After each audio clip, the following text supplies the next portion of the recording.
Some nights at the Dreamland Motel feel unusually still, like the world is waiting for you to say something first.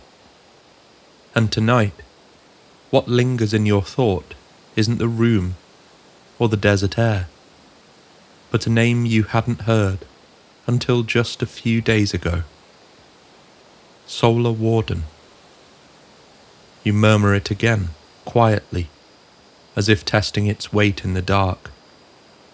Solar Warden. You heard of it? A week ago, like me, you may have shook your head. Another strange term on the long list of things whispered in UFO circles, hovering somewhere between rumour and metaphor.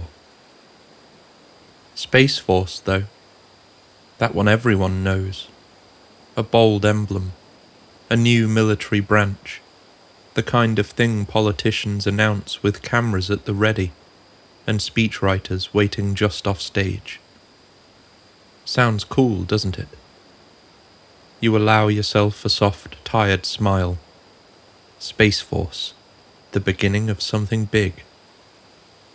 Only, according to multiple whistleblowers, a British hacker chasing UFO secrets, and even a curious FOIA exchange, the story didn't begin in 2019. Not even close. You lean back slightly, feeling the quiet settle around you. Because if the testimonies are to be believed, not accepted or rejected, but simply listened to, there was a fleet spoken of long before congressional logos and new uniforms.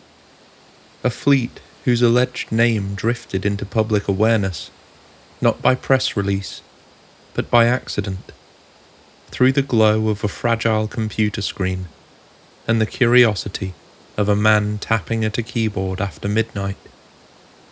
Solar Warden. A title that shouldn't mean anything, yet somehow feels like a doorway. And tonight, you're not here to decide whether the story is true. You're here to trace the shape of it, how it formed, why it persists, and why so many people, across so many years, felt compelled to speak of a quiet fleet hovering above our heads.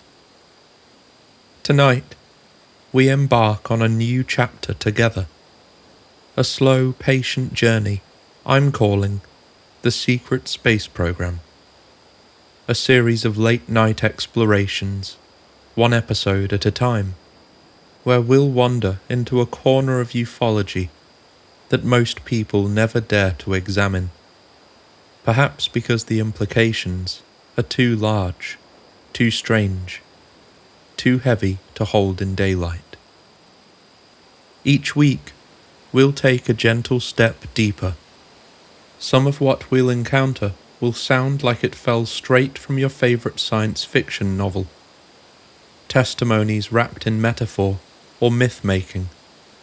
There will be language that sounds extraordinary, and yes, moments that drift into unmistakable LARPing. But threaded between those extremes are small, persistent nuggets of truth, real documents, real analysis, and claims that refuse to die quietly. Those pieces, those fragments, are what I'm most eager to share with you as we walk this road together. This week, we begin by shaping the outline of a decades-long program, something whispered to exist as humanity's quiet first step toward a spacefaring military presence. A kind of infant Starfleet, perhaps, but not without merit. A supposed space navy born in secrecy, operating far from recognition, floating silently above us, while we go about our days unaware, covertly defending a species that isn't even allowed to know its name. And before we drift further, a gentle reminder. If you want to hear more from the Dreamland Motel, don't forget to like, comment, and subscribe. Your engagement as a guest means more than you can imagine. But for now, welcome, and I sincerely hope you enjoy what awaits us in the quiet beyond this moment. As we begin our journey, there's something important I want to make absolutely clear.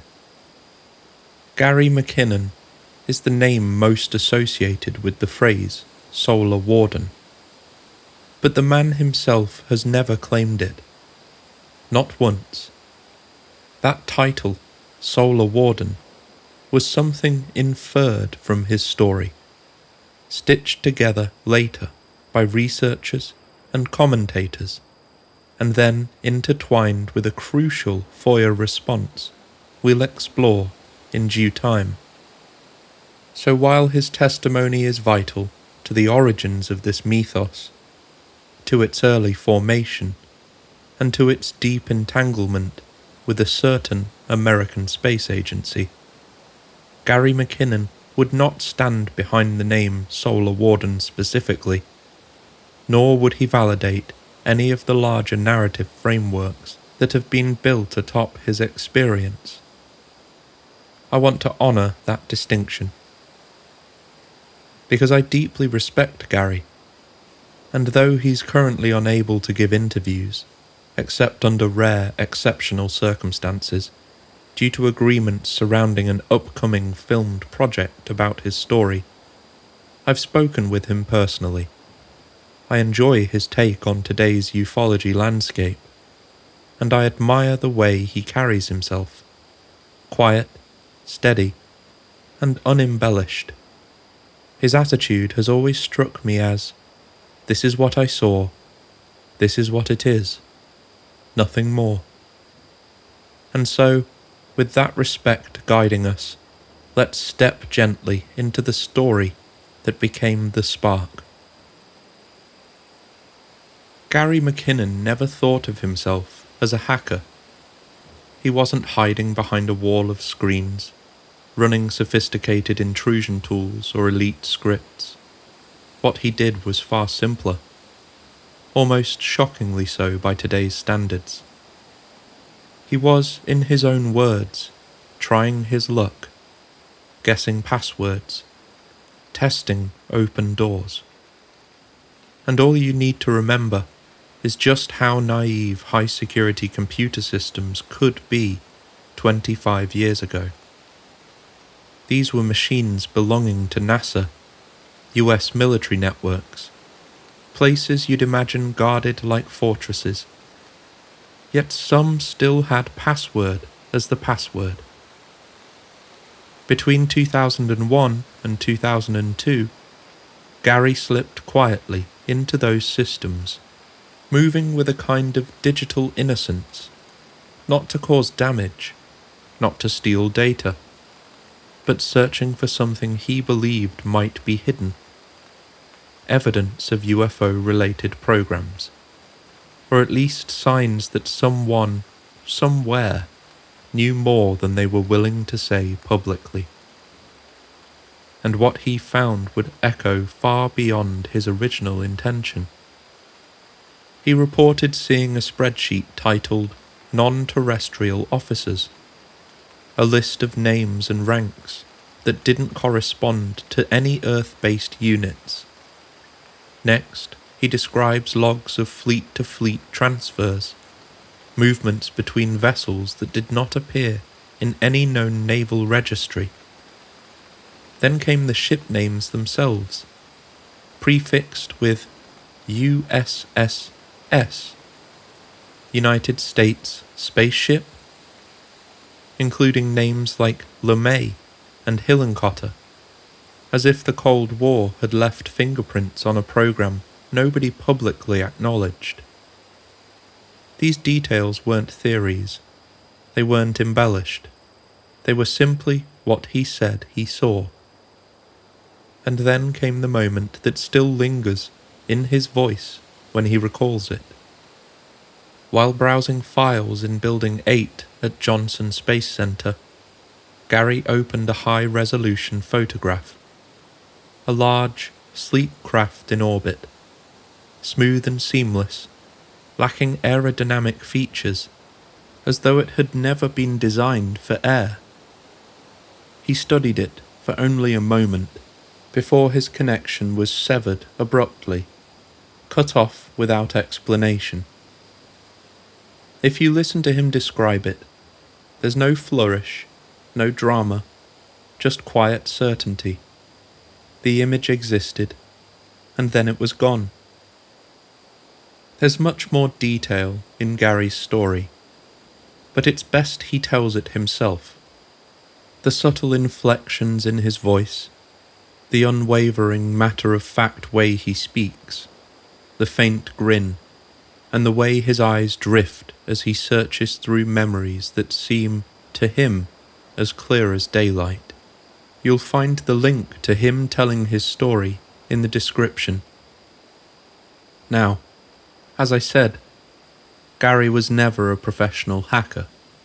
He wasn't a ghost in the wires or some legendary cyber phantom slipping through firewalls like smoke. He was a curious man at an old computer in a quiet London flat, clicking through open doors the US government had forgotten to lock. And maybe that's why they came for him so quickly. Not because he breached some impenetrable fortress, but because he dared to leave a message behind. A small line of text on a military machine. Your security is crap. It wasn't just an intrusion anymore. It was a challenge, a taunt, a reminder that someone somewhere had seen inside the house they swore was safe. And once the US realized it wasn't a virus or a script, but a single persistent human being, they came down with all the force they could muster, not to stop a hacker, but to make an example of one. He was quickly found, his computer and hard drives confiscated, and what followed was a storm with international ramifications. The US government accused Gary of the biggest military computer hack of all time, claimed hundreds of thousands of dollars in damage, and immediately pressed the UK government for extradition with surprising intensity. To many observers, especially those already tuned to UFO secrecy, the severity of the reaction felt out of proportion to what he had actually done. And whether justified or not, that pressure had an unintended effect. It lent gravity to his discoveries. It made people wonder why such a simple intrusion triggered such extraordinary consequences. By the time the extradition battle ended in 2012, the spark had ignited a mythology. But again, Gary McKinnon never named it. Before the name Solar Warden appeared in headlines, documentaries, or whispered conversations, it surfaced quietly, almost humbly, on a small UFO forum known as the Open Minds Forum. Around 2006, an anonymous poster wrote a line that would echo far beyond its original audience. We have a space fleet which is codenamed Solar Warden. It was the first known public use of the term. A simple sentence, easy to overlook, but within the community, it landed like a seed in fertile soil. The same post went even further, describing 8 large ships in the fleet, 43 smaller protectors said to be space planes or patrol craft, and even the loss of one vessel in Mars orbit during an alleged resupply mission. It was sensational, of course, a blend of clandestine numbers, technological implication, and just a hint of tragedy that made the whole claim feel oddly lived in. The post also referenced a 1964 US Soviet Mars base, a claim uncannily aligned with themes introduced in the fictional Alternative 3 broadcast from the 1970s. Old conspiracies and new digital rumours merging into a single narrative stream.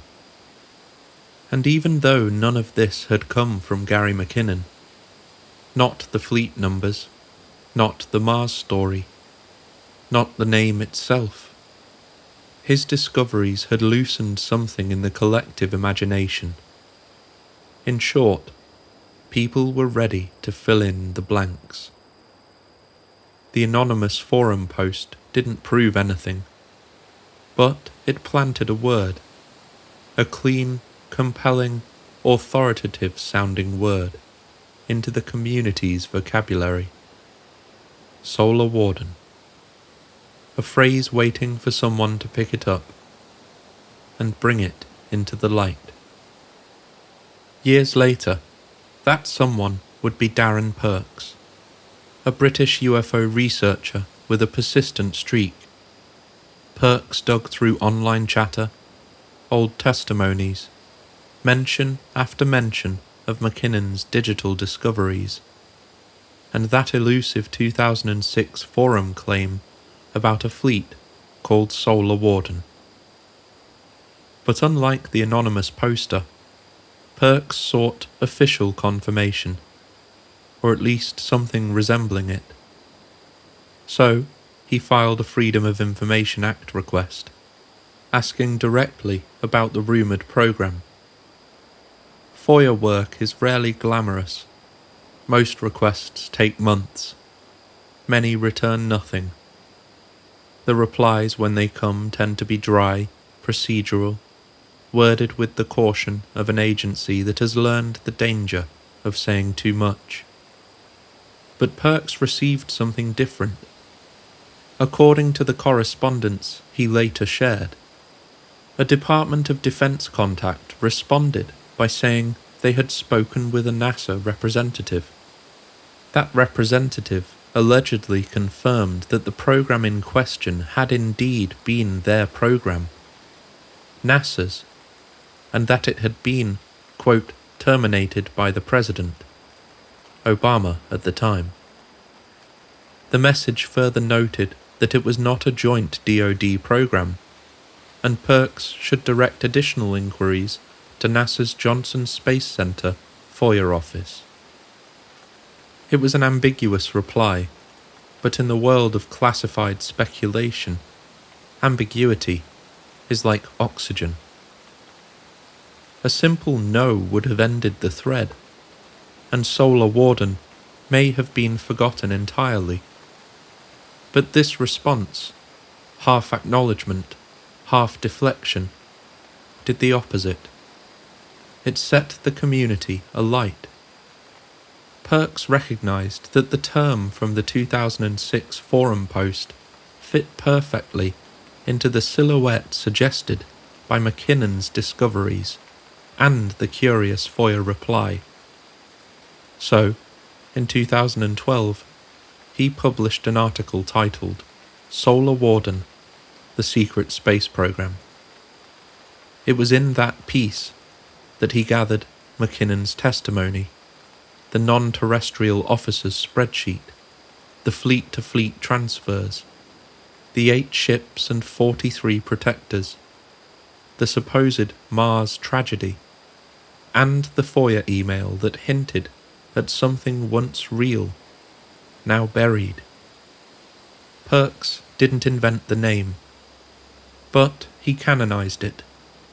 He gave it structure, context, and visibility. He transformed an obscure forum rumour into a formal narrative thread, something researchers could reference, debate, and build upon. And from that moment on, Solar Warden became more than a stray line on a message board. It became the banner for an entire mythological system, a name with gravity, and a story that would only grow larger with time. But still, as always, one truth must be remembered. The man whose digital footsteps launched the journey never spoke the name, never endorsed it, never expanded on it. Gary McKinnon simply found what he found in the young, unguarded internet of another era. And the world, hungry for meaning, did the rest. After the term Solar Warden entered circulation, the narrative didn't stay small. New researchers, older mythologies, and emerging whistleblowers all began to thread their voices into the idea, expanding it far beyond the fragments that came before. In time, Solar Warden became less a single claim and more an evolving framework, a place where decades of ufology, speculation, and personal testimony found room to gather. One of the earliest to give Solar Warden a structured interpretation was Dr. Michael Salla, an exopolitics researcher known for connecting geopolitical history, intelligence leaks, and alleged off-world contacts into a coherent system. According to Salla's model, Solar Warden originated not in the 2000s, but in the 1950s, rooted in crash retrieval engineering and aerospace studies during the early Cold War. He suggested the US Navy ultimately took command of these developments, leading to an operational deep space fleet by the 1980s, supported, he wrote, by assistance from Nordic extraterrestrials. Salla also described Solar Warden as one branch of a larger secret space program, positioning it opposite a rumoured Nazi-derived dark fleet that emerged from breakaway civilization narratives. The Dark Fleet is something we'll explore later in this series in full detail. Salla's work didn't claim to prove Solar Warden. What it offered was a scaffolding, a structured historical arc, onto which later testimonies could and would attach. Quietly, it's important to note that Salla didn't build his framework from imagination alone. He drew from a constellation of testimonies: Philip Corso's post-Roswell claims, Leonard Stringfield's crash retrieval files, early Disclosure Project witnesses, and the long history of Cold War aerospace secrecy. Much of his confidence came from patterns he believed he could see, repeating across these various accounts, and from hints that the Navy's involvement stretched back further than most would assume. One of his key sources, a man we'll meet properly later, was William Tompkins, whose recollections became one of the pillars supporting Salla's model. But even then, Salla never called his work proof, only a logical structure, a way of arranging decades of scattered testimony into something that resembled a coherent arc.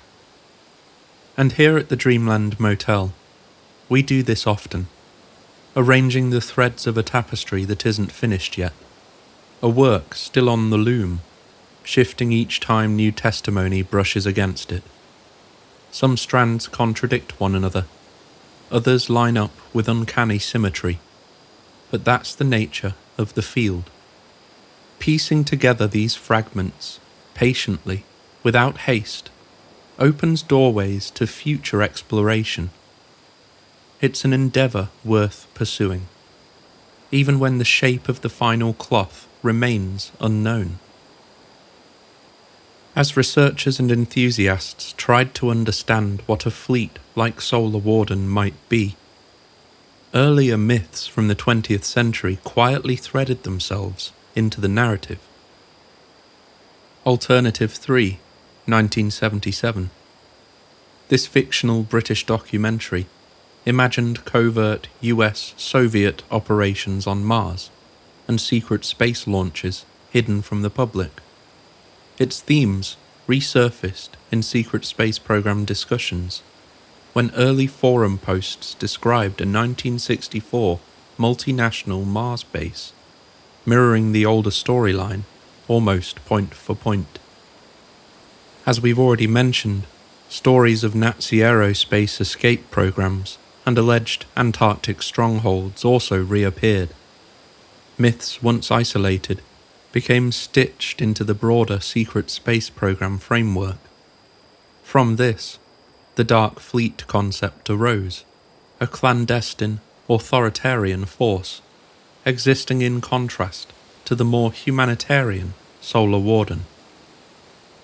Through these integrations, Solar Warden took on a sense of polarity, a guardian force set against a shadow counterpart, each shaped from fragments of older cultural anxieties. Then came the whistleblowers. By the mid-2010s, new testimonies emerged, voices claiming direct participation in programs aligned with or adjacent to Solar Warden. Their accounts differ, sometimes dramatically, but each contributed language, imagery, and structure to the unfolding mythos. Beginning in 2014, Corey Good described recruitment into a covert program in youth, followed by a 20-and-back service tour. Yet another topic we'll explore in full in a later episode. He alleges this took place from 1987 to 2007, within what he identified as Solar Warden. He portrayed the fleet as the oldest and largest of several classified space operations, a Navy-rooted force patrolling the solar system and managing interactions with extraterrestrial groups. Good introduced a wide array of concepts: multi-species councils, interstellar diplomacy, political tensions within the secret space program, and something he calls the Sphere Being Alliance. Later, during legal proceedings, Good stated that some of his material was received in dreamlike experiences and constituted his intellectual property. This is a detail frequently cited by skeptics, and for good reason. But regardless of interpretation, his testimony significantly expanded this mythology's scope. Then we come to William Tompkins, a retired aerospace draftsman, in his 90s when he came forward. He contributed a different layer of historical grounding. Tompkins claimed that during the 1950s and 60s, he helped design large-scale Navy spacecraft, carriers stretching hundreds of meters, intended for operations beyond Earth. He further stated that US Navy intelligence operatives had discovered Nazi collaboration with extraterrestrials, leading to American cooperation with tall, human-like Nordic beings to develop counter-capabilities. In interviews shortly before his passing, Tompkins said he had personally worked on vehicles intended for Solar Warden. His claims, rooted in Cold War aerospace culture, lent Solar Warden a sense of lineage, as though the fleet was not a sudden creation, but the culmination of generations or classified design work. While it's safe to assume that Tompkins likely did have some level of experience as a draftsman in the aerospace industry, verified only by researchers within ufology, outside his own testimony, nothing in the official record proves that he ever held that role. His career, it seems, lives mostly in the shadows, exactly where his stories say he worked. Either way, if it was just a prank, it was an interesting one for someone in their 90s. Randy Kramer, speaking publicly beginning around 2014, presented himself as a Marine Corps Special Section officer, briefed to reveal parts of his experience. Kramer described a 20-year service tour, including 17 years on Mars, working within the Mars Defense Force, and 3 years aboard a fleet vessel. He spoke of patrol craft, dart-shaped fighters, and carriers such as the EDF SS Nautilus, which he described as part of a broader Earth Defense Force. Whether interpreted literally or symbolically, Kramer's accounts brought a martial texture to the lore, a sense of regiment, conflict, and everyday life within a supposed off-world military structure. By the late 2010s, Solar Warden no longer resembled the small rumour that emerged in the early 2000s. It had become a composite mythology, a convergence of Cold War imagination, forum speculation, exopolitical frameworks, and the stories of those who felt compelled to speak their truth. The original claims remain unchanged. 8 ships, 43 protectors, a spreadsheet of non-terrestrial officers, but around them a far larger narrative now revolved. In the stillness of the Dreamland Motel night, we hold these accounts as gently as we need to, not as conclusions, not as declarations, but as reflections of a curious curiosity about what might exist beyond our atmosphere, and who, if anyone, might already be there. So now we've heard some of the big names in the story, the people that helped evolve the mythology into what it is today. But if Solar Warden existed at all, what was the point?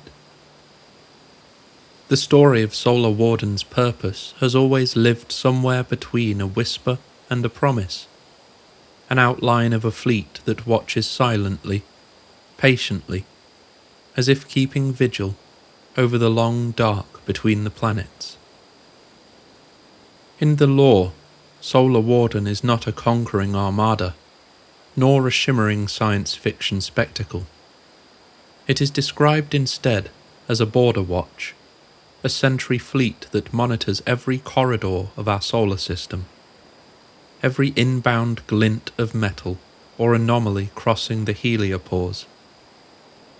Its task, according to these accounts, is to protect Earth from hostile incursions, to intervene in unapproved human activity in orbit, and to keep space peaceful and free from misuse. A kind of cosmic coast guard assigned to the quiet between worlds.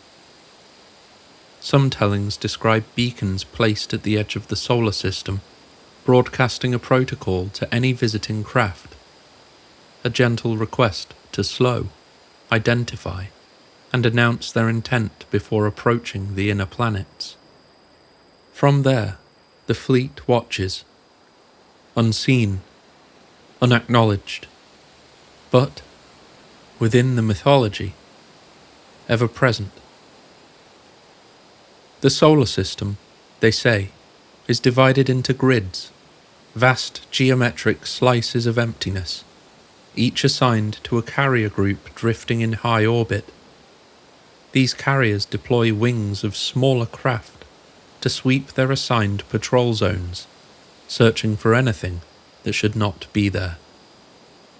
The rules, as described, are simple. First contact, then escort, and only in the rarest circumstances, intercept. Triangular interceptors, sleek and shadow-sharp, are said to be capable of extreme acceleration, closing impossible distances between Earth and Saturn in disciplined silence. If the unidentified object responds, the patrol becomes a quiet escort. If it behaves strangely, or launches smaller craft. The lore describes defensive maneuvers, high-energy weapons whispered into the dark. None of this has evidence behind it. But inside the narrative, these scenes are spoken of with the calm certainty of someone recalling a familiar watch rotation. Though named for our sun, Solar Warden is not confined to it, at least not in the stories. Some accounts speak of offensive missions beyond the solar system, a phrase that feels strangely cold in its ambition. These excursions are described as rare, reserved for moments when a distant threat must be understood at its source, or when an anomaly in a nearby star system demands investigation. One testimony even suggests that the fleet has visited every planet in our system except Mercury. Its heat, they say, still too punishing, even for advanced craft. Another whispers of landings on Pluto, a place so quiet and so cold, it feels almost symbolic, as if the fleet had touched the farthest edge, just to mark the boundary of its watch. The world of Solar Warden lore has grown into a shared topography. Lagrange point stations kept deliberately dark, hangars tucked into the moon's hidden side, mining outposts scattered through the asteroid belt, an invisible skeleton of human presence threaded quietly through the solar system. Mainstream institutions, of course, deny any such network exists, and the cost alone would likely stagger belief. But the stories persist, forming a constellation of ideas that many navigate by, even in the absence of proof. For now, we're here to enjoy the story, to soak in as much detail as possible. So, stay relaxed, pour yourself another drink. There's plenty of time for reflection later on. If Solar Warden exists in the stories told about it, this is what its fleet is said to look like. Capital ships. The backbone of the fleet is almost always described as a set of large cigar-shaped carriers. 8 of them, according to early lore, stretching anywhere from 600 meters to over 2 kilometers in length. Their hulls are said to be smooth, seamless, with almost no visible architecture from the outside. This, in fact, echoes the description Gary McKinnon originally gave of the craft he believed he briefly saw in the NASA image before the connection was severed. A large, smooth, non-aerodynamic shape drifting above Earth. In the storytelling of Solar Warden, these carriers are less like star destroyers and more like slow-moving monasteries in space. Quiet, self-contained, home to the crews who patrol the vast grids of the solar system. Around those capital ships, like smaller fish circling a whale, move the craft known as protectors, usually listed as 43 in number. They vary in role: triangular interceptors, shuttlecraft for boarding or transfer, reconnaissance vehicles for deep patrol sweeps. The triangular craft in particular are of course often associated with the legendary TR-3B, a black delta-shaped vehicle many claim to have seen skimming silently above military bases or desert skies.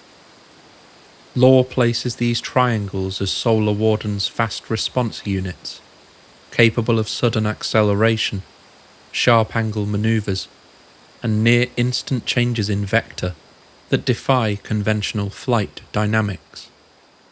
What makes these descriptions notable is not their drama, but their consistency across independent witnesses.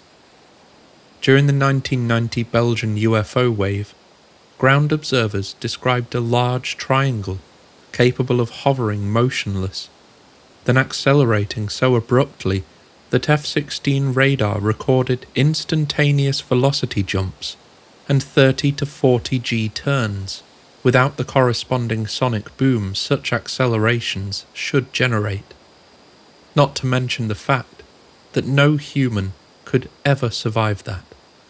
In another incident, this time in Illinois, multiple police officers reported seeing a low-altitude triangle moving at a sub-40-mile-an-hour crawl, only to see it cover several miles in seconds. No engine noise, exhaust, or banking behaviour. Civilian witnesses elsewhere describe the same pattern: a power-efficient hover, a flat, non-aerodynamic pivot instead of a banked turn, and an exit trajectory so steep and rapid it suggests either drastic inertial dampening or a propulsion mode not reliant on atmospheric lift. Across thousands of reports, the signatures repeat: silent operation, non-aerodynamic manoeuvring, and acceleration profiles exceeding known aerospace limits. Different witnesses, different contexts, yet the behavioural envelope remains almost mathematically identical. Whatever these triangles are, they appear to operate on principles far beyond the aerodynamic regime of conventional aircraft. In the mythology, the protectors are the fleet's eyes, its scouts, its watchful silhouettes against the wide canvas of the solar system. Descriptions of the solar warden propulsion bend quietly toward the extraordinary. Many accounts speak of anti-gravity field systems, a technology said to manipulate gravitational vectors through controlled distortion of space-time. Others push further, into the realm of temporal torsion drives, devices said to twist asymmetric fields around a craft, allowing it to fall forward through engineered pockets of space-time. This is not unlike the effect described by the Alcubierre drive, Hal Puthoff, and even Bob Lazar and his sport model. It is technology described the way one might describe a dream, with confidence, yet without the physics ever quite settling into daylight. These drives, in theory, allow for instantaneous turns, near silent motion, and the ability to traverse the outer solar system in hours rather than months. The law rarely stops at what the technology is. It leans quickly into where it came from. 3 themes appear again and again: stories of recovered craft, Roswell and beyond, form a backbone of the technology origin narrative. The idea being that human engineers slowly decoded components they didn't build. Many testimonies, especially those from William Tompkins, describe tall human-like beings offering subtle guidance in Navy research programs. In his telling, the Nordics nudged early prototypes forward, with designs no earthly engineer could explain. Solar Warden lore also often pulls in the deep shadows of mid-century aerospace secrecy, anti-gravity experiments, classified propulsion studies, and the spectral edges of the Strategic Defense Initiative, a 1983 US proposal by President Ronald Reagan to create a space-based defense system using advanced technologies like lasers to intercept and destroy incoming Soviet nuclear missiles. Together, these sources form a kind of mythic genealogy: extraterrestrial remnants, Cold War innovation, covert fleet. Not proven, not disproven, just held in the hands of those willing to follow the threads into the dark. And here in the Dreamland Motel quiet, The idea of a fleet like this becomes almost meditative. Great vessels drifting between planets, triangular scouts sweeping the silence, the strange engines humming softly as they fold the night around themselves. Do you ever have those nights where the sky feels less like a ceiling and more like a map? One with hidden ports, quiet stations, and forgotten outposts marked only by silence. Solar Warden lore extends into those imagined spaces too, describing where the fleet lands, repairs, refuels, and keeps watch. What follows is the landscape as the myth paints it. In nearly every retelling, the far side of the moon holds a quiet secret, a base known as Lunar Operations Command, or simply Glocke. It is said to be carved deep into the rock, far from human eyes and radio waves, a cold, sheltered haven where smaller Solar Warden craft slip into underground hangars after long patrols through the dark. Glocke appears again and again in testimony, a staging area, a transfer station, a place where missions begin and others quietly end. Some describe its architecture as stark and utilitarian. Others imagine wide caverns lit in pale light, where triangular craft rest like folded wings, waiting for the next sweep across the solar system. Mars holds an even older place in the lore. Many stories trace back to the claim that in 1964 the United States and the Soviet Union established a small joint colony, a fragile foothold on the Red Planet, decades before any public rover touched the dust. In these narratives, Solar Warden is responsible for supplying the settlement, delivering personnel, resources, and security. And then there is the darker thread, the whisper that sometime around 2005, one of Solar Warden's carriers was lost during a resupply mission, destroyed in Mars orbit under circumstances that no testimony can seem to agree on. Some say it was an ambush, others speak of mechanical failure, others still describe an encounter with something ancient and territorial. None of it can be proven, but, like all persistent stories, it lingers. And perhaps it lingers because of a deeper contradiction, the idea that two nations locked in a nuclear stare-down, each clawing for ideological dominance, might have quietly joined hands on something far more consequential than missiles, borders, or propaganda. A joint secret colony on Mars sounds impossible, unthinkable. Yet the Cold War was full of impossible things that happened anyway.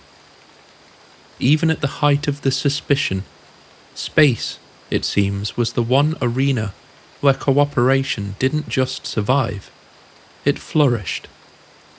In 1972, the United States and the Soviet Union signed a formal agreement for the peaceful exploration of space, laying down joint docking standards and shared scientific objectives.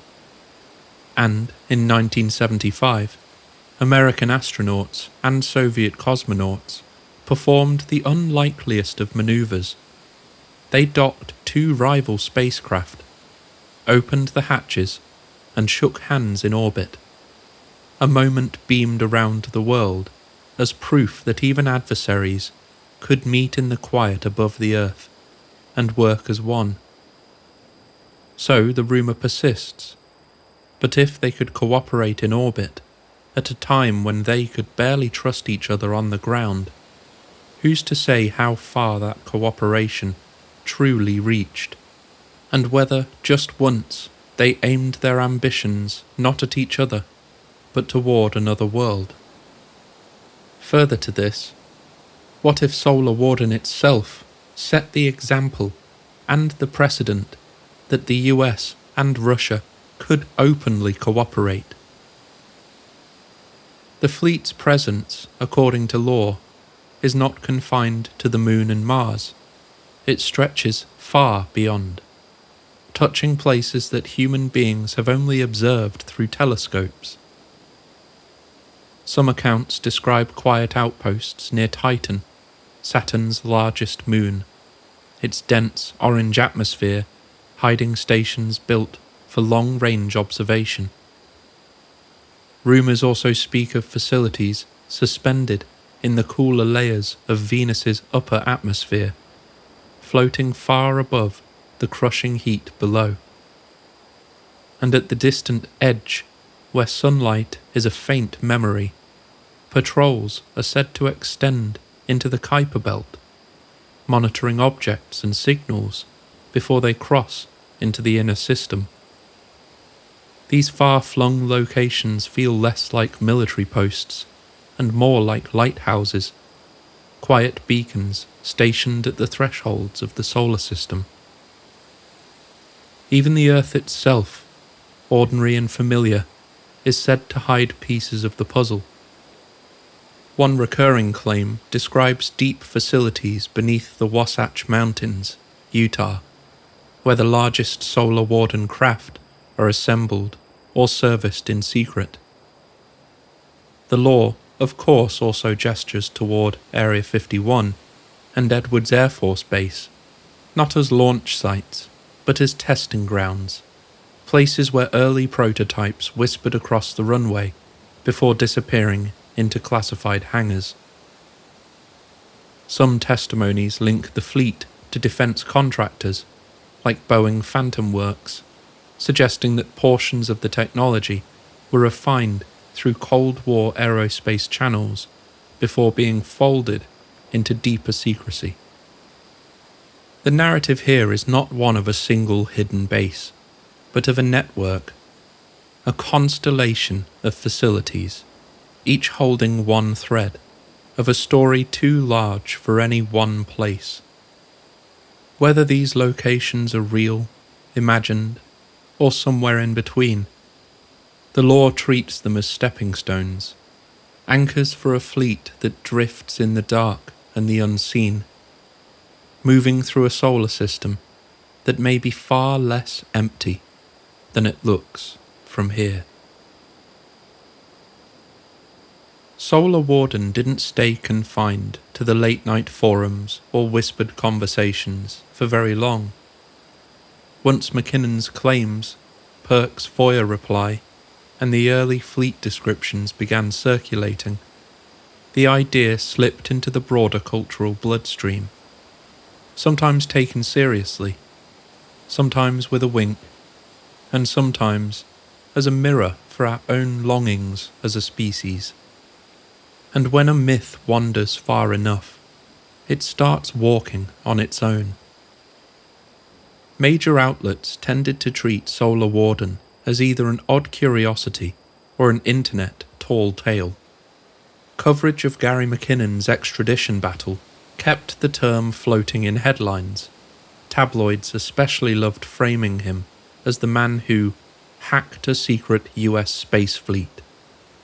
But even there, the tone stayed skeptical, focusing more on the legal drama than the law itself. One of the clearest demonstrations of mainstream dismissal came in 2020, when Reuters had to issue a fact check because an image circulating online was falsely claimed to show a Solar Warden craft. Reuters pointed out it was actually Star Wars concept art, a tiny but telling reminder of how eagerly people were willing to believe in the fleet's existence. Skeptical journalists and scientists consistently emphasize the same point: no evidence, no leaks, no photos. The enormity of the engineering alone, they argue, makes secrecy implausible. And yet, the myth persists.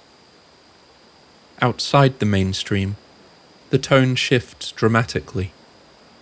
In exopolitics circles, conspiracy podcasts, and disclosure-minded YouTube channels, Solar Warden is presented not as speculation, but as context, something assumed, something understood. And yes, I recognize the irony. Writers compile detailed fleet summaries, quoting Reagan's 1985 diary remark about orbiting 300 people, or interpreting Ben Rich's famous line, "We now have the technology to take ET home," as hints of a classified propulsion breakthrough. On disclosure-focused wikis, Solar Warden is outlined with the same matter-of-fact tone used for real military programs.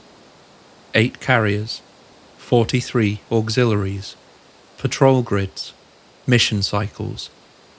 Even when the authors add caveats, all speculative, the structure feels like a briefing document, not quite a bedtime story.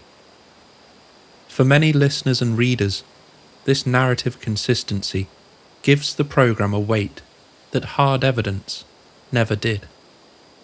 And then fiction stepped in, not as parody, but as expansion.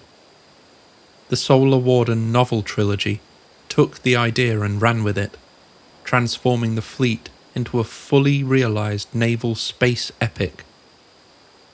An indie game, also titled Solar Warden, followed suit, blending space combat mechanics with an XCOM-style command layer, giving players control of a hidden Earth defense fleet.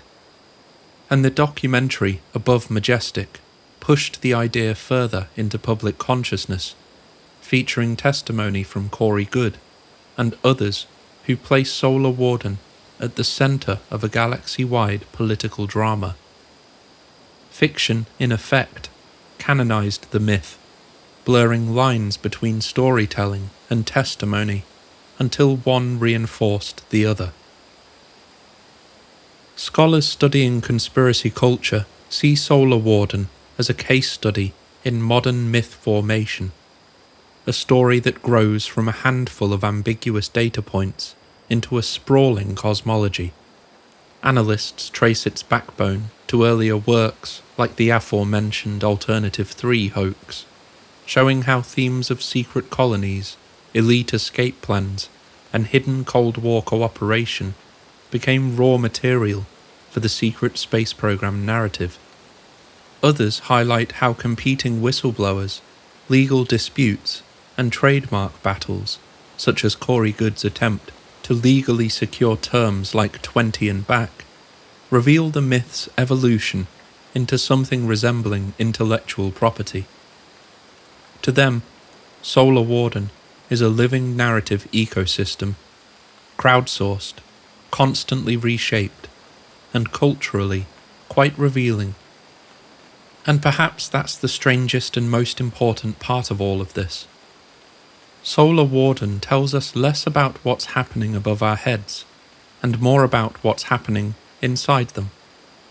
It reflects our distrust of secrecy, our yearning for guardians, our suspicion that the world is larger and stranger than we're allowed to know.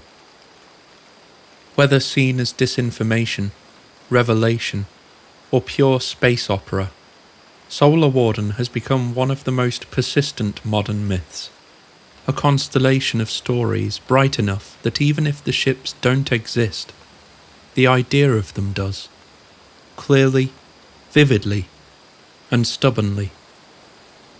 And in the quiet hallways of the Dreamland Motel, that's often what we explore. Not just whether a story is true, but what it reveals, and why it refuses to fade.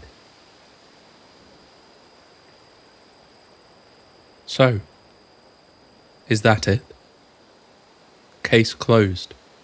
Secret space program, Solar Warden, dead in the water, or the vacuum.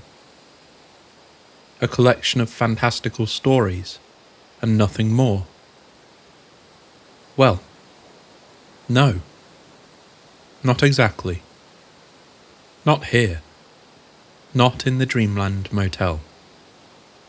I've always had a soft spot for Solar Warden, truly.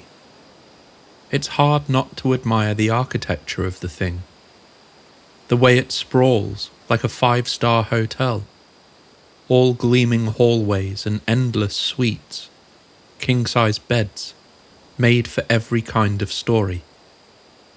A hotel so grand that most of us could never afford the room key, which is why tonight you find yourself where you always do. Back in this motel, with the warm drinks, the lumpy mattress, and that bathroom light that flickers no matter how many times you tap the bulb. Solar Warden is exquisite as a myth. But, like many beautiful things, I think parts, if not most of it, are illusion. A temporary escape from the place we're really standing. And yet, beneath the costume, beneath the grandeur, I believe the foundations are good, solid even. Because at the very end of every corridor, no matter how strange the wallpaper becomes, the road leads back to Gary McKinnon. And fundamentally, I believe him. I believe he saw a document listing the names of off-world officers. I believe he found something that the world was not meant to see. And I believe the severity of the US response was not the reaction of a government amused by a boy guessing passwords in the night. It felt like a warning, a cautionary tale for anyone else tempted to go looking for the truth. Call it what you like. Solar Warden, a secret space program, a misfiled Navy spreadsheet. The name doesn't matter to me. What matters is the foundation. That our public understanding of space may only be the surface layer of something far deeper. And then there's the FOIA reply, that subtle sideways clue that has anchored so many conversations, a single line that opened the door to everything we explored tonight. Solar Warden is a myth, yes, but it is also a crossroads, a meeting point for dozens of stories we'll wander through together in the weeks ahead. A fantastical ecosystem, sprawling and strange, and if even 1% of it is true, it's world-shifting. So that is our goal here, to sift through every one of those stories, patiently and without fear or judgment, to search for that 1%, that lighthouse flickering somewhere on the outer fringe of the solar system. And we'll do it all of it, from the nostalgic, honest comfort of the Dreamland Motel. A place where the neon hums, the sky leans close, and you're welcome to stay as long as you like. If you enjoyed tonight's episode, please consider liking, subscribing, and sharing the content. Tell me where you listened from, and what time it is for you. I genuinely love knowing how this little constellation of guests gathers across the world each week. So sleep well, travel gently, and we'll see you again soon. Good night.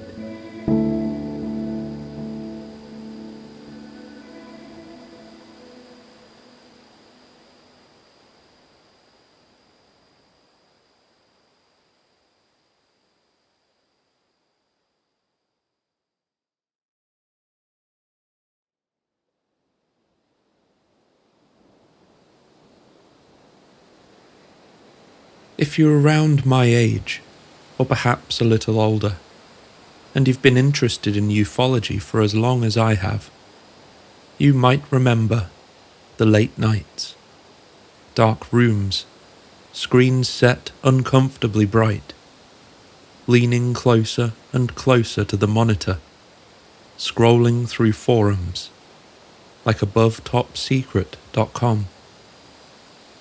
For the uninitiated, it was a vibrant place, a digital crossroads for conspiracy, speculation, and wonder.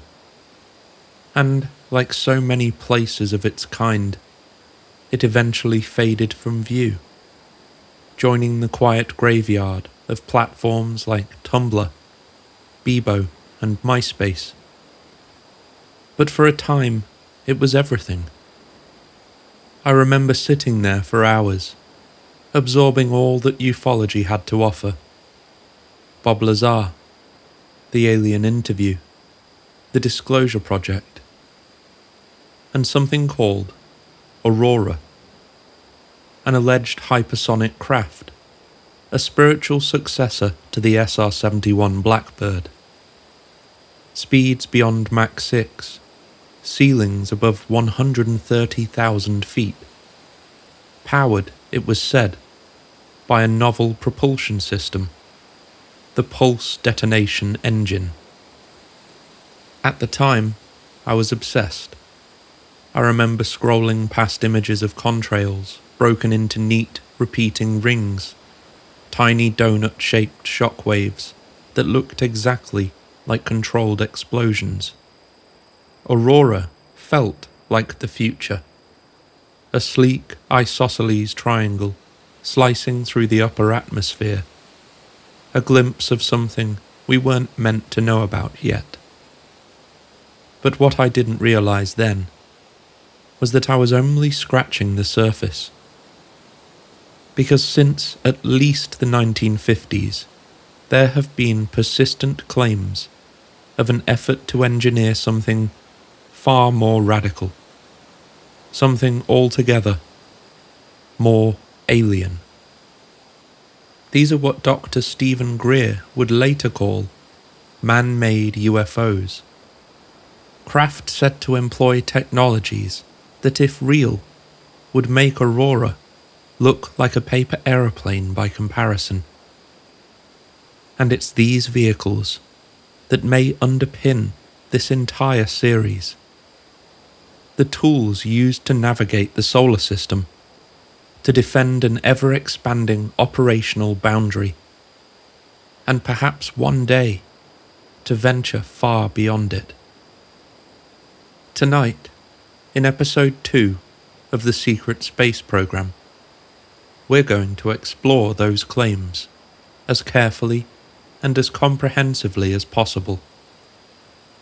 In episode 1, we traced the outline of the program itself, Solar Warden. But every program has its components, its platforms, its tools, and that avenue of the story is every bit as rich as the mothership herself.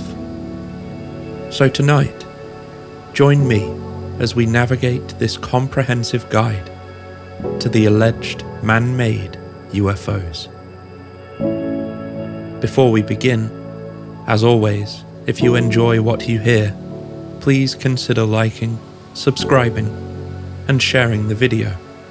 It helps keep the neon burning bright for lost travelers looking for somewhere to rest their feet.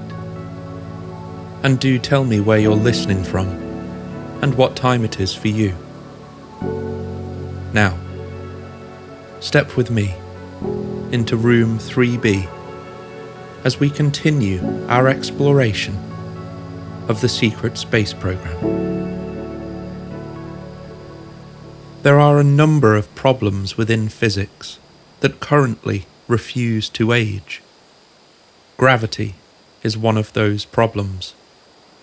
From the moment human beings first lifted themselves off the ground in powered flight, gravity revealed itself not as an enemy, but as a constant tax. Wings could bargain with it, engines could push against it, But gravity itself remains untouched, unimpressioned by innovation, unmoved by ambition. By the early 20th century, engineers and physicists had begun to recognize something quietly demoralizing.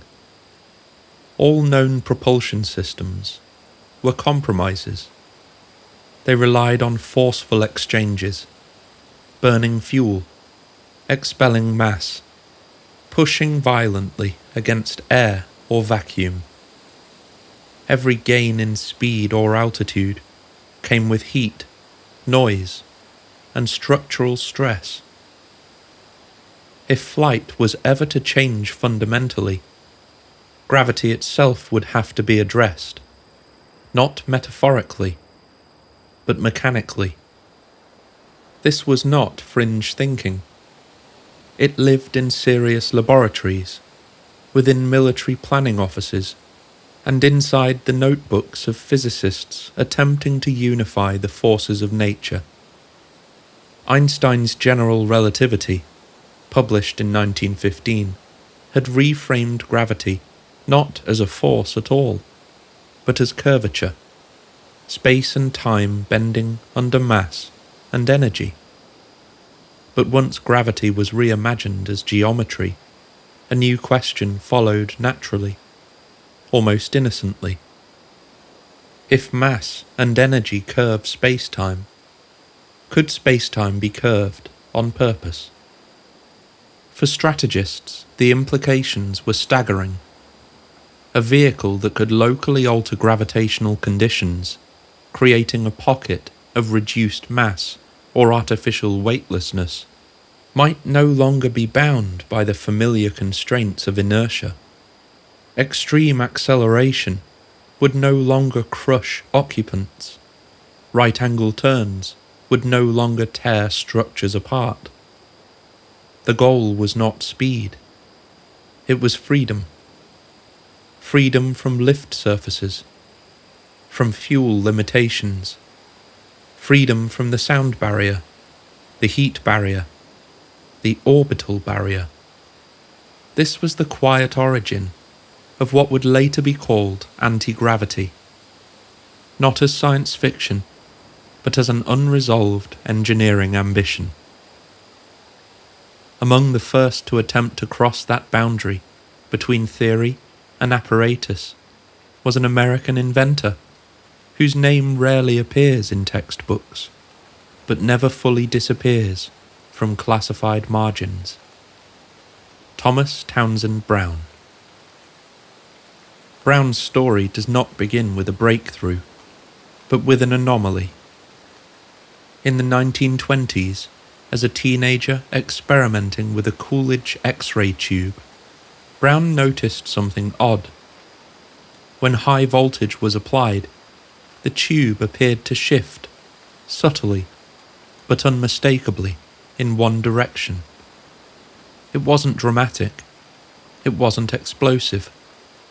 It was a lurch. And that quiet movement changed the direction of his life. Brown became convinced he was observing an interaction between electricity and gravity, not metaphorically, physically. He spent decades pursuing that intuition, moving through naval research environments, private laboratories, and defense-adjacent workspaces. His records are incomplete, his funding trails often opaque, but the pattern is clear. His work attracted sustained military attention. Brown did not chase applause. He chased innovation. By the mid-20th century, his experiments had evolved into disc-shaped and saucer-like devices he called gravitators. These were not conceptual sketches. They were physical objects, solid structures designed to generate propulsion without combustion or exhaust. At the heart of these devices was what came to be known as the Byfield-Brown effect. The setup was deceptively simple. An asymmetric capacitor, two electrodes of different sizes, separated by a dielectric material, was charged with extremely high voltage. When energized, the device produced a measurable thrust toward the smaller electrode. Observers described it as apparent lift.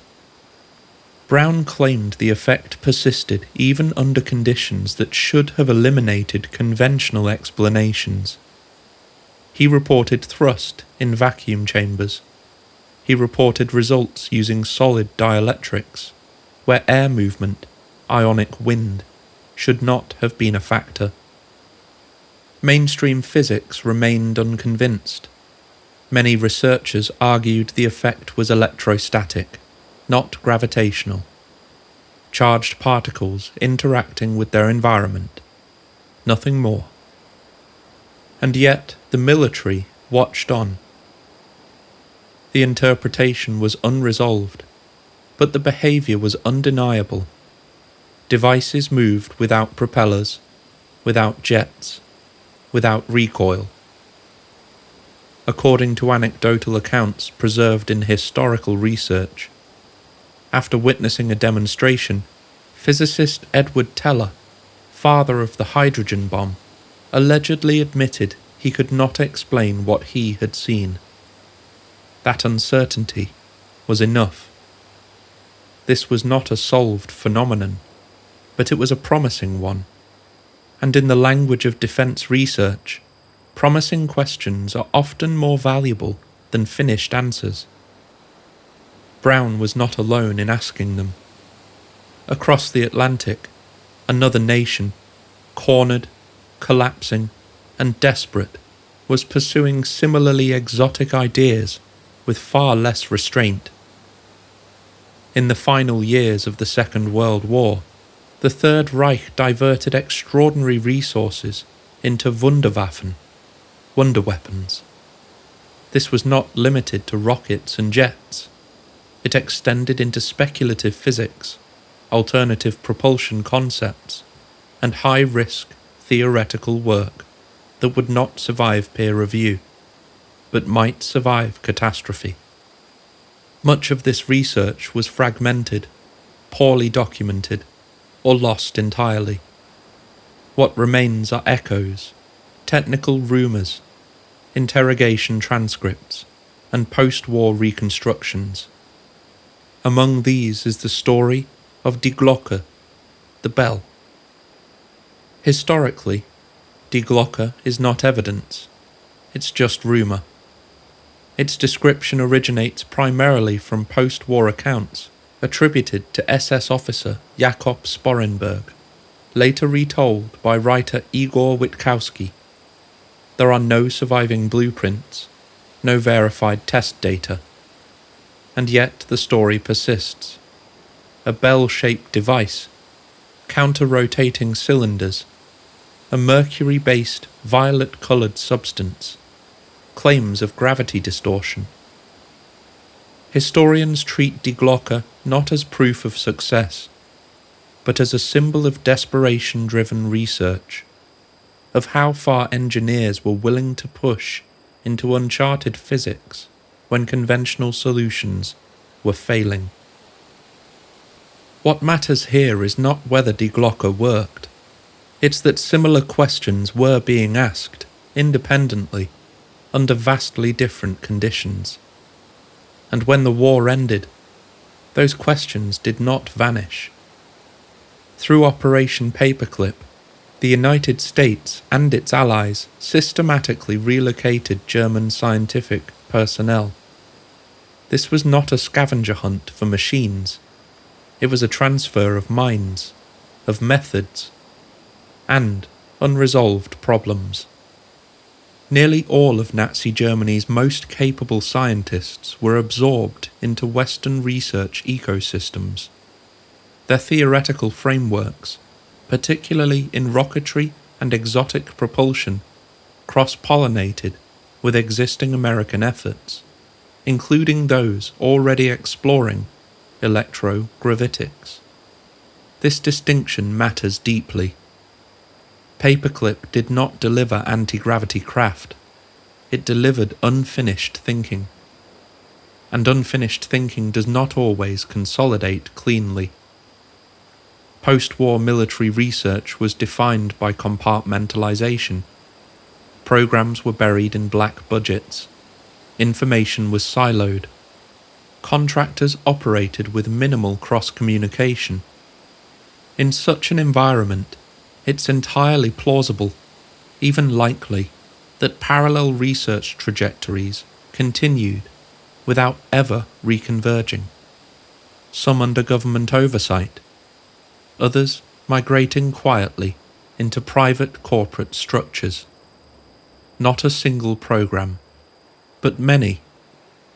Not a breakthrough moment, but a long, fragmented persistence. People refer to this program, or collection of, as the Legacy program. And I can't help but wonder, in the wake of Operation Paperclip, whose legacy was it? And what became of T. Townsend Brown? His story didn't end with a breakthrough. It faded into silence. After leaving the Navy, Brown slipped out of public view. His records reportedly sanitized, his work increasingly hidden behind ordinary explanations. Those who later studied his life suggest he learned to misdirect, demonstrating versions of his experiments that could be dismissed, while more provocative work quietly disappeared. To the public, he appeared to fail. He lived modestly, sometimes precariously, carrying the reputation of an inventor who never quite delivered. Privately, he never stopped thinking about gravity. He continued consulting on aerospace propulsion, proposed disc-shaped craft, and remained quietly involved at the edges of the emerging UFO conversation, briefly helping to found NICAP, the National Investigations Committee on Aerial Phenomena, one of the earliest civilian UFO research groups, before withdrawing again into the background. In his final years, living in Catalina, Brown spoke less like a scientist chasing recognition and more like someone guarding unfinished ideas. He died in 1985, leaving no confirmed technology behind, only fragments, rumours, and a sense that something important had been deliberately set aside. This is where the idea of man-made UFOs truly begins. Not with sightings, not with conspiracy culture, but with a century-long refusal to abandon the gravity problem. The first sighting is easy to dismiss, a trick of perspective, a strange aircraft, a moment of fatigue. But when the same shape returns, months later, years later, in different countries, under different skies, the mind begins to do something more tangible than belief. It begins to recognize. Long before any name circulated, long before acronyms and whispered program titles, people were already describing the same object. A large, dark triangle, moving low over populated areas, unhurried, almost considerate in its slowness. The reports began appearing in the late 1970s and early 1980s. Then they continue, across the American Midwest, along the East Coast, over rural England, across Belgium, the Netherlands, France. Different languages, different cultures, similar descriptions. Always the shape first. A triangle is not ambiguous. It does not blur easily into clouds or stars. It has edges, corners, and with it, presence. Witnesses often describe the moment of realization not as fear, but as confusion, because the object looks solid, not glowing, not translucent, not dreamlike, solid enough to block out the stars behind it. Many witnesses struggle to estimate size. Some say the size of a house, others say a football field. The numbers vary, but the feeling does not. Whatever it is, it feels too large to be where it is, too low, too close, too unannounced. And then there is the silence, or rather the near silence. People expect noise. They brace for it. Jets scream, helicopters chop the air. Even experimental aircraft announce themselves with effort. But the triangles often produce nothing more than a faint hum, described as electric, or magnetic, or like standing near a power substation. This absence of sound is not dramatic, it's unsettling. Witnesses describe looking around, expecting others to react. But cars keep driving. Houses remain lit. Dogs sometimes bark. The world continues, unaware that something deeply unfamiliar is passing overhead. The movement itself defies categorization. At times, the craft hover completely still, suspended without visible means of support. At other times, they drift forward at walking speed, or slower, so slow that witnesses pace them on foot or by car. This kind of controlled, low-speed flight violates everything taught about fixed-wing aircraft. And then, without warning, the behavior changes. The triangle accelerates, not with a gradual build-up, not with strain or sound, but instantly, covering vast distance in seconds, often shooting straight upward or vanishing along a clean, angular trajectory.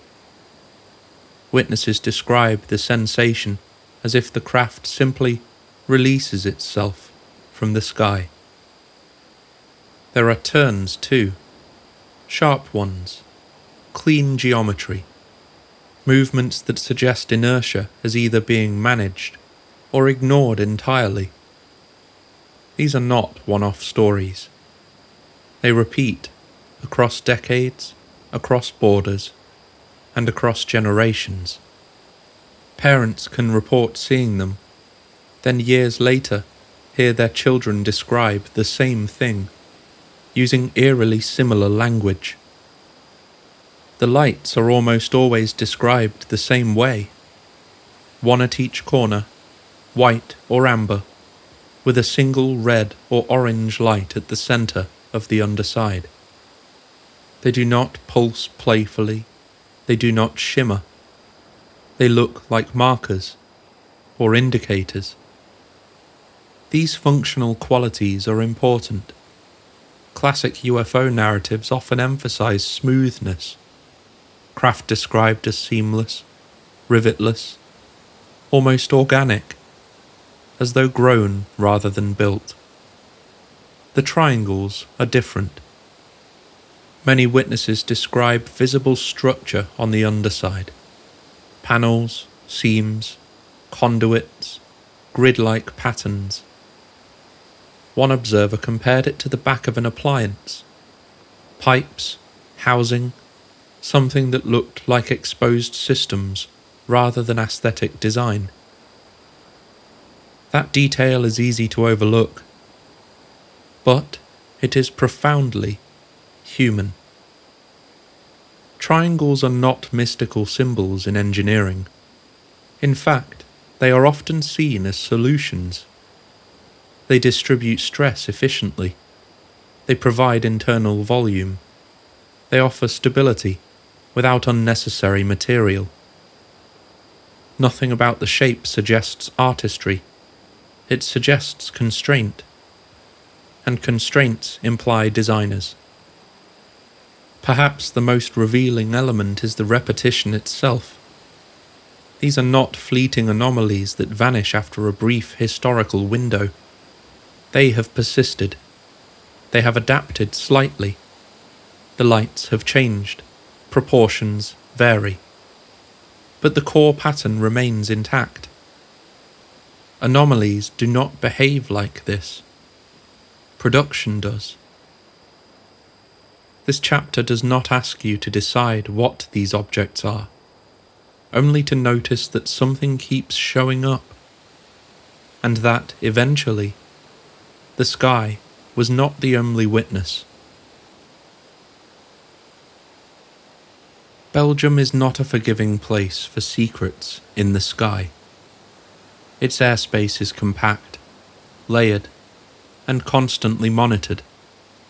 Commercial traffic, military routes, NATO infrastructure, everything here overlaps. An object passing slowly across Belgium does not go unnoticed for long. Which is why the events of 1989 and 1990 remain so difficult to dismiss. The first reports arrived in November of 1989. Civilians describing a large triangular craft moving quietly at low altitude.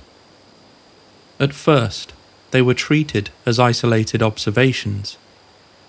Then the reports multiplied. Different towns, different nights, the same description. Soon, police officers began filing formal statements.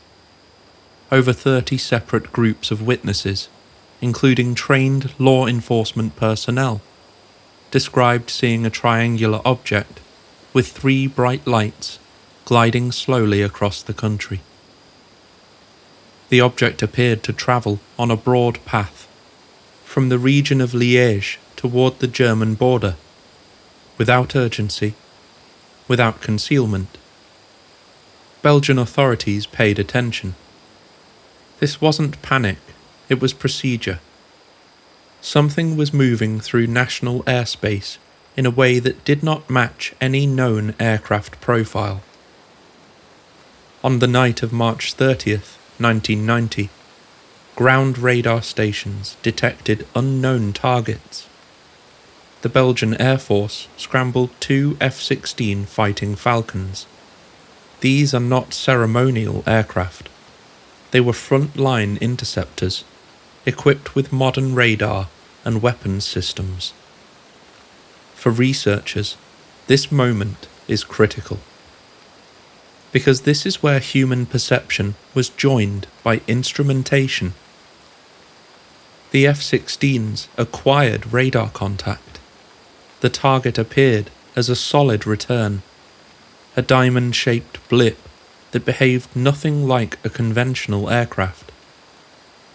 Over the course of the engagement, the radar recorded a sequence of maneuvers that still resist easy explanation. The object descended rapidly, from approximately 10,000 feet to around 500 feet in seconds. Its speed fluctuated dramatically, shifting from roughly 150 knots to over 990 knots in an extraordinary short span of time. These changes imply acceleration forces that would be lethal to a human pilot under normal gravitational conditions. The F-16 pilots attempted to lock on. They could not. Each time a lock was nearly achieved, the object altered course abruptly, executing sharp turns that caused it to drop off radar. Moments later, it vanished entirely. The pilots never made visual contact, but the radar data did not disappear with the object. It remained, recorded, logged, reviewed. What happened next is perhaps the most revealing part of the story. The Belgian Air Force did not deny the incident. They did not claim equipment malfunction. They didn't ridicule the witnesses. Instead, they held a press conference. Senior officials confirmed that the radar data was authentic. Colonel Wilfried de Brouwer stated openly that the performance characteristics observed were, quote, well outside the normal flying envelope of an airplane. He acknowledged that the accelerations recorded would be impossible for a human being to tolerate. This was an extraordinary admission. A NATO member state publicly acknowledging that an unknown object, technologically advanced, controlled, and unchallenged, had operated freely within its airspace and outperformed its most capable interceptors. And then, almost as quietly as it began, the Belgian UFO wave ended. No recovered craft, no definitive explanation, no public resolution. The skies returned to their usual traffic. Commercial flights resumed their familiar routes. The extraordinary receded into files, transcripts, an obscure memory. For those considering the secret space program hypothesis, Belgium presents a deeply uncomfortable question. If this technology belongs to a foreign adversary, it would represent a catastrophic intelligence failure, one that should have triggered open crisis. If it were non-human, it would imply a level of activity that challenges fundamental assumptions about sovereignty and control. But if the craft were domestic or allied, then the lack of escalation begins to make a strange kind of sense. Advanced platforms are rarely tested only in isolation. Eventually, they must be exposed to complexity. Real radar, real pilots, real response protocols. Belgium offered all of that, wrapped in plausible deniability. This does not prove intent. It doesn't prove established ownership. But it does anchor tonight's discussion in something we can measure, something official, something that survived contact with instruments designed to see what the human eye cannot. From this point forward, the story can no longer be dismissed as misidentification alone. When witnesses and machines agree, the question changes. It is no longer, did something happen? It becomes, what kind of technology behaves like this? And who would dare to fly it here? For a while, silhouettes in the sky can carry the story. Lights, movements, behavior. The triangle was like that for decades. Seen, described, repeated, but never fully handled. It existed in the air, and then in memory. But eventually, something changes. The language changes. Instead of, I saw something, the sentences begin to sound different. They acquire numbers, acronyms, designations that feel heavy in the mouth. This is where the triangle drifts out of folklore and into filing cabinets. Not because it's proven, but because someone starts calling it by a name that sounds like it belongs on a requisition form. TR-3B. It's important to be gentle here. Naming something does not make it real. But naming does something else. It gives the imagination a place to stand. A designation suggests there was a meeting, a briefing, a moment where someone asked, what are we calling this? And in the quiet ecosystem of classified aerospace projects, That question is never asked casually. The name most often attached to this designation comes from a single persistent voice: Edgar Fouché. Fouché did not present himself as a storyteller. He presented himself as a career. In interviews and lectures, he described a life spent moving through military and defense spaces where nothing is discussed whole, where you touch one component, one system, one responsibility, never the entire machine. He said he served in the US Air Force from 1964 to 1974, with postings in Southeast Asia, and that his training included intelligence, communications, and cryptologic systems.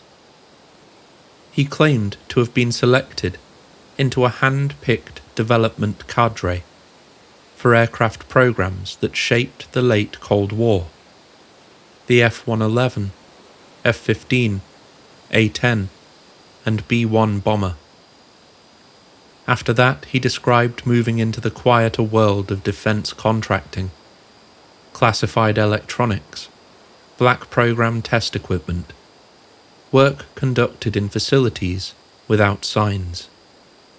He said he spent time at Groom Lake, holding top-secret clearance with crypto access, the kind of phrase that doesn't explain anything, but implies a locked door behind it. Whether or not every element of his biography holds up under independent verification is not the only question here. What matters for our purposes is how he speaks. He speaks like someone accustomed to partial knowledge, to acronyms without context, to systems he's not allowed to describe directly. He also spoke of not being alone.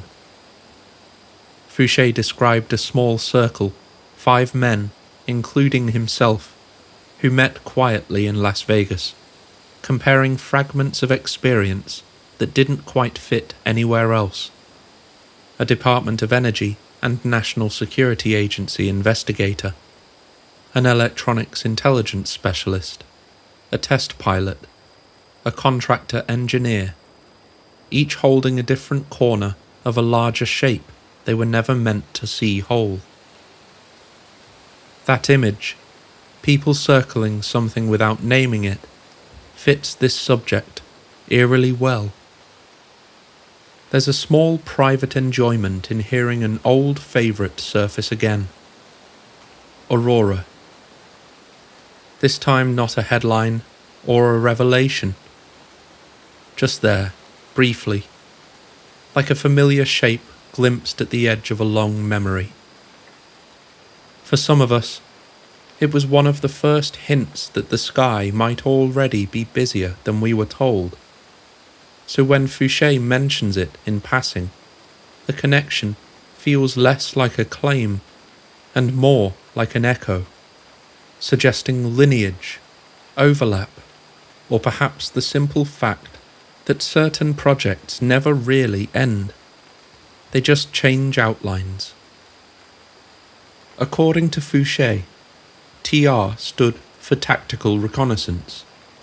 The craft was part of a broader effort, sometimes linked, in rumour, to the elusive Aurora program. He said its internal name was Astra, Advanced Stealth Technology Reconnaissance Aircraft. In my opinion, it's not the convenient poetry of the name that gives it weight. It's the dryness. Classified aircraft rarely receive lyrical titles. They receive labels that can survive a meeting agenda, and TR-3B sounds exactly like something you'd say while pointing at a chart, not a sky. This is the moment where the triangle stops being a visitor and starts being, at least in theory, inventory, perhaps for the secret space program. Not anti-gravity, however, something quieter. Fouché was careful with his language. He did not say the craft defied gravity. He said it reduced mass. At the center of his account is a system he called the Magnetic Field Disruptor, the MFD. According to him, this circular system did not cancel gravity outright. Instead, it altered how much gravity mattered. He claimed the system reduced the craft's effective mass by approximately 89%. That number lingers. It's not rounded. It sounds measured. If mass is reduced that dramatically, everything else changes along with it. Acceleration no longer punishes the structure. Sharp turns no longer crush occupants. Conventional propulsion becomes suddenly sufficient to do extraordinary things. The triangle's behavior, hovering, crawling, then leaving without effort, begins to sound less like magic and more like accounting. Fouché described the MFD as a plasma-filled accelerator ring that surrounded a rotatable crew compartment. The plasma, he said, was mercury-based, pressurized to extraordinary levels, cooled to superconducting temperatures, and spun at extreme rotational speeds, up to 60,000 RPM.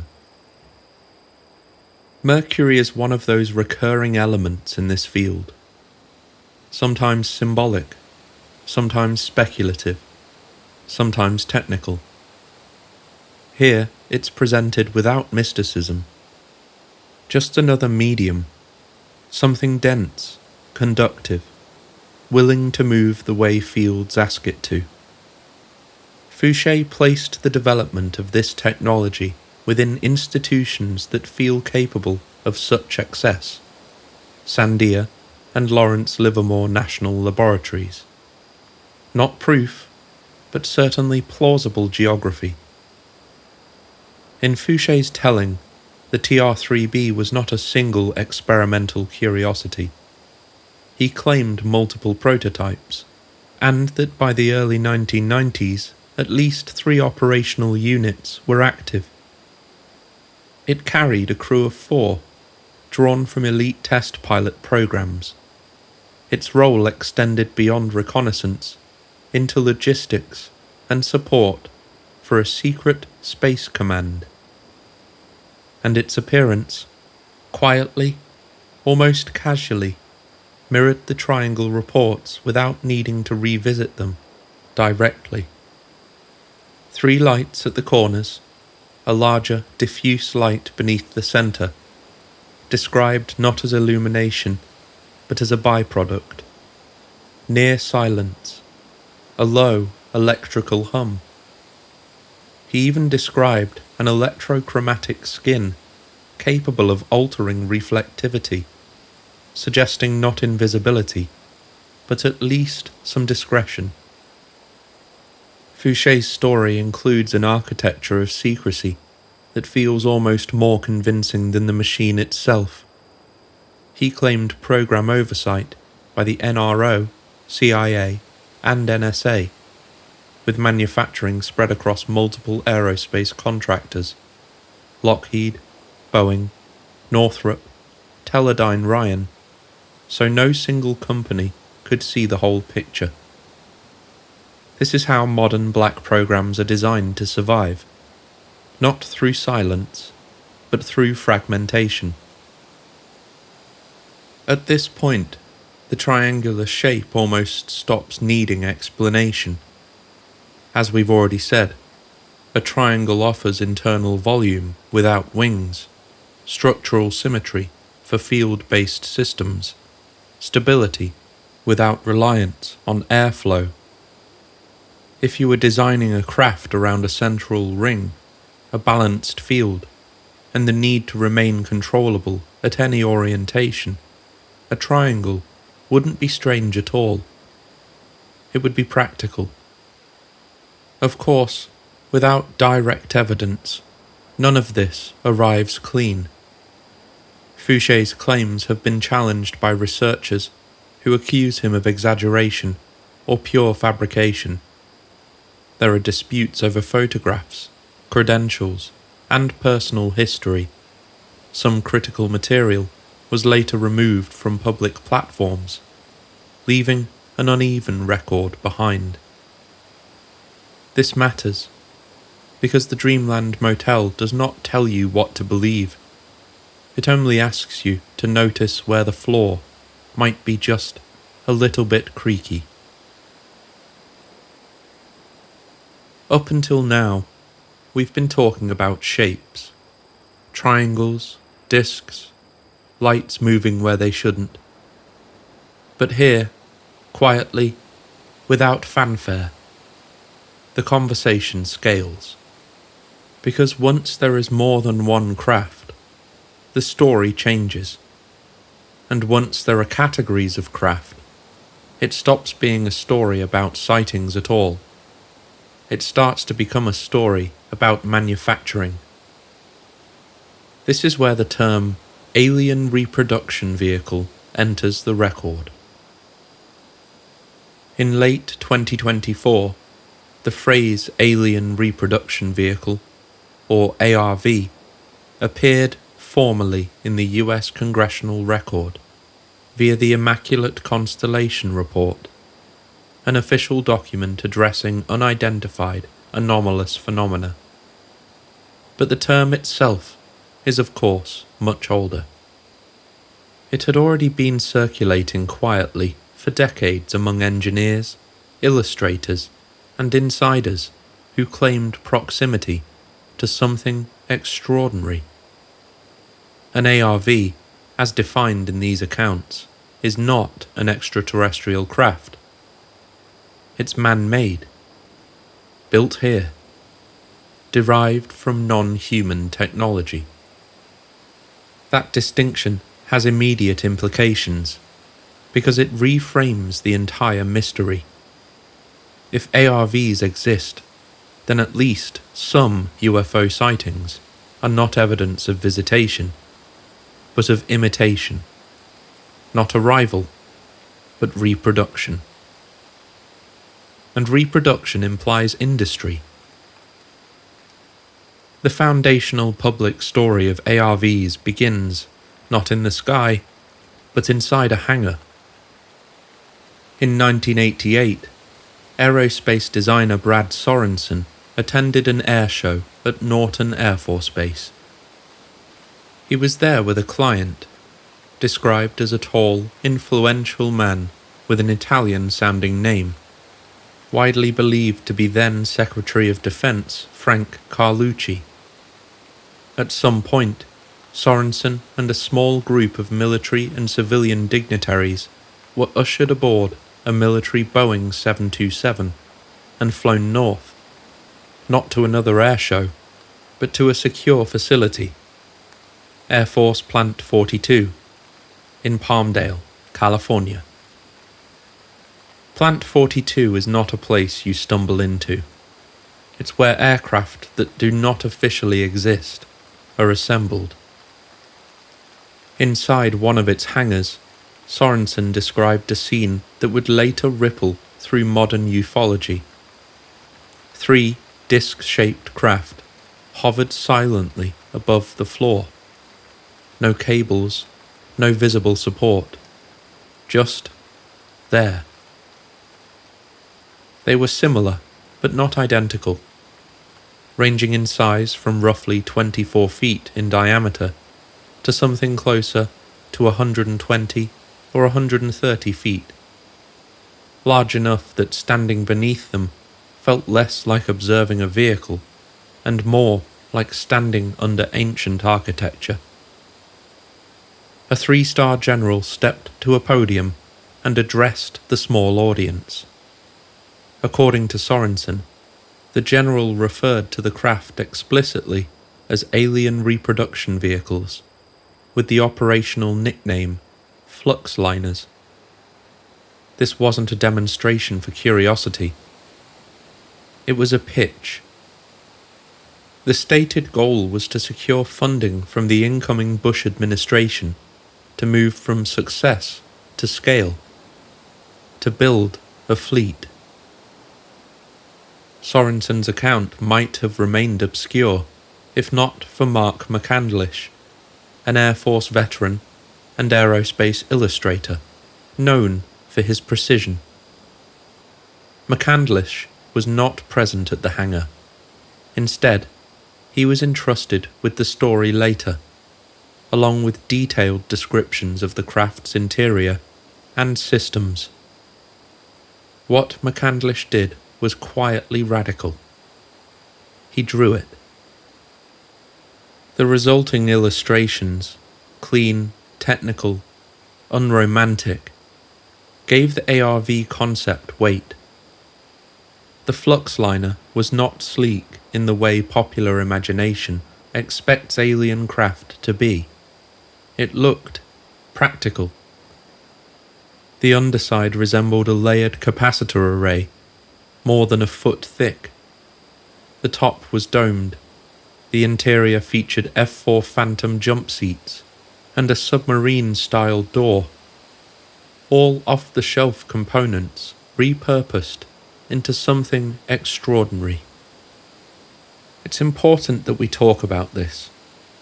If you were truly reverse engineering something beyond human origin, you wouldn't redesign everything. You'd keep what works. You'd graft the exotic onto the familiar. That's what the flux liner looked like. A hybrid. According to the testimony relayed to McCandlish, the flux liner was powered by zero-point energy, the latent energy of the quantum vacuum. A concept speculative, yes, but not at all fictional. Even empty space, physics tells us, is restless. The craft's propulsion system functioned like an enormous Tesla coil, with copper coils rising through the center and massive capacitors embedded in the hull. Control was achieved not through conventional flight controls, but through a spherical trackball, directing energy to different sectors of the craft, similar in principle to a helicopter's swash plate. Rather than pushing against air or expelling mass, the flux liner was said to move by manipulating a field, altering the space around it. The testimony even likened its motion to an Alcubierre-style drive, compressing space ahead and expanding it behind. Whether or not that analogy holds physically, the intent is clear. This was not flight as we know it. A video shown during the briefing reportedly depicted one of the craft hovering over a dry lake bed, making 3 short hops, then accelerating vertically and vanishing in seconds. The claim was bold. Light speed or better. Again, this was not said to the public. It was said to people who control budgets. Here's where the story turns industrial. We know the flux liner was not alone. Running parallel to the disc-shaped ARVs is the triangular platform we've already encountered, TR-3B. And what's striking is not that these two designs differ, it's that they coexist. 2 platforms, 2 shapes, 2 engineering philosophies. The flux liner represents an ambitious approach, direct field propulsion, total mastery over inertia. The TR-3B, by contrast, appears slightly more conservative, focused on mass reduction, allowing conventional thrusters to achieve extreme performance. Different missions, different tolerances, different stages of technological maturity, but a shared lineage. Both rely on rotating electromagnetic or plasma-based systems. Both echo the early electrogravitic work of T. Townsend Brown. Both strangely circle back to mercury-based media and vortex fields, ideas that appear and reappear across decades of exotic propulsion research. This isn't how myths behave. This is how R&D behaves. Once you accept, even hypothetically, that multiple platforms exist, the implications expand rapidly, and so do the questions. Questions we'll get to later. But you don't build two radically different vehicles unless you have infrastructure. You don't staff them without training pipelines. You don't sustain them without logistics, maintenance schedules, spare parts, and doctrine. This is the moment the story stops being about a vehicle and starts being about a program. Manufacturing distributed across contractors, research handled by national laboratories, pilots drawn from elite test schools, funding routed through black budgets large enough to hide entire fleets. This is not the language of accidents. It is the language of institutions. And then, at this point in the narrative, Dr. Stephen Greer steps forward, and of course, does not whisper. Greer goes further than almost anyone else in this space. He states, without hedging, that many UFO sightings, if not most, are not extraterrestrial at all, but are the man-made ARVs. He draws a hard distinction between ETVs, extraterrestrial vehicles, and ARVs, arguing that the latter are the human-built replicas, intentionally designed now to look and behave like alien craft, a feat he alleges has now been achieved, to the point where we wouldn't be able to tell the difference between ours and theirs. In Greer's framing, ARVs have been in development since the mid-20th century, following alleged crash recoveries. He presents testimony from dozens of military and corporate insiders, engineers, pilots, intelligence personnel, all who claim involvement with these programs. And perhaps unsurprisingly, in line with the law, he asserts that ARVs use electrogravitic propulsion derived from the Byfield-Brown effect, powered by zero-point or free energy systems, capable of instant acceleration and gravity cancellation. Greer does not treat this as ambiguous or open for interpretation. He treats it as suppressed fact.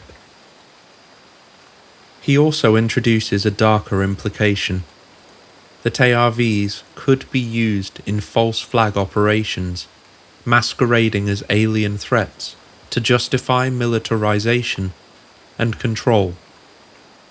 He references warnings attributed to Werner von Braun, relayed by Carol Rosen, about a staged extraterrestrial enemy being, quote, the last card played by entrenched power structures.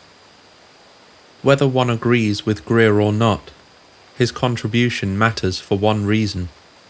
He pushes the ARV idea to its logical extreme. If the technology exists, then motive matters. As we approach the end of this chapter, something subtle has shifted. We're no longer asking whether one strange craft exists. We are asking what it means if dozens do. Disc-shaped platforms for field propulsion, triangular platforms for stealth and logistics and reconnaissance. Different roles, same physics. That's not a sighting phenomenon. That's an aerospace ecosystem. And ecosystems, like this, don't hide forever. They just operate quietly until enough people notice the gap in the budget line item. Up to this point, we've been speaking about vehicles. One craft, then another. Different shapes, surrounded by different stories. But the moment more than one platform is taken seriously, the conversation slips into a different register, because vehicles can be hidden. Fleets, on the other hand, they're a little more complicated. A fleet implies people, not just pilots, but crews. People who train, maintain, people who give orders, and people who quietly receive them. A fleet implies hangars that never appear on maps, supply chains that do not intersect with civilian industry, maintenance schedules that perhaps repeat every week, every month, every year, long enough that someone eventually retires, having worked on the same thing their entire career, without ever being allowed to name it. This is where the secret space program idea stops being sensational and becomes something altogether more administrative. And administration is where power prefers to hide. If even a fraction of these accounts are pointing at something real, then behind the craft must exist a scaffolding that is never photographed. Training pipelines, medical protocols, psychological screenings.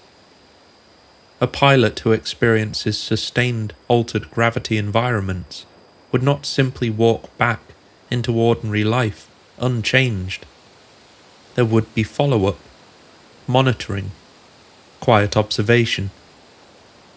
Maintenance alone implies teams of specialists who never see the whole machine. One group might work on power systems, another on structural components, another on avionics that do not behave like avionics. It's said that no one holds the full diagram. They never do. This is why when people speak of fleets, the stories begin to feel too abstract, less romantic, and more unsettling. But if these fleets exist, they don't exist to inspire wonder. They exist to do work. It's also worth noticing what is not commonly described. Most testimonies, whether triangles, discs, or ARVs, focus on atmospheric craft, vehicles seen hovering low, crawling over roads, or accelerating into the sky. But fleets usually have hierarchy: small craft, medium craft, and what are commonly referred to as capital-scale platforms. Those larger assets, if they exist at all, seemingly never enter the atmosphere. But then again, they wouldn't need to. They would remain above weather, above radar clutter, above the place where witnesses live. And perhaps that's why they remain largely undescribed. You don't see what isn't meant to be seen. You don't test what you cannot afford to lose. This is where names like Solar Warden begin to appear, not attached to sightings, but to the architecture. Orbital patrols, deep space logistics, infrastructure rather than craft. These narratives don't usually emerge first. They emerge after hardware discussions. Once people start asking, if this exists, where does it go? And this brings us to something that refuses to stay quiet once noticed. Across these testimonies, we're not hearing about a single propulsion solution. We're hearing about several: field propulsion, mass reduction, zero-point energy, conventional thrust augmented by exotic physics, which raises a simple, disarming question. Why not use the most powerful, the most efficient? Why not use the best one all the time? There are a range of possible reasons for this, ranging from the simple to complex, the mundane to implicitly extraordinary. If zero-point energy field propulsion truly exists, if it allows disc-shaped ARVs to move without inertia, without reaction mass, without conventional limits, why would any advanced program settle for something like the TR-3B's hybrid approach? Why build a machine that still relies on engines at all? This question doesn't accuse. It invites speculation. One possibility has nothing to do with capability, and everything to do with risk.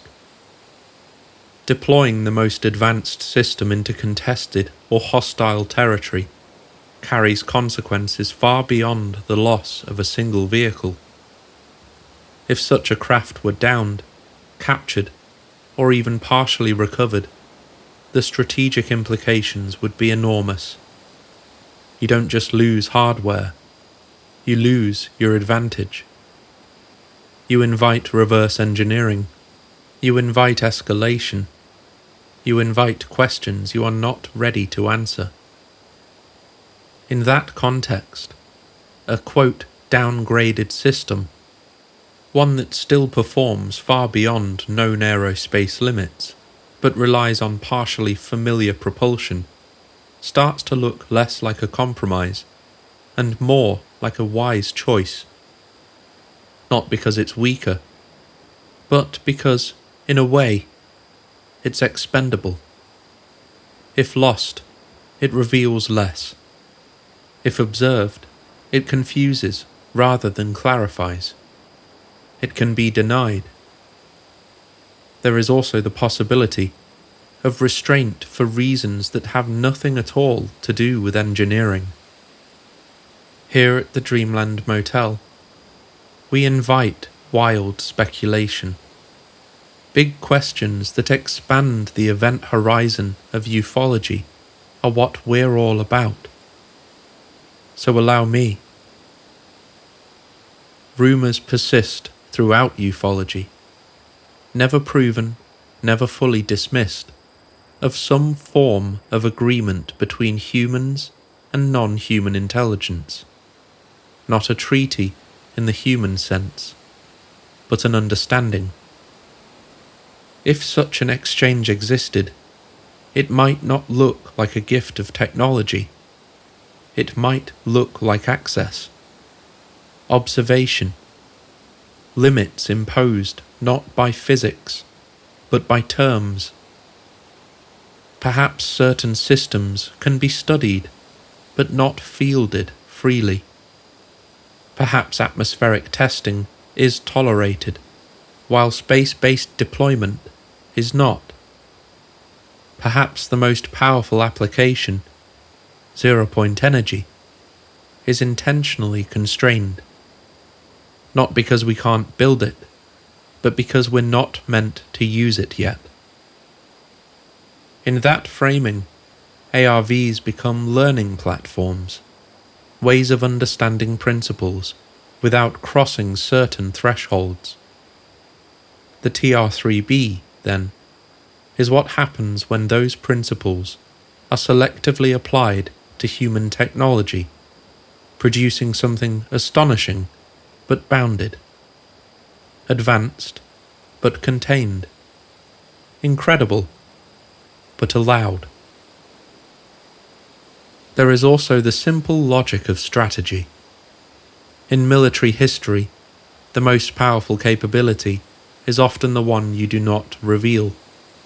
A hybrid craft can perform extraordinary maneuvers while still appearing, at least plausibly, as an extension of known aerospace technology. It blurs the line. It buys time. If zero-point energy represents a civilizational pivot, free energy, gravity control, post-scarcity implications, then its uncontrolled exposure would destabilize far more than battlefield dynamics. Perhaps restraint isn't technological. Perhaps it's political. By now, the unsettling feeling has probably settled in. Not as fear, but as a different kind of gravity. If any of this is even partially accurate, then somewhere, quietly, people wake up and go to work on machines the public is not allowed to know exist. They follow procedures written decades ago. They train successors who will never be able to say what they did for a living. And above them, perhaps far above, larger platforms never enter the atmosphere, never make mistakes in front of witnesses, never leave room for stories. I don't know if they exist, but I enjoy asking what it would mean if they did. What follows is not testimony. It is not a claim. It is not an explanation.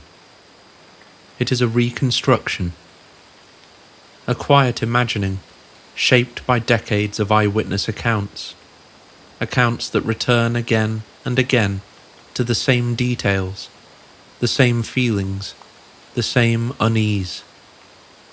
There have been so many people who've stood under these shapes, whatever they are, so many moments scattered across years and continents that share an almost uncomfortable resemblance. Too many to list carefully.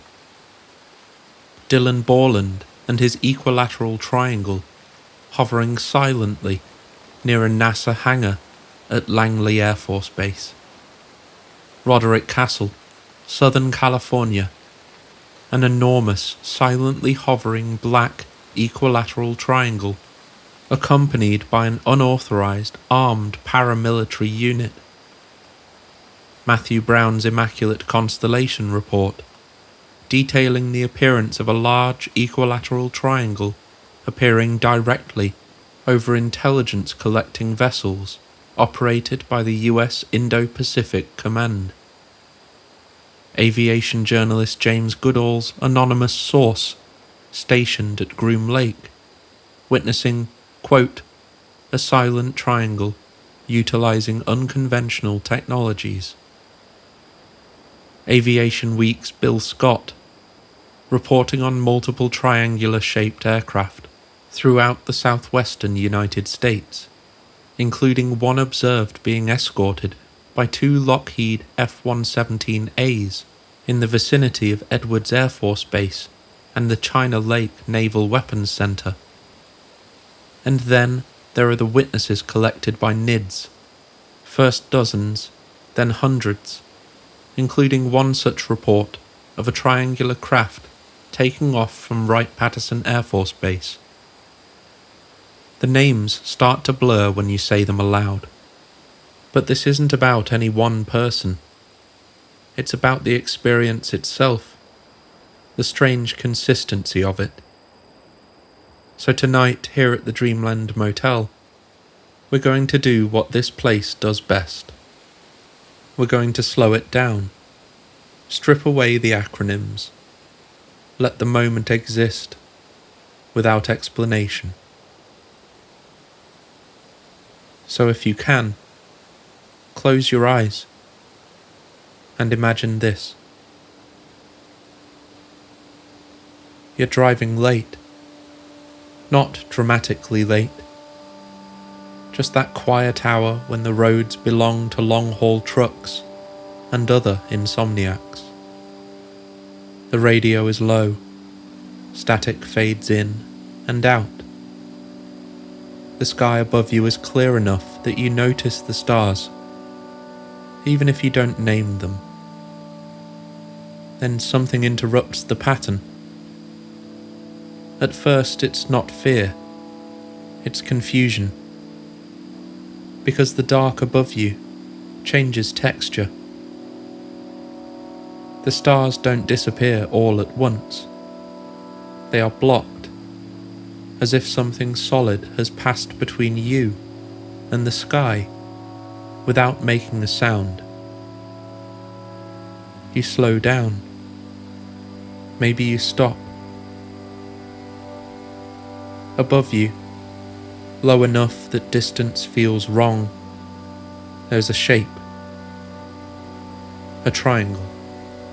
Not glowing, not shimmering, just there. Matte black, the kind of black that doesn't reflect light, it absorbs it. The corners are marked by lights, steady, white, or amber, maybe something in between. They don't flare, they don't pulse. They feel less like illumination and more like indicators, telling something else where the edges are. There is no wind, no heat, no engine noise. That's when the silence becomes noticeable. You realize you've been waiting for sound and it never arrived. No rush of air, no mechanical whine, just a faint pressure in your ears. Maybe a hum so low you're not sure if it's external or inside your head. The triangle is not in a hurry. It hovers with a steadiness that feels intentional. No wobble, no correction. It's as if gravity has been negotiated with, not fought. You find yourself thinking, not this can't exist, but this shouldn't be here. That difference is important to you. You notice details you didn't expect to see. The underside isn't smooth, there are lines, panels, something like conduits or housing. The shape feels built, industrial in a way. It makes the moment stranger, not safer. For a brief, disorienting second, it starts to feel familiar. You haven't seen it before, but it behaves like something that belongs to someone, like a machine doing its job. But that's when the unease deepens, because you realize you are not witnessing wonder. You are witnessing routine, but not your routine. This is the routine of an entirely separate reality that you are not privy to. The triangle begins to move, slowly, almost lazily. It slides across the sky at a pace that makes no sense for something that large.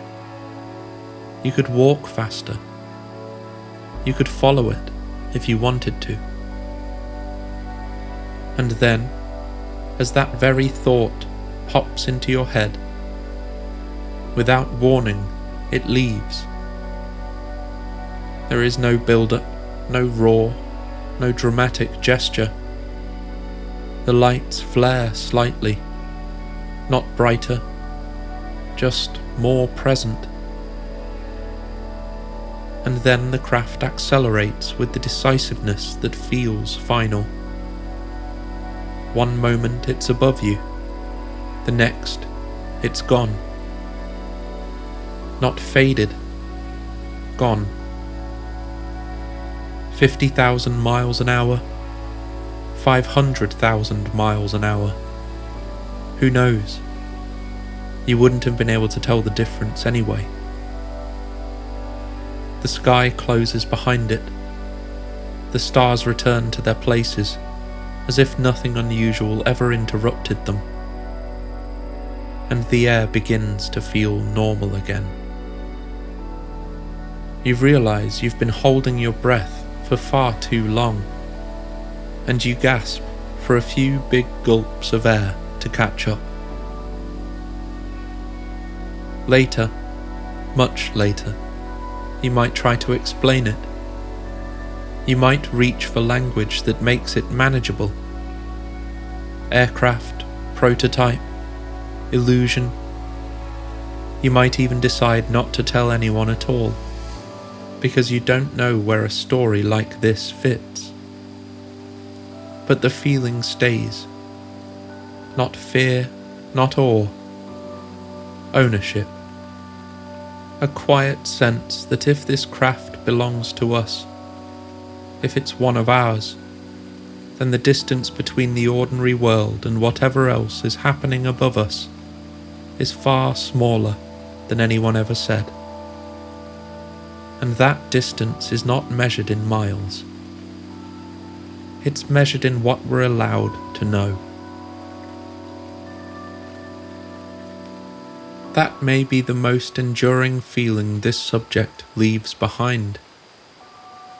The sense of catching a reflection in glass and realizing there's another room behind you, lit, active, and not meant for guests.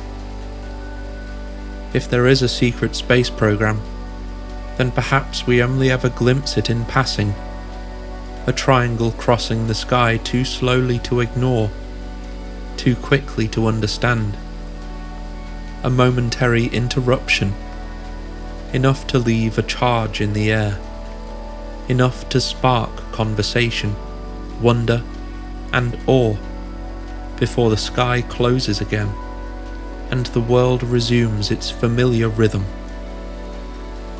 This is a space undeniably smeared with hoaxes, with exaggerations, with well-meaning storytellers, myself included, sometimes forgetting to place disclaimers gently enough around the edges of our own fascination. And yet, beneath all of that noise, there remains a possibility that secrecy itself may have a reason.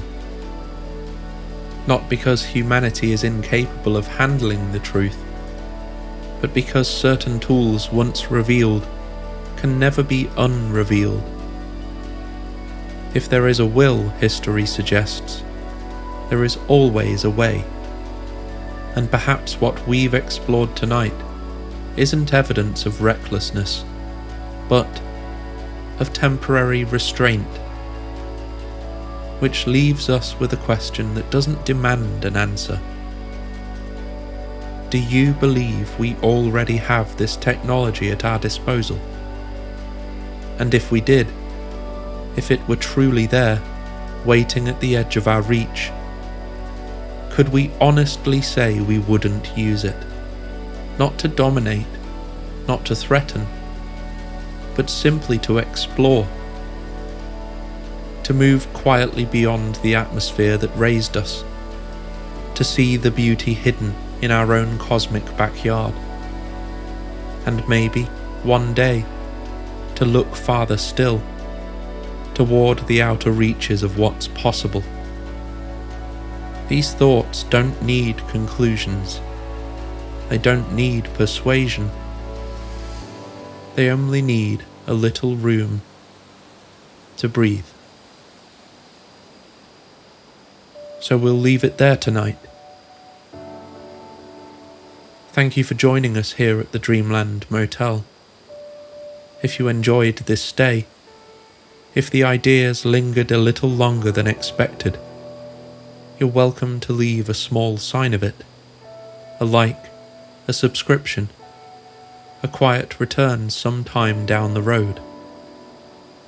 The lights stay on, the parking lot stays quiet, and whatever is moving above us continues on its way, unconcerned with whether we noticed or whether we were meant to.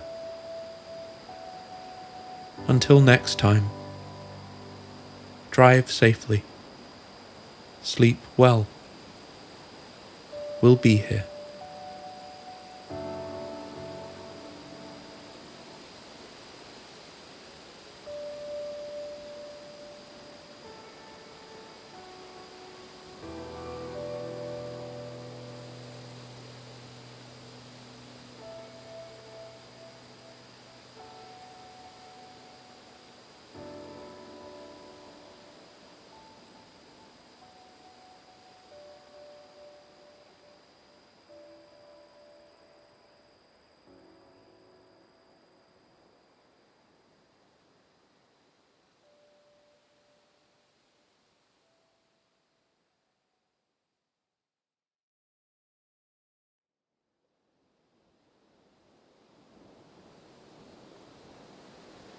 Welcome back to the Dreamland Motel.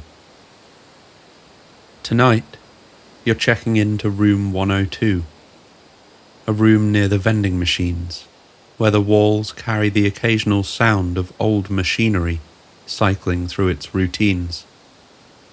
Outside, the motel sign glows steadily, its red light resting against the curtains and the edge of the carpet.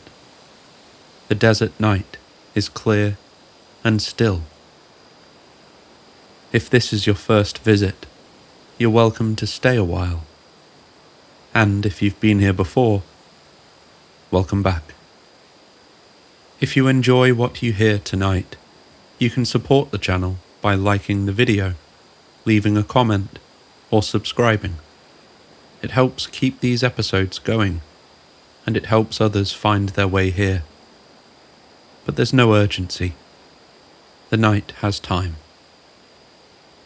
This episode is part 3 of our ongoing Secret Space Program series. So far, we've explored 2 ideas that tend to exist just beyond the margins of public discussion. In part 1, we looked at Solar Warden, the name often used to describe an alleged overarching space program operating outside official acknowledgement. And in part 2, we examined the craft themselves, the so-called man-made UFOs, vehicles said to have been deployed quietly, away from public view, for travel beyond Earth. If you'd like to listen to the series in order, there's a complete Secret Space Program playlist available on the channel page, arranged from beginning to end. As we continue, tonight's story narrows its focus. We journey into something called Project Serpo, a claim that in 1965, 12 human beings were selected, prepared, and sent to another star system as part of a formal exchange with a non-human civilization. According to the account, the mission was not symbolic. It was not brief. It was meant to last years. Those chosen didn't leave behind public records, press coverage, or official acknowledgement. Their names were removed, their absences explained, their journey recorded, if at all, only in classified files and personal notes. And of course, the Project Serpo story didn't surface through government release or courtroom testimony. It appeared in 2005 through a series of anonymous emails posted to an online UFO forum. The messages were detailed, procedural, and measured in tone. They didn't ask for belief. They offered information, one section at a time. Whether the story reflects lived experience, deliberate misdirection, or a mixture of both remains an open question. And here, at the Dreamland Motel, we don't try to resolve that question. We document the claim as it was presented, and we allow space for uncertainty. The road outside continues as it always has, and above the desert, the night sky looks no different than it did decades ago. This is the story of Project Serpo. Project Serpo appeared quietly in November of 2005, inside the infrastructure of the early internet, a place where forums functioned as both archive and campfire. At the time, online UFO communities had become gathering points for people who felt history was being written somewhere else. The world had entered a period shaped by sealed reports, classified programs, and explanations that often arrived already simplified. In the years following September 11th, public faith in official narratives had thinned. Information now moved faster than institutions, and the internet had begun to feel like a parallel record, imperfect, chaotic, but very much alive. And it was into this environment that an email arrived. The recipient was the administrator of a large UFO discussion forum, someone accustomed to anonymous tips, hoaxes, and half-formed theories. This message, however, did not resemble the others. It wasn't frantic, it did not overreach. It read more like a memo than a revelation. The sender identified himself only as anonymous. There were no credentials offered for verification, no attempt to establish authority through rank or resume. Instead, the message opened with a plain introduction, words that would later be quoted and reposted thousands of times. First, let me introduce myself. My name is Anonymous. I am a retired employee of the US government. I won't go into any great details about my past, but I was involved in a special program. That kind of opening has always struck me as quietly charming. It comes from the classic Ufology starter bundle. Statements like this make no effort to build a foundation beneath themselves. Whatever follows rests entirely on the reader's willingness to carry it. There's no scaffolding, no insistence, just an implicit understanding that belief, if it comes at all, will have to be earned line by line. In one sense, it feels almost like a take-it-or-leave-it gesture, a kind of open exit door for anyone with a vivid imagination and a free Sunday afternoon, a ready-made escape hatch that says, if this goes nowhere for you, you're under no obligation to stay. But there's another way to read it. It can also sound like someone who has already spent enough time explaining themselves, someone who has learned that justifications rarely survive scrutiny anyway, and that words, once released, must stand on their own. In that reading, the statement carries a different weight, not casual, not defensive, simply done. It occupies both ends of the spectrum at once, effortless and exhausted, open-handed and closed off, leaving the burden of judgment exactly where it belongs, not on the introduction, but on everything that follows. That was all. No demand for trust, no warning of consequences, just a statement set down carefully. What followed in the days and weeks after was not a single disclosure, but a sequence. Long emails, structured sections, dates, terminology, and procedures presented without emphasis. The information was released gradually, as if the author believed the pace itself mattered. I can agree with that. Regardless, this method stood out. In a digital landscape already crowded with grand claims and urgent language, the Serpo emails moved differently. They didn't escalate. They just accumulated. Each message added context rather than shock. Names of programs, descriptions of roles, lists of equipment, details that seemed almost inconvenient in their specificity. The tone remained consistent throughout, formal, restrained, and uninterested in persuasion. Whoever the author was, he never asked readers to believe the story. He asked them to read it. Forum members, of course, reacted in predictable ways. Some dismissed the emails immediately, identifying familiar patterns of fabrication. Others began cataloguing the details, testing them against known history, astronomy, and military structure. Threads multiplied, arguments unfolded, but the story itself remained unchanged, as if indifferent to the debate unfolding around it. One of the more striking qualities of the Serpo narrative was how complete it appeared from the very beginning. It didn't feel like an idea searching for an ending, or a concept being shaped by audience reaction.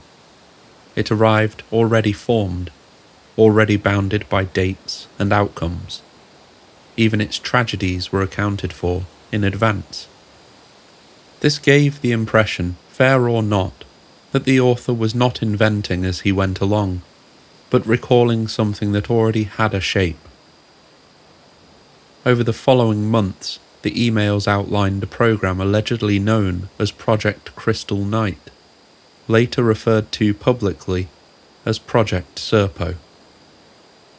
According to Anonymous, it was an interplanetary exchange initiative born out of events decades earlier, involving recovered technology, diplomatic contact, and the selection of 12 human beings for a mission beyond Earth. The claims were extraordinary, but the way they were presented was not. There were no dramatic conclusions offered, no claims of imminent disclosure. The emails did not promise further proof or hint at future revelations. When the messages eventually stopped, they did so without ceremony. The archive was complete. For some, that silence was confirmation enough. For others, it was the final indication that the story had been constructed deliberately, perhaps even strategically. In the absence of physical evidence, interpretation filled the space left behind.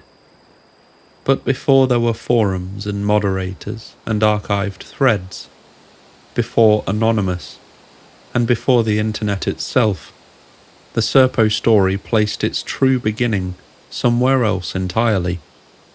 Not online, not even in the Cold War, but in a stretch of desert in New Mexico, in the summer of 1947, where something was said to have fallen from the sky, and where the first piece of a much larger narrative was quietly set in motion.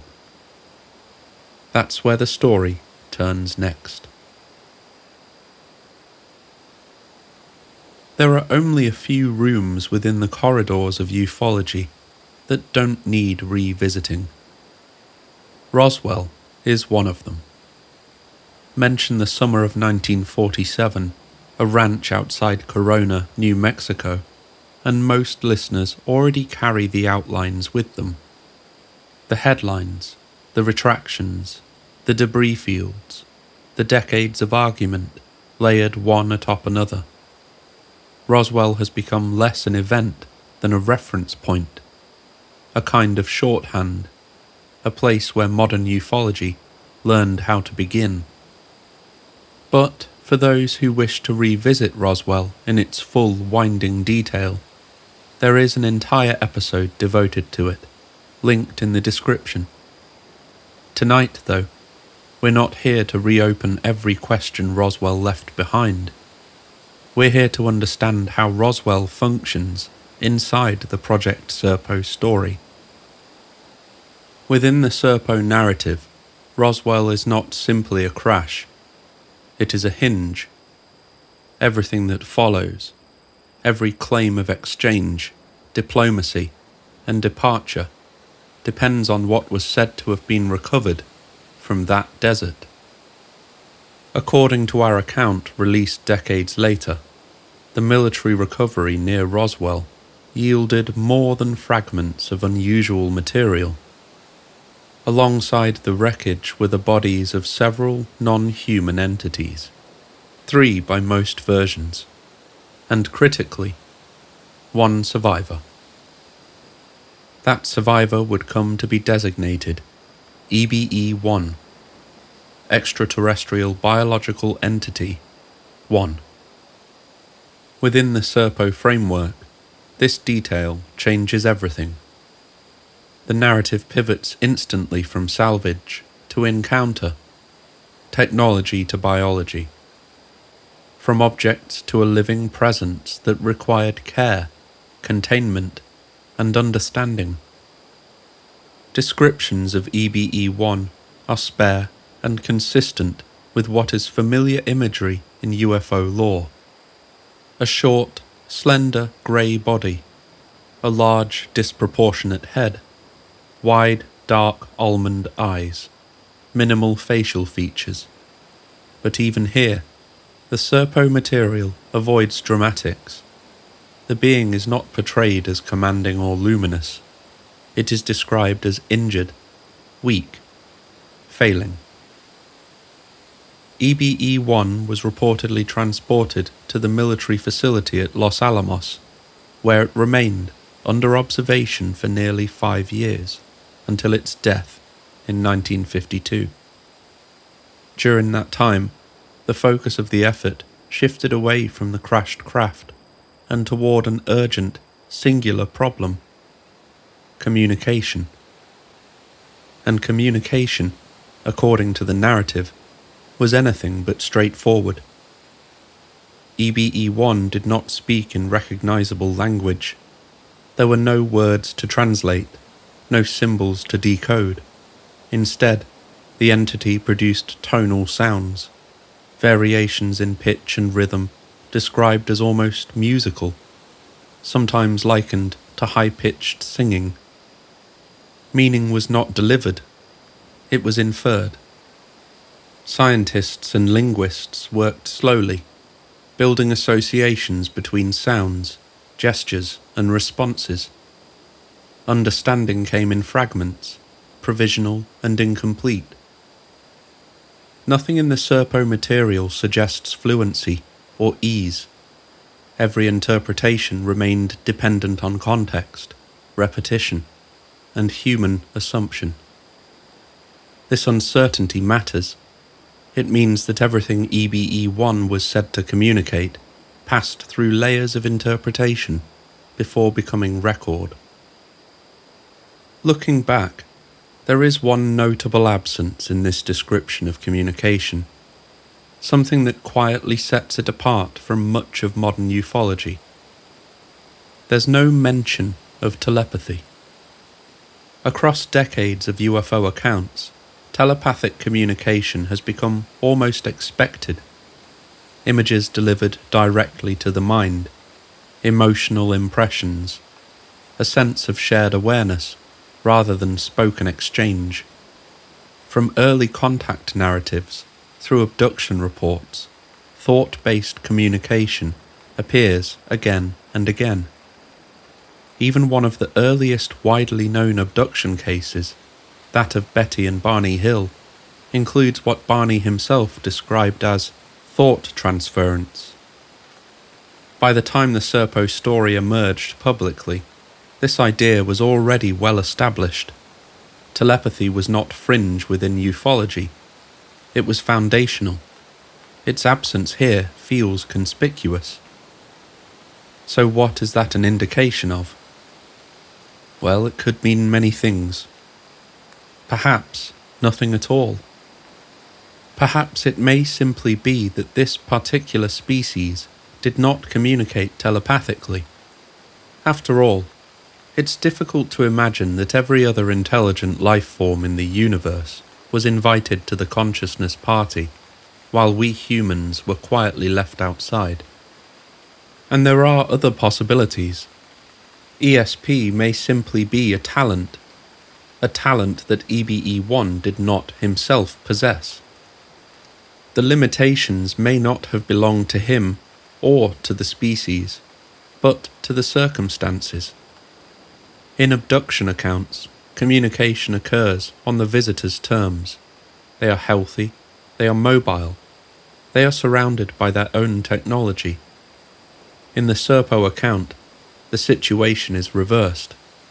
The being is injured, removed from its environment, dependent on unfamiliar systems. If telepathic communication requires some form of technological or environmental interface, a kind of consciousness-linked medium, it may simply not have been available.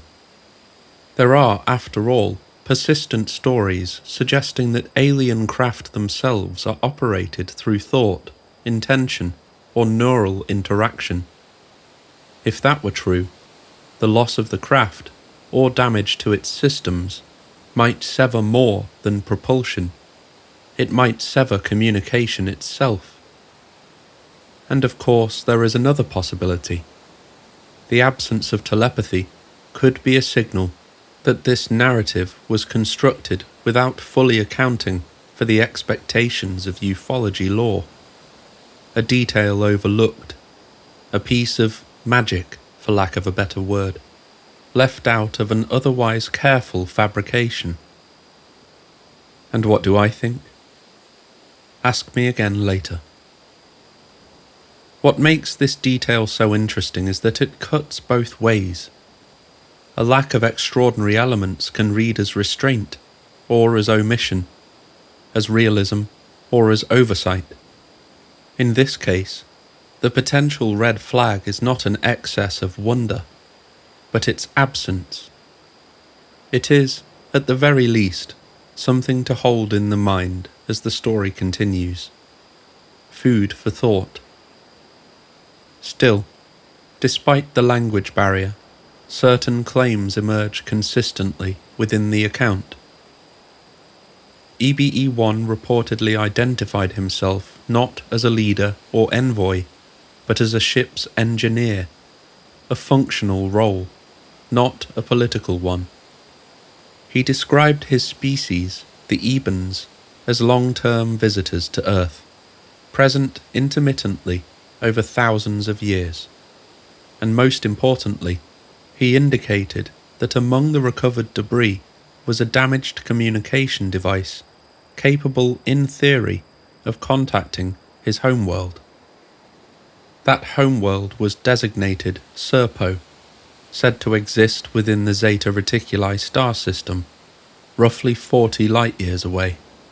If indeed the Project Serpo story is a complete fabrication, it's interesting he decided to play the Zeta Reticuli card, as that detail once again originates from the Betty and Barney Hill abduction story, and reappeared again decades later in the infamous Bob Lazar account.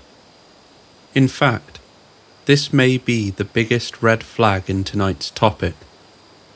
By 2005, the testimony of Bob Lazar was still echoing through the UFO community. His claims were a constant point of reference, especially in online forums. Debated, dissected, recycled. Lazar had framed extraterrestrial technology in very specific terms: nuts and bolts, reactors, propulsion systems. Even when he referenced Zeta Reticuli as the alleged point of origin, he remained careful, almost rigid, in what he didn't claim. There was no telepathy in Lazar's account, no shared consciousness, no images placed gently into the mind.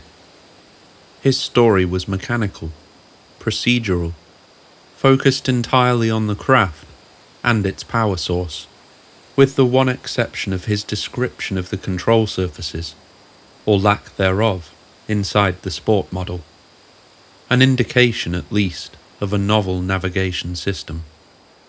So if Project Serpo is a constructed narrative, this becomes an interesting alignment. It's possible the author was familiar with Lazar's testimony, absorbed its structure and vocabulary, and used it as a foundational thread. At the same time, they may have been less acquainted with earlier abduction accounts, like the Hills, where thought-based communication was a pivotal detail.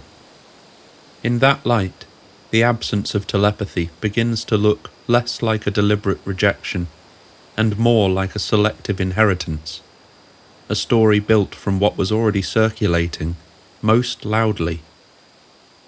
None of this proves anything, but in my opinion, if the Serpo account was stitched together from existing material, this would be a logical place to trace the pattern, a narrative shaped by influence rather than experience, grounded in machinery, not minds.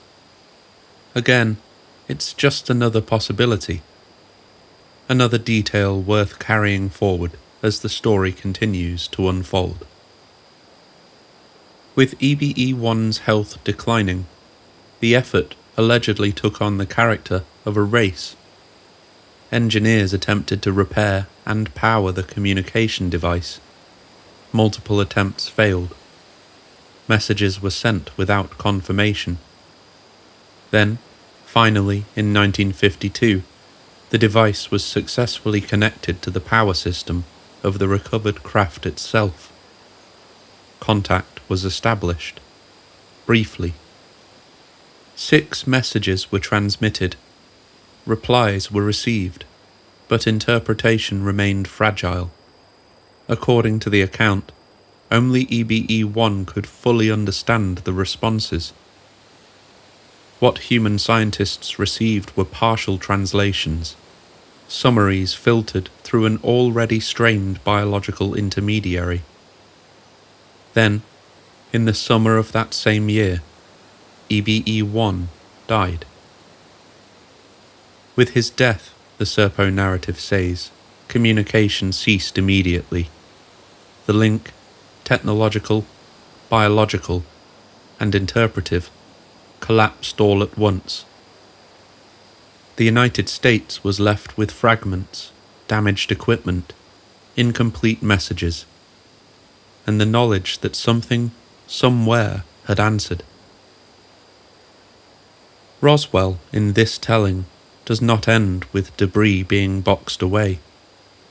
It ends, all the same, with silence. A silence that would last years, and one that, according to the story, would eventually be broken, not by words, but by instructions. Silence, in the Serpo narrative, did not mean abandonment. After the death of EBE-1 in 1952, communication with Serpo ceased entirely.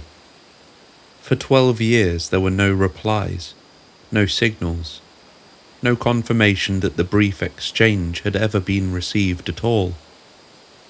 What remained on Earth was a collection of damaged technology, incomplete translations, and a single unresolved fact. Someone, somewhere, had answered, once. According to the account later provided, the silence finally broke when US scientists succeeded in doing something subtle but decisive. Using knowledge inferred from EBE-1's fragmented communications, they figured out how to operate the recovered Eben communication device without the help of EBE-1. This was more than a repair. It was proof, at least internally, that human engineers had begun to understand Eben systems well enough to interact with them deliberately. The response, when it came, did not arrive as philosophy or warning. It arrived as logistics. What followed became known as Project Crystal Night, the transition from passive analysis to active diplomacy. The Serpo material presents this moment as a shift in posture. No longer was the United States merely reacting to an anomaly. It was preparing to negotiate. The first formal meeting was set for April 24, 1964, at the White Sands Missile Range. April 24th, 1964. If that date sounds familiar, it probably should. It's the same day as one of the most intriguing close encounter reports of the 20th century, the Lonnie Zamora incident. That afternoon, in Socorro, New Mexico, police officer Lonnie Zamora reported witnessing a shiny, egg-shaped craft landed in the desert. He claimed to have seen 2 small beings standing outside it. Moments later, the object lifted off, accompanied by a loud roar and a flame described as blue and orange, before disappearing into the sky. Socorro sits only a short drive from White Sands. In the context of Project Serpo, that proximity is hard to ignore. The alleged diplomatic meeting and one of the most credible law enforcement UFO encounters in history, unfolding on the same day, in nearly the same stretch of desert. This is where the story tightens its weave. It could be coincidence, an elegant one, but coincidence all the same. It could point to a connected series of events, fragments of a larger operation, glimpsed only at the edges. And of course, it could be a sign of careful narrative construction, a story stitched deliberately into the existing fabric of ufology. But the overlap doesn't end there. Extra points if you can guess where I'm going next. Another alleged encounter is said to have taken place in 1964. The infamous landing at Holloman Air Force Base, where an extraterrestrial craft was reportedly filmed touching down and meeting with US military officials. No specific date was ever publicly attached to that story. But if there is truth to either encounter, it becomes tempting to consider that they may not be separate events at all. Otherwise, we're left entertaining the idea that two secret meetings between US officials and extraterrestrials occurred in the same year at two different military installations, situated only a few miles apart. One such meeting would be extraordinary enough. Two begins to feel a little overindulgent. So perhaps it was White Sands, perhaps it was Holloman, and perhaps the truth drifted somewhere between the two, shifting locations slightly as stories were told and retold. History does have a habit of doing that. After all, even the most famous crash in ufology, the Roswell incident, didn't actually occur in Roswell at all, but roughly 75 miles away, near a small town called Corona. Precision, it seems, is rarely preserved when secrets travel. There are persistent claims that footage of the 1964 meeting exists, real film, allegedly recorded and then sealed away. If it does, one can't help but think it would settle a great many arguments. They really should show it to us. But until then, the date remains, April 24th, 1964. And for the purposes of this episode, we'll continue, as the Project Serpo story says, with White Sands as the location. As the lore goes, White Sands was chosen for reasons that require little explanation: isolation, control, and an existing culture of secrecy. 16 senior military and government officials were present. No press, no observers, no public record. 2 Eben craft entered Earth's atmosphere and landed at the designated site. These were described as larger than the disc-shaped vehicles recovered in earlier incidents, less like reconnaissance craft, more like transport vessels. It's worth noting, briefly, that this detail fits neatly within other narratives we've already encountered in this series. Within the broader Solar Warden framework, a variety of vehicle types are described. Different craft built for different purposes, rather than a single universal design.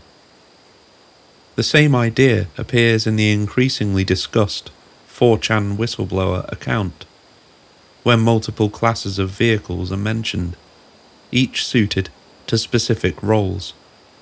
That source also echoes another familiar claim, that these entities may have been visiting Earth for thousands of years. Whether these parallels represent convergence, influence, or coincidence is difficult to say, but the pattern is there. Still, I digress. In any case, their arrival within the narrative is treated not as spectacle, but as procedure. Among the Eben delegation was a figure later designated EBE2. The Serpo account identifies EBE2 as female, though it offers little elaboration beyond that. What mattered, what altered the entire dynamic of the meeting, was her ability to speak English fluently. There were no translation devices, no tonal interference, no interpretive delay.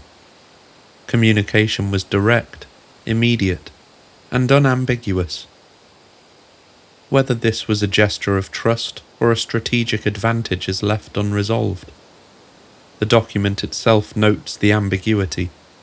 Removing technological intermediaries also removed the possibility of misinterpretation. But it placed control of language entirely with the Ebens.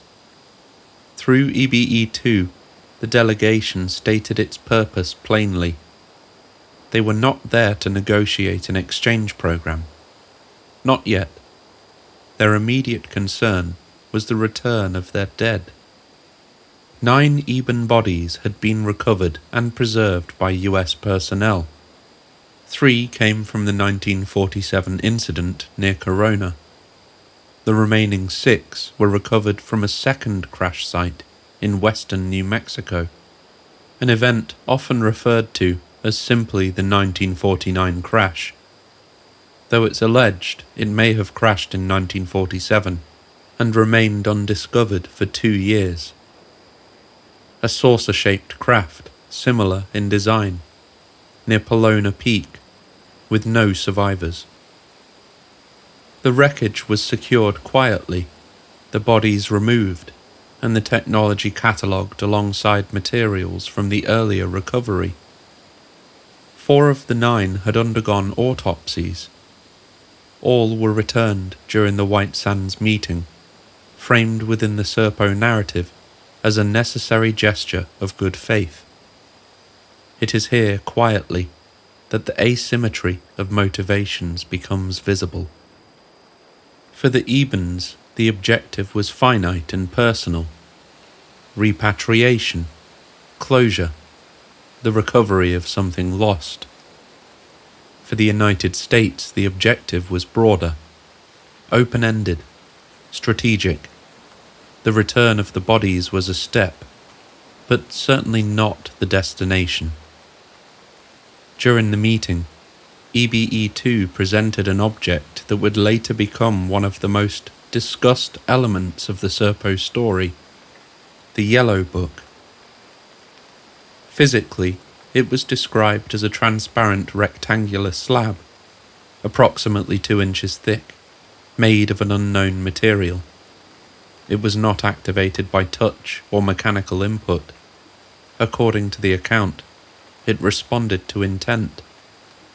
When EBE2 focused on it, the surface displayed images and text, dynamic, layered, and far beyond the ability of those present to fully interpret. This is not the first time we've discussed the Yellow Book at the Dreamland Motel. Though hints of its existence have appeared in several stories, I know of it most of all through the testimony of Dan Burrish. Again, a link to his full story can be found in the description. The information the Yellow Book contained was described as vast. Cosmological data, details about Serpo, and, most controversially, a history of Eben interaction with humanity, stretching across the entire span of human evolution. What matters here is not whether those claims were true. What matters is that they were shown, not explained. The Serpo narrative is careful on this point.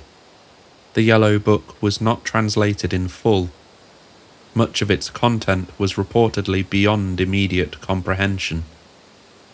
it was an object of partial understanding, and that incompleteness carried its own weight. The implications, if taken seriously, would have destabilized science, religion, and history simultaneously. The document notes that controlling this information was considered a matter of national security. At some point during the proceedings, the account records a moment of hesitation, a concern raised, briefly, about the consequences of proceeding further, about exposure, about the ethics of what was being discussed. It did not last. The return of the bodies was completed. Trust, at least procedurally, was established, and with that, the conversation shifted from whether cooperation would continue to how. The agreement that followed formalized an unprecedented decision, an interplanetary exchange program. Human participants would travel to Serpo. Eben participants would remain on Earth for a limited duration. The specifics would be refined later. What mattered was commitment. A date was set. July 15th, 1965. The departure location was designated as the northern section of the Nevada test site. With those details recorded, Project Crystal Knight moved out of the diplomatic realm and into preparation. Of course, no announcement was made. No public consent was sought. History, in this telling, advanced behind closed doors.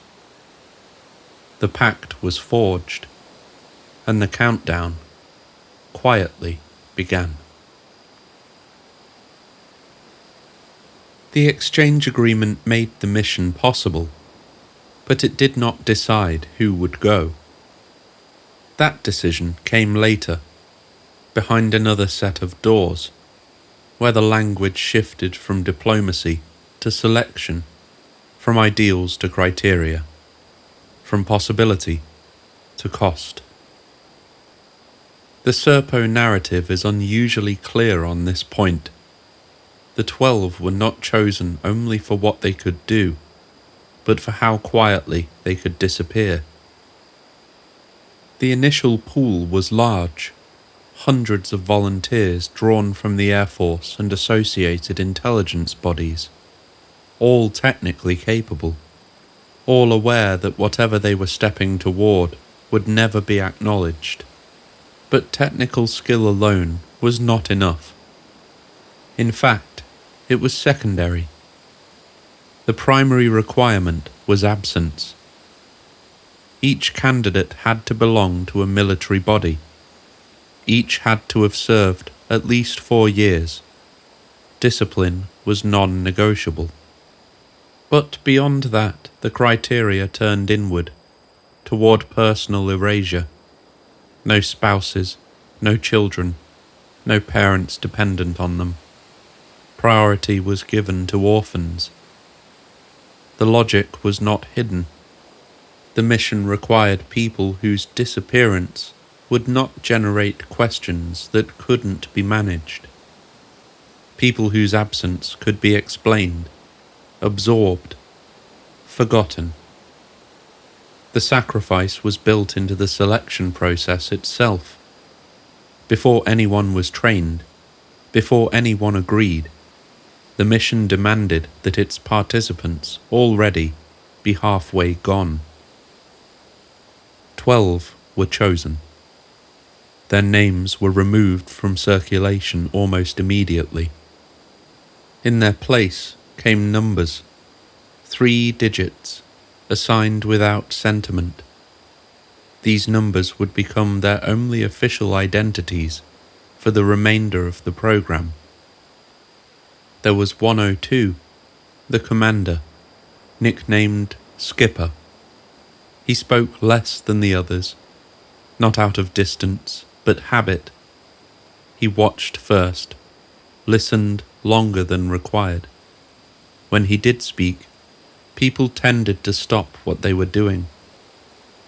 203, the assistant commander, had a calm that didn't fluctuate. Even when delivering difficult information, his voice remained level, as if steadiness itself were a form of leadership. The pilots came next. 225, known quietly as Sky King, traced imaginary flight paths in the air with his finger while studying charts, rehearsing routes that had no sky yet. His counterpart, 308, called Flash Gordon, carried himself with a confidence that bordered on recklessness, a counterweight to the careful silence of the others. The linguists, 420 and 475, worked almost constantly.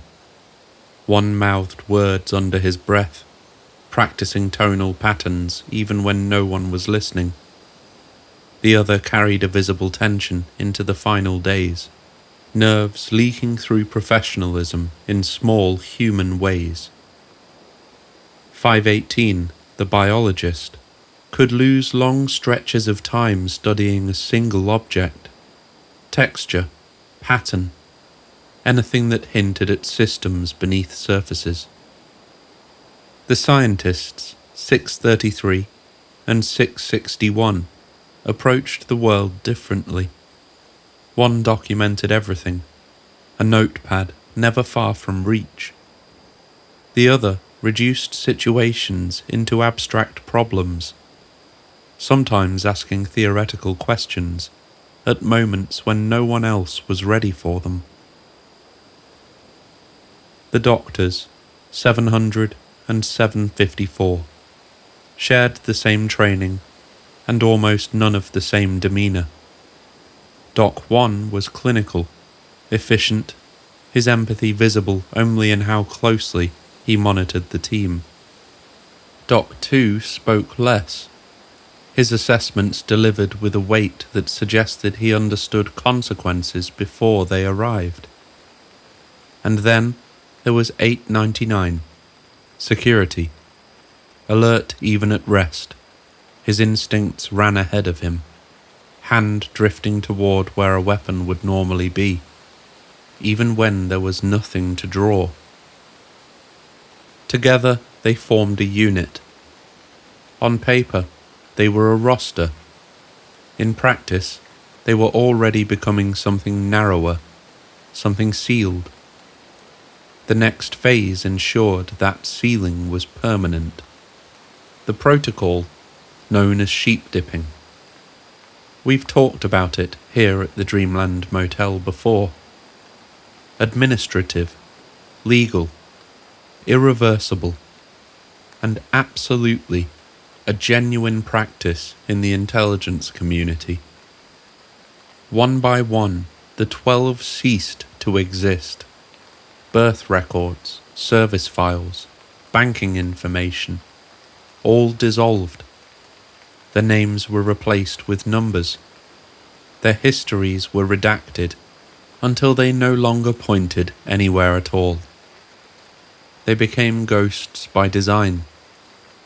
The psychological cost of this process was significant, though the Serpo material rarely lingers on it. What it does note is telling. The spontaneous emergence of nicknames, Skipper, Doc, small acts of reclamation, fragments of humanity reasserting themselves in the gaps left by procedure. And after identity erasure came conditioning. The training covered everything the program believed might be necessary, even anatomy as it was understood, language structures, basic astrophysics, survival techniques. The goal was redundancy. Each member trained beyond their primary role. If someone failed, another could step in. But one exercise stood apart. Near the end of preparation, Each team member was placed alone into a box measuring 5 by 7 feet. The box was buried 7 feet underground. There was no light, no sound, no sense of time. Each remained there for 5 days. The Serpo narrative does not describe this as punishment. It frames it as preparation. Isolation, confinement, removal from the world above. The exercise functioned as a rehearsal, not just for space, but for non-existence, a symbolic burial. The old identity sealed away, so that something else could take its place. Those who emerged were not congratulated. They were cleared.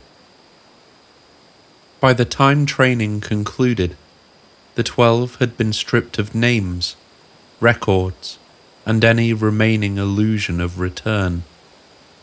Officially, they were already gone. Only their bodies remained on Earth, moving through final checklists and briefings. The mission had not yet launched, but the cost had already been paid. They were half gone before they ever left the planet. On July 15th, 1965, the chosen 12 stepped into an Eben shuttle, with equipment already stowed and decisions already made. The commander's log records the moment with a well-practiced efficiency. Readiness affirmed, supplies accounted for, final consent taken.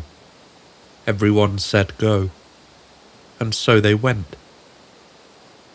Inside, the craft resisted familiar categories. The interior was vast for a shuttle. 3 levels, bare benches instead of seats, no harnesses, no windows. The walls themselves seemed difficult to focus on, described later as dimensional, as if depth refused to decide.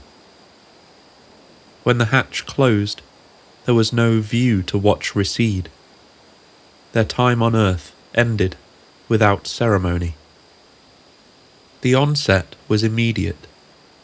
As the energy systems engaged, vertigo washed through the cabin. Thought fragmented. Orientation failed.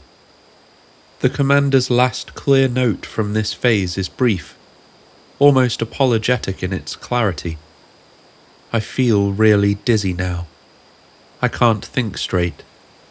It seemed like we all fainted. Time thinned. When awareness returned, it did so unevenly. According to the wristwatch, one of the few anchors left, the shuttle phase lasted roughly 6 hours. The crew woke into confusion and found themselves docking inside something incomprehensibly larger. The main vessel was not a craft so much as a place, a hangar ceiling rising 100 feet overhead, a sense of scale that refused to resolve into edges. I just can't describe how big this is, the commander wrote, and then stopped trying. The 12 were guided, never rushed, never restrained, into a designated area and directed to sit. Chairs were arranged. Then, one by one, clear containers were lowered over each person and their seat. Spheres, bubbles. They could breathe, they could see, but they couldn't move. The dizziness returned, deeper this time, paired with a confusion that felt less like sickness and more like something you could describe as subtraction. At least once, 899 managed to exit his sphere and release the commanders. The response was calm and unmistakable. An Eben guide entered, gestured toward the chairs, and simply waited. The message required no translation. They returned to their places. Later analysis would suggest the spheres were not cages, but compensations, environmental stabilizers meant to blunt forces the human body could not endure unaided. If so, they worked. Survival followed. But autonomy did not. For long stretches, the crew drifted between wakefulness and something like sleep, but not exactly, losing any reliable sense of duration. Physiological stress became routine, profound dizziness, cognitive fog, episodes of unconsciousness. The Ebens referred to the condition simply as space sick, a baseline state for unprotected humans in transit. Sleep arrived without rhythm and left without warning. Hunger dulled. Thirst changed its character. Memory softened at the edges. The commander's diary grows sparse here. Entries appear, then stop. Hours, perhaps days, pass unmarked. When notes resume, they do so with a studied economy, as if language itself required rationing. Then the journey took its first life. The discovery didn't come with alarms. The commander woke into movement, crew members standing, drifting, trying to assemble some sort of meaning. One person was missing. An Eben guide pointed and approached to an absence. The words were simple, delivered without emphasis. Earthman is not living. 308, Flash Gordon, was shown to them in a separate container, something resembling a coffin. No ritual, no preparation, no suggestion that the body could be returned. The classic human instinct flared briefly. 899 declared he would arm himself. The moment passed as quickly as it arrived. The commander intervened, his order plain and steady. No, we don't need guns. No Ebens have been hostile toward us. The decision closed the door that could not have been reopened without consequence. The doctors examined the body when finally permitted. The assessment was clinical and final. A pulmonary embolism, likely exacerbated by stresses no one fully understood. The cause mattered less than the fact. Risk had become loss. From that point on, the numbers changed. The ship continued. The spheres remained. The days, or their equivalents, passed without markers.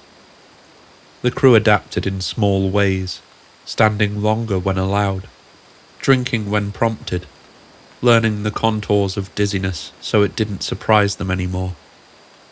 The commander wrote less often now, and when he did, the entries were shorter. At last, a guide entered and spoke a sentence the crew had been waiting for, without fully admitting it. The journey was almost over. Prepare for landing. Preparation felt abstract. Bodies were weaker, minds were dulled by a long dependence.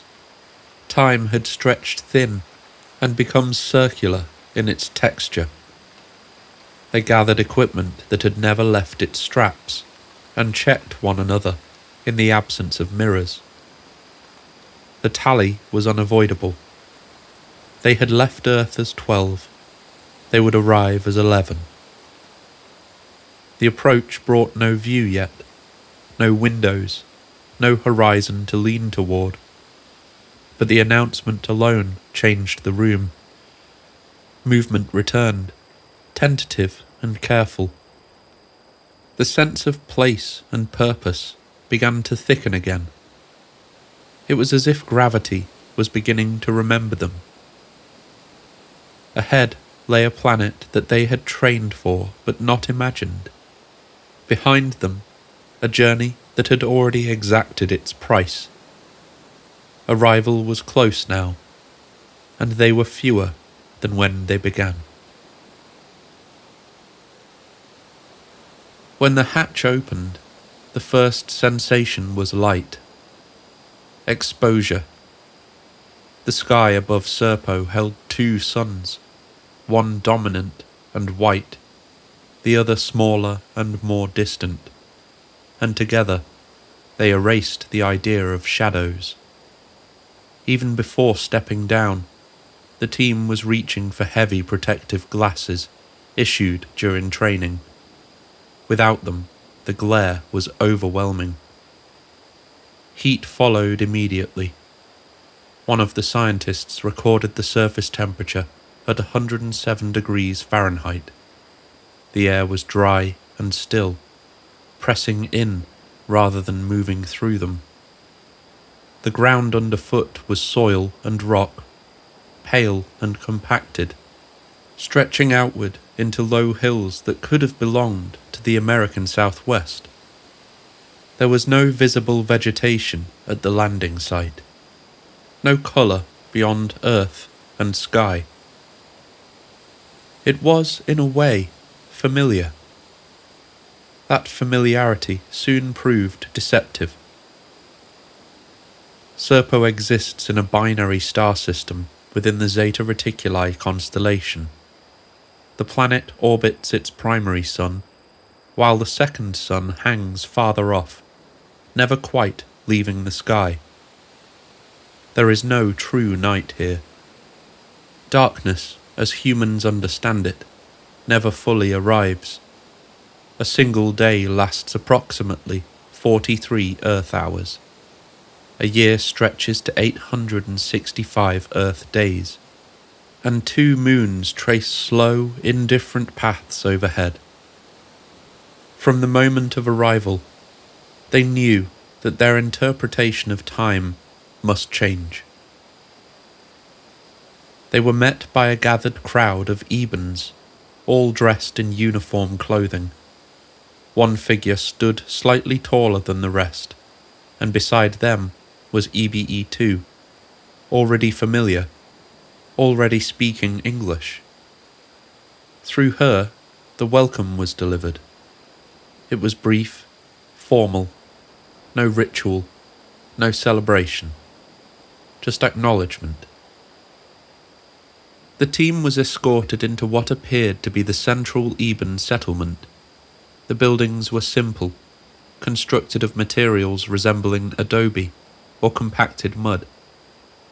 They were in uniform, in shape and size, arranged with a precision that suggested planning rather than growth. At the centre of the settlement stood a tall tower.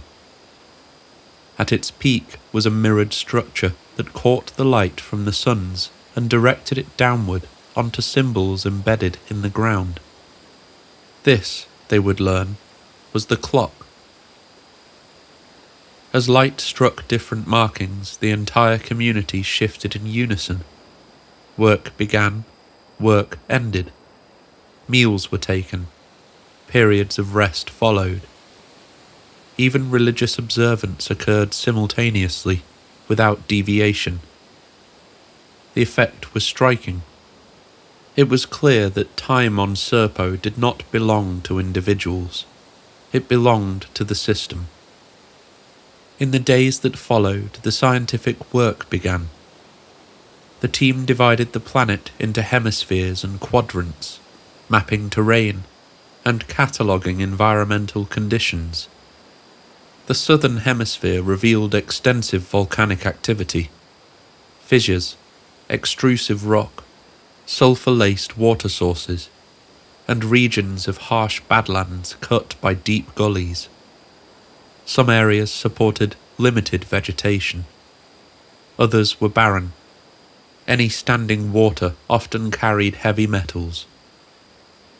The northern hemisphere told a different story. Moving poleward, the landscape changed. Mountains rose to 15,000 feet. Green fields appeared. Trees resembling Earth's evergreens clustered along slopes. One team member referred to the region as Little Montana. Radiation levels were low here, the climate cooler. Near the polar regions, snow was observed, the first reminder that this planet, for all its differences, still obeyed some shared physical rules. Life existed, but sparingly. The team documented several native animals. An armadillo-like creature in the southern Badlands proved hostile and had to be repelled with an Eben sonic device. Larger, ox-like animals in the north were timid. Something like a mountain lion watched from a distance without approaching. Only one species, a massive snake-like creature with unsettlingly human eyes, required lethal force. It was the only time during the mission that the team used their weapons against native life. Just as Serpo's environment demanded respect, Eben society demanded observation. There was no money, no crime, no visible poverty or wealth. Goods were requested from central distribution hubs and provided as needed. A military force existed, but its members carried no weapons. Authority flowed from a council of governors whose decisions were never publicly questioned. Family units were limited to one male and one female partner, permitted a maximum of 2 children. Those children were raised in isolation until maturity, then tested and assigned a role that would define the rest of their lives. There was no observed career change, no visible creativity. Information was siloed. Engineers knew engineering. Doctors knew medicine. Knowledge did not circulate freely. Every Eben wore a small device on their belt, a plain box, unremarkable at first glance. The commander's log would later note its function with what I find to be harrowing clarity. It regulated behavior. The device enforced the schedule. Compliance was automatic. In that context, the absence of crime now made sense. Technology here was advanced, but it was not liberating. It was administrative. As weeks turned into months, the team began to feel the subtle erosion of Earth-based rhythms. The long days blurred sleep cycles. The constant light dulled internal clocks. Watches became unreliable markers. Eventually, they were set aside. After nearly 2 years, the team abandoned Earth time altogether, surrendering to Serpo's cadence. Physically, they adapted. Mentally, the strain was harder to chart. One moment, brief and unexplained, lingered longer than expected. During a communal meal, the team noticed a being that was clearly not Eben.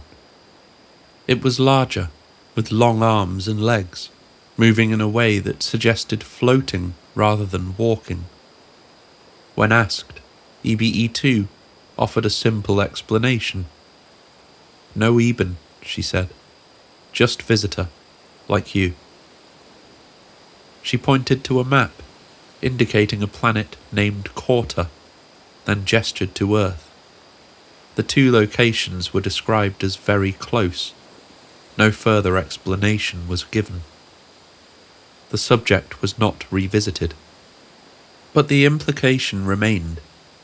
Serpo was not unique, and neither were they. For a time, the prevailing feeling among the human visitors was wonder. The planet was harsh but navigable, the society orderly and stable, the technology undeniable. There was safety here, structure, predictability.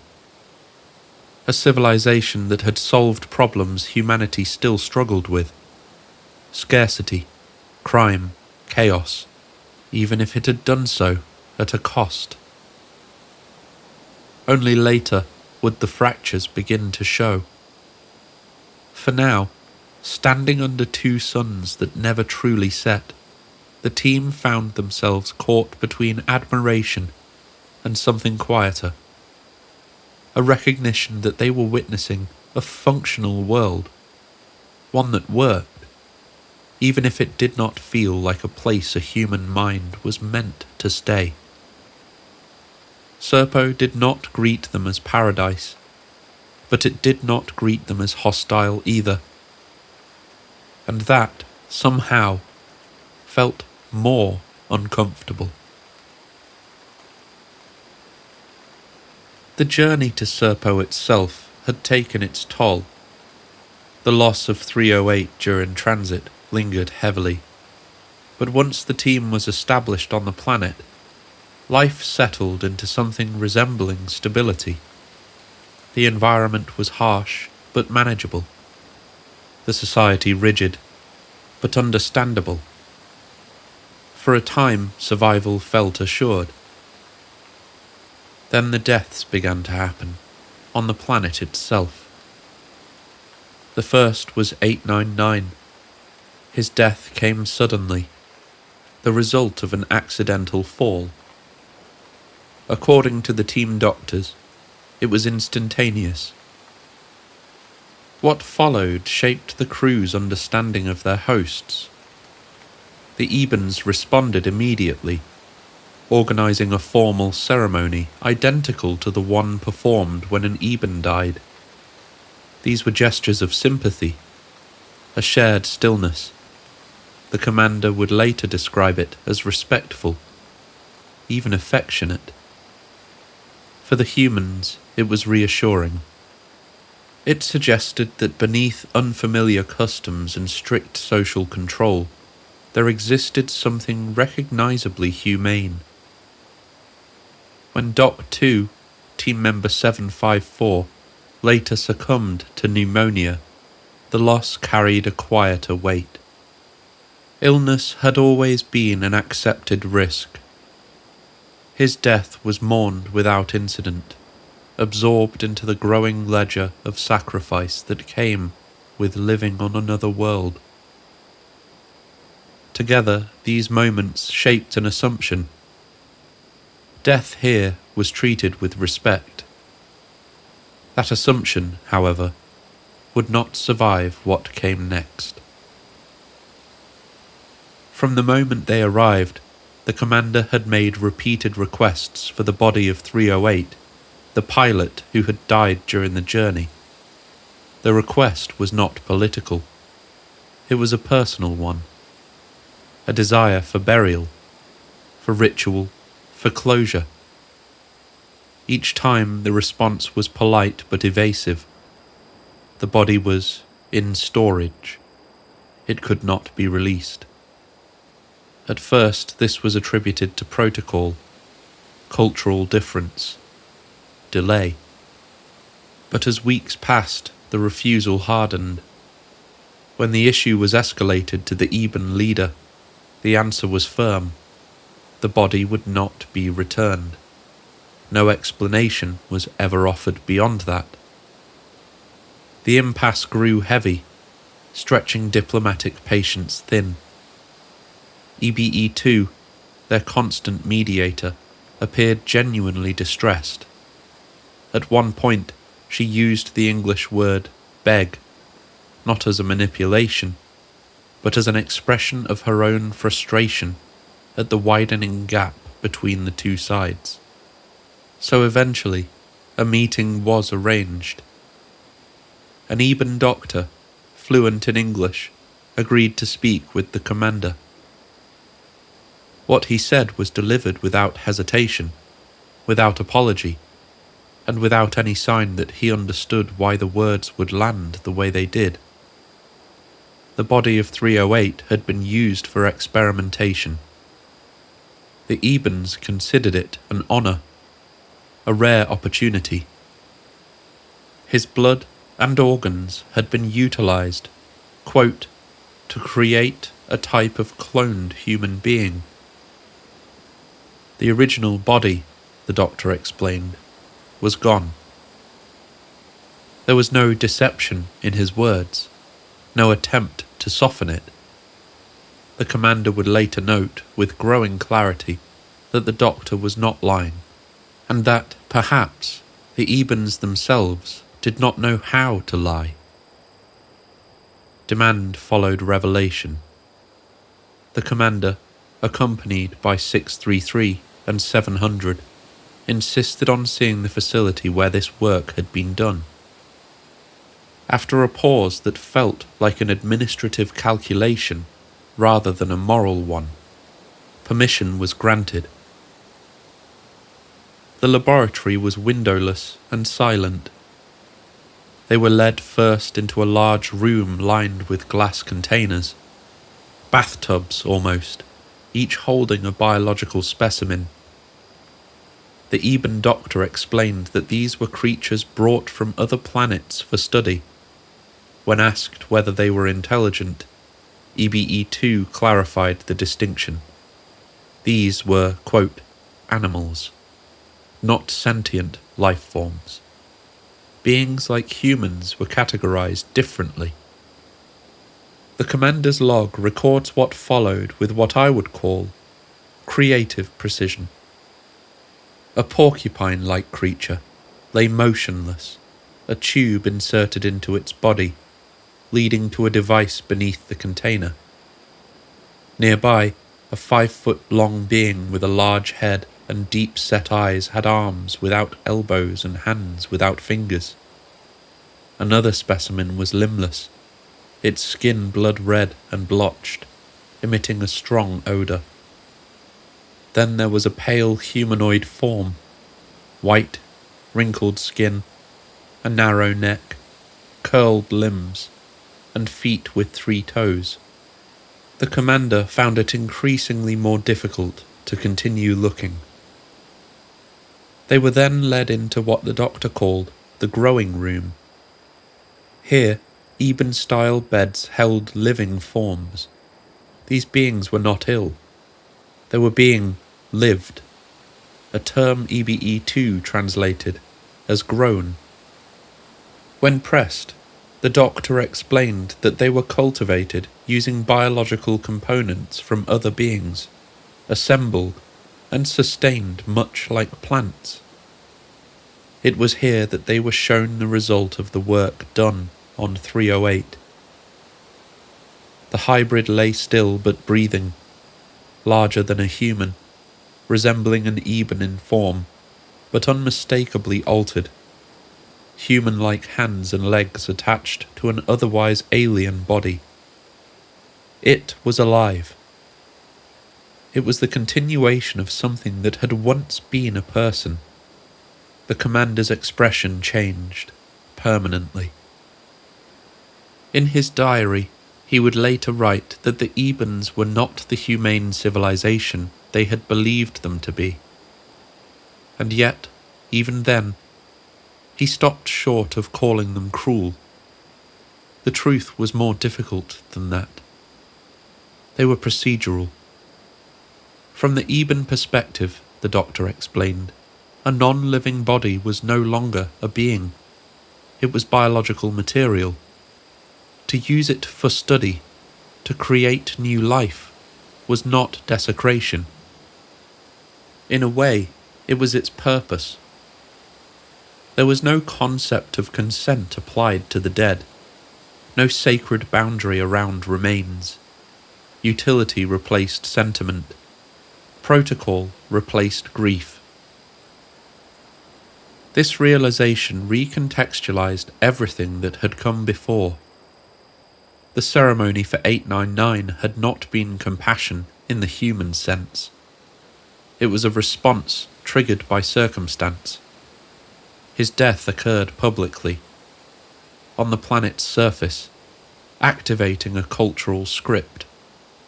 The death of 308, however, which occurred in transit, in isolation, without a controlled environment, that activated a different protocol entirely. 2 ethical systems with no overlap.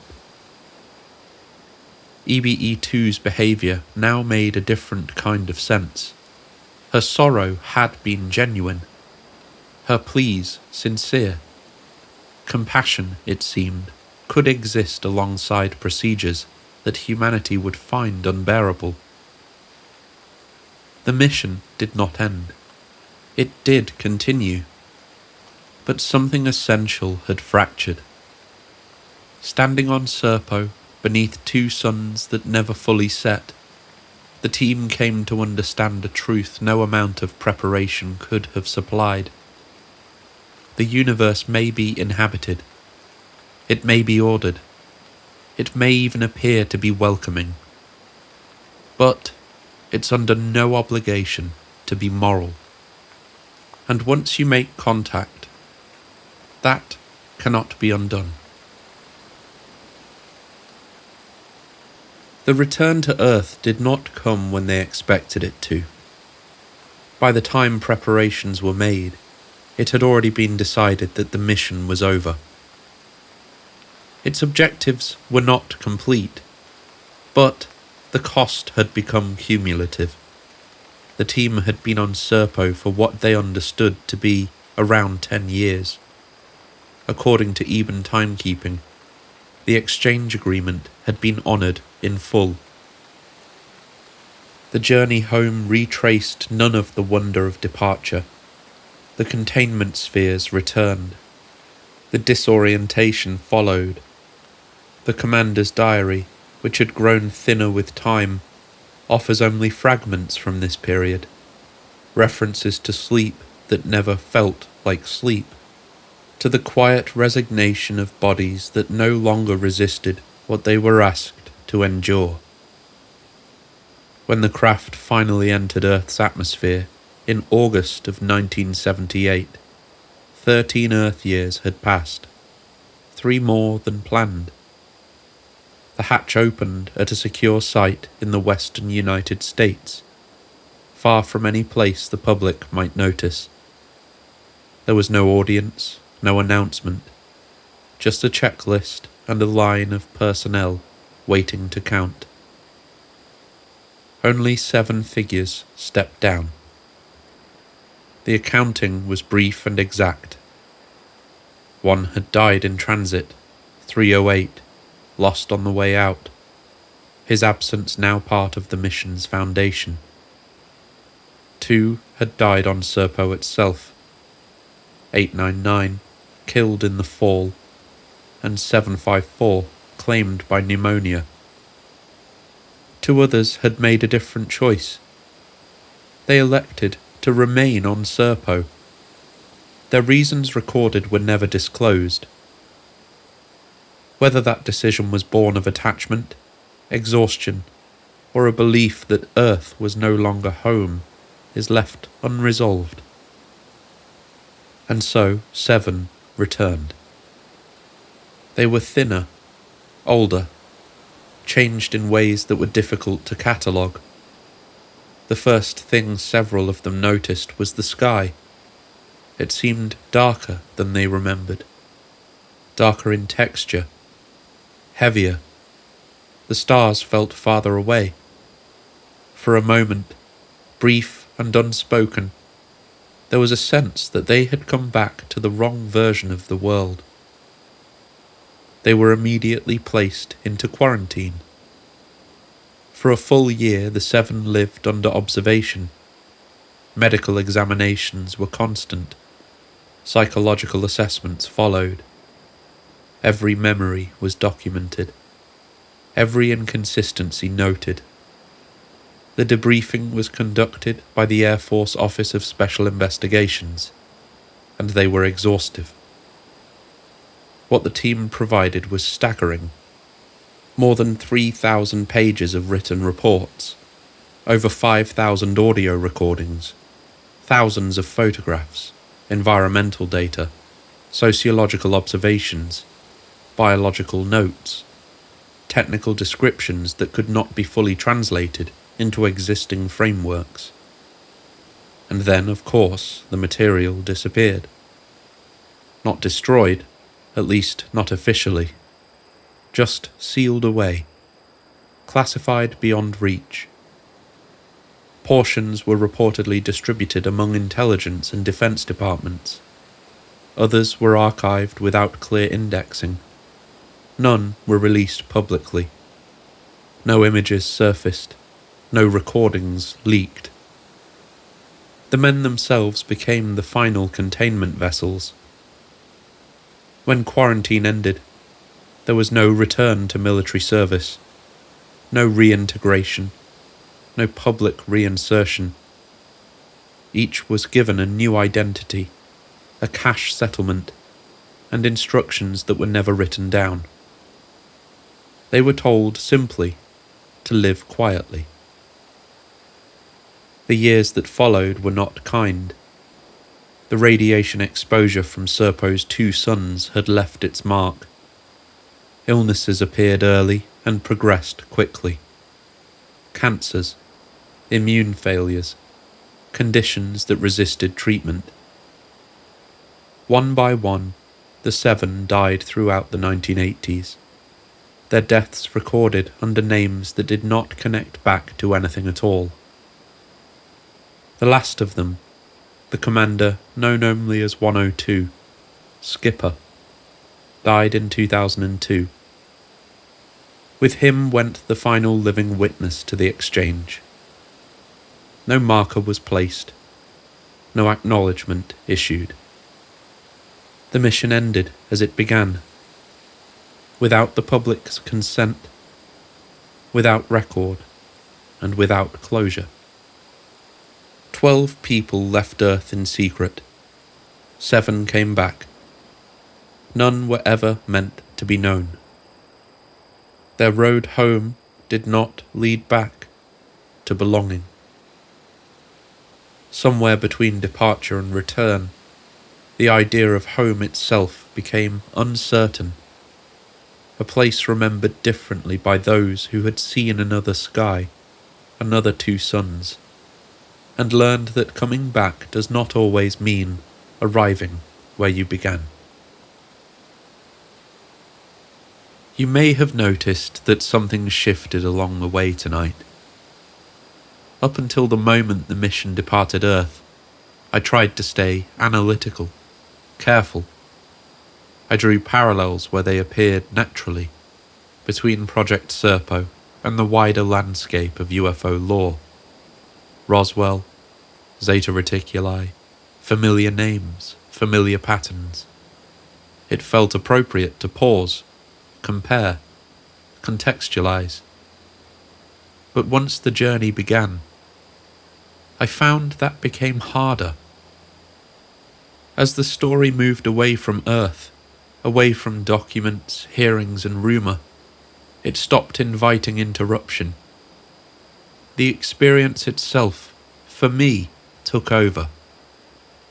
The longer I sat with it, the more I realised that trying to constantly step outside the narrative began to feel like a mistake. Finding places to pause and inject context became harder and harder.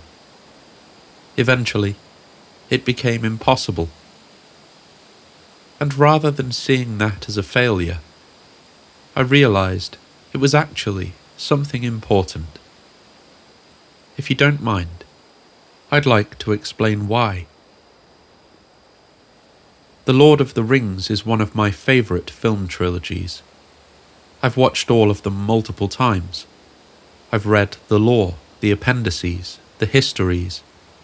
I've absorbed as much surrounding detail, trivia, and Tolkien canon as I possibly could.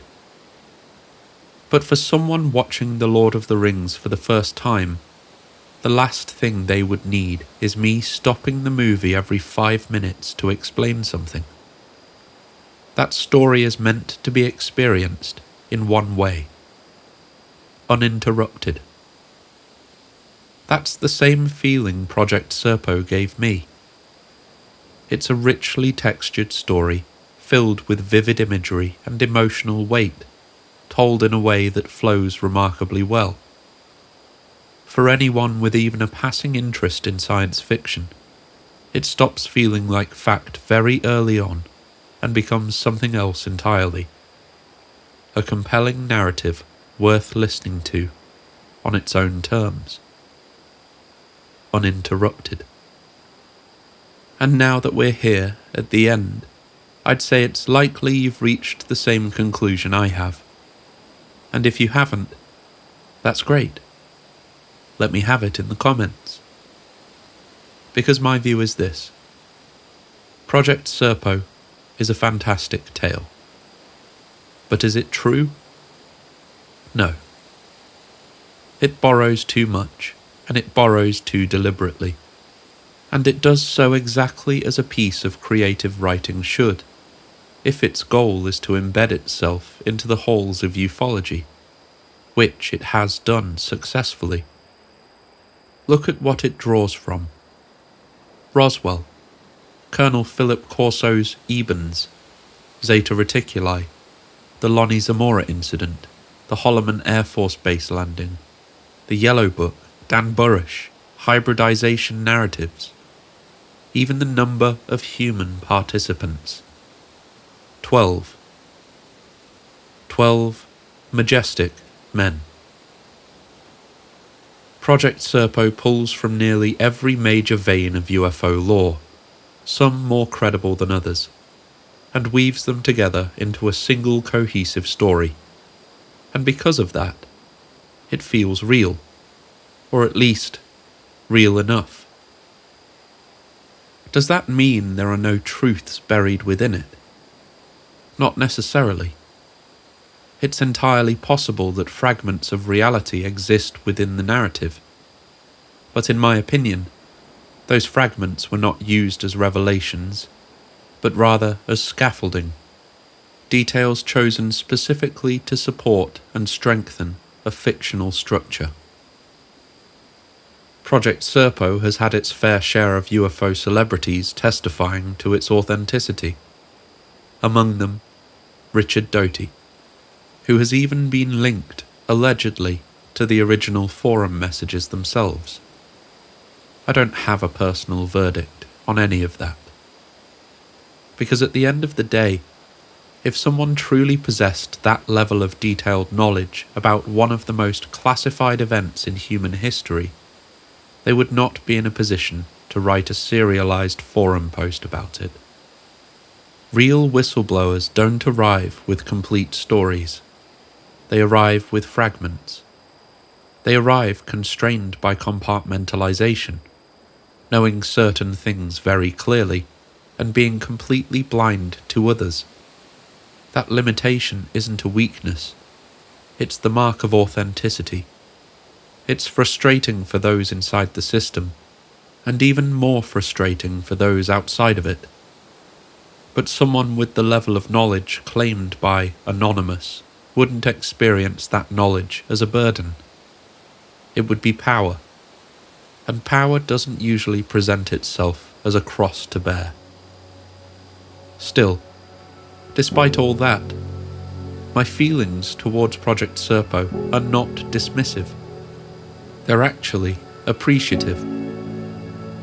This story is the reason I fell in love with the idea of the secret space program.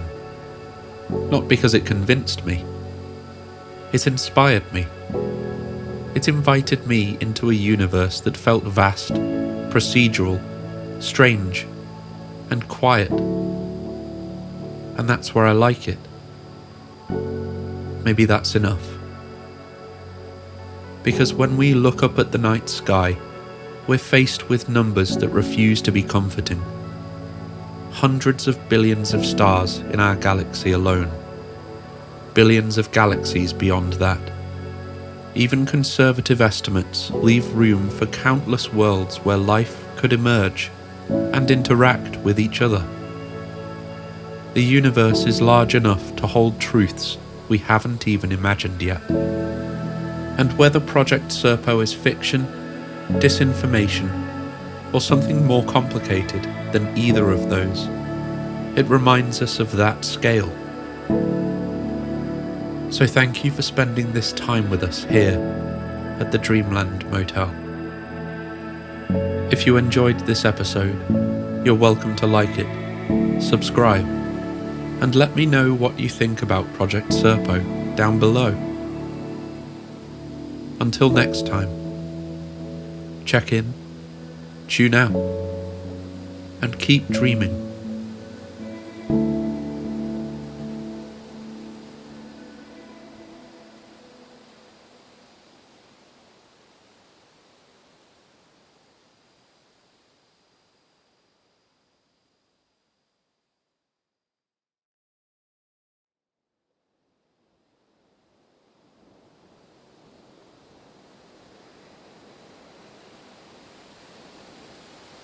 You arrive late. The lobby is empty. There's a receipt on the counter, already paid for. Tonight isn't about aliens. It isn't about craft or contact. It's about numbers that don't add up, reports that never resolve, and a system designed to remain just out of focus. This wasn't the room we originally planned to stay in tonight, but that happens sometimes here. As you follow a trail of paperwork long enough, interests naturally shift, questions rearrange themselves, and you find you've wandered somewhere quieter and somehow more unsettling. So let's set expectations gently. No whistleblowers. No secret fleets. Instead, audits, public statements, private statements, and the unanswered questions they leave behind. Welcome to the Dreamland Motel. If you enjoy what you hear tonight, please consider liking, subscribing, and letting me know where you're listening from and what time it is for you in the comments below. I really do love seeing how diverse and far-reaching this little community has become. This is part 4 of our Secret Space Program series. So far we've sketched the outline of the alleged mother program, Solar Warden.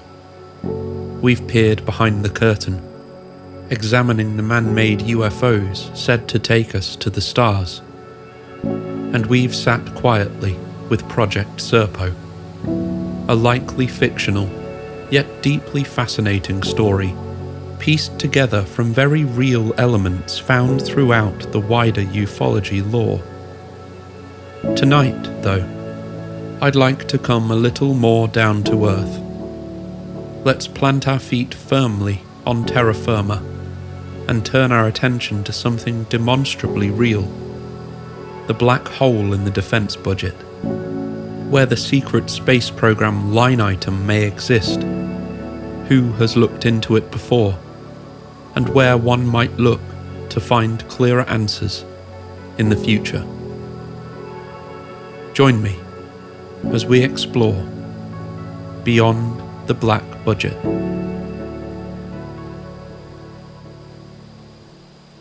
When we say beyond the black budget, it helps to slow down for a moment and define our footing. A black budget is still part of a system. Classified, yes. Restricted, certainly. But, in theory, still accounted for somewhere within the machinery of government. What lies beyond that boundary is narrower and quieter. Unacknowledged programs. And, in rarer cases, formally waived programs. An unacknowledged program is exactly what the name suggests. Its existence is itself classified. There is no public confirmation, no named budget line, no official statement to point to. Funding still flows, personnel are still assigned, contracts are still issued. But all of it is folded invisibly into other programs. To most of government, and certainly to the public, there is nothing there to acknowledge. Oversight in these cases becomes highly selective. Only a small number of cleared individuals are informed, often in fragments, Knowledge is shared on a need-to-know basis, so narrow that no single person necessarily sees the whole picture. A waived unacknowledged program goes one step further. Here, even the normal safeguards applied to classified programs are formally reduced. Reporting requirements can be waived by law. Congressional notification may be limited to only the most senior leadership. Audits may be incomplete, impractical, or functionally impossible. The program exists inside the system, but below the level where ordinary mechanisms of accountability operate. Contrary to some assumptions within ufology, these programs are not illegal. They are not accidental. They are permitted structures. Their authority comes from US national security law itself.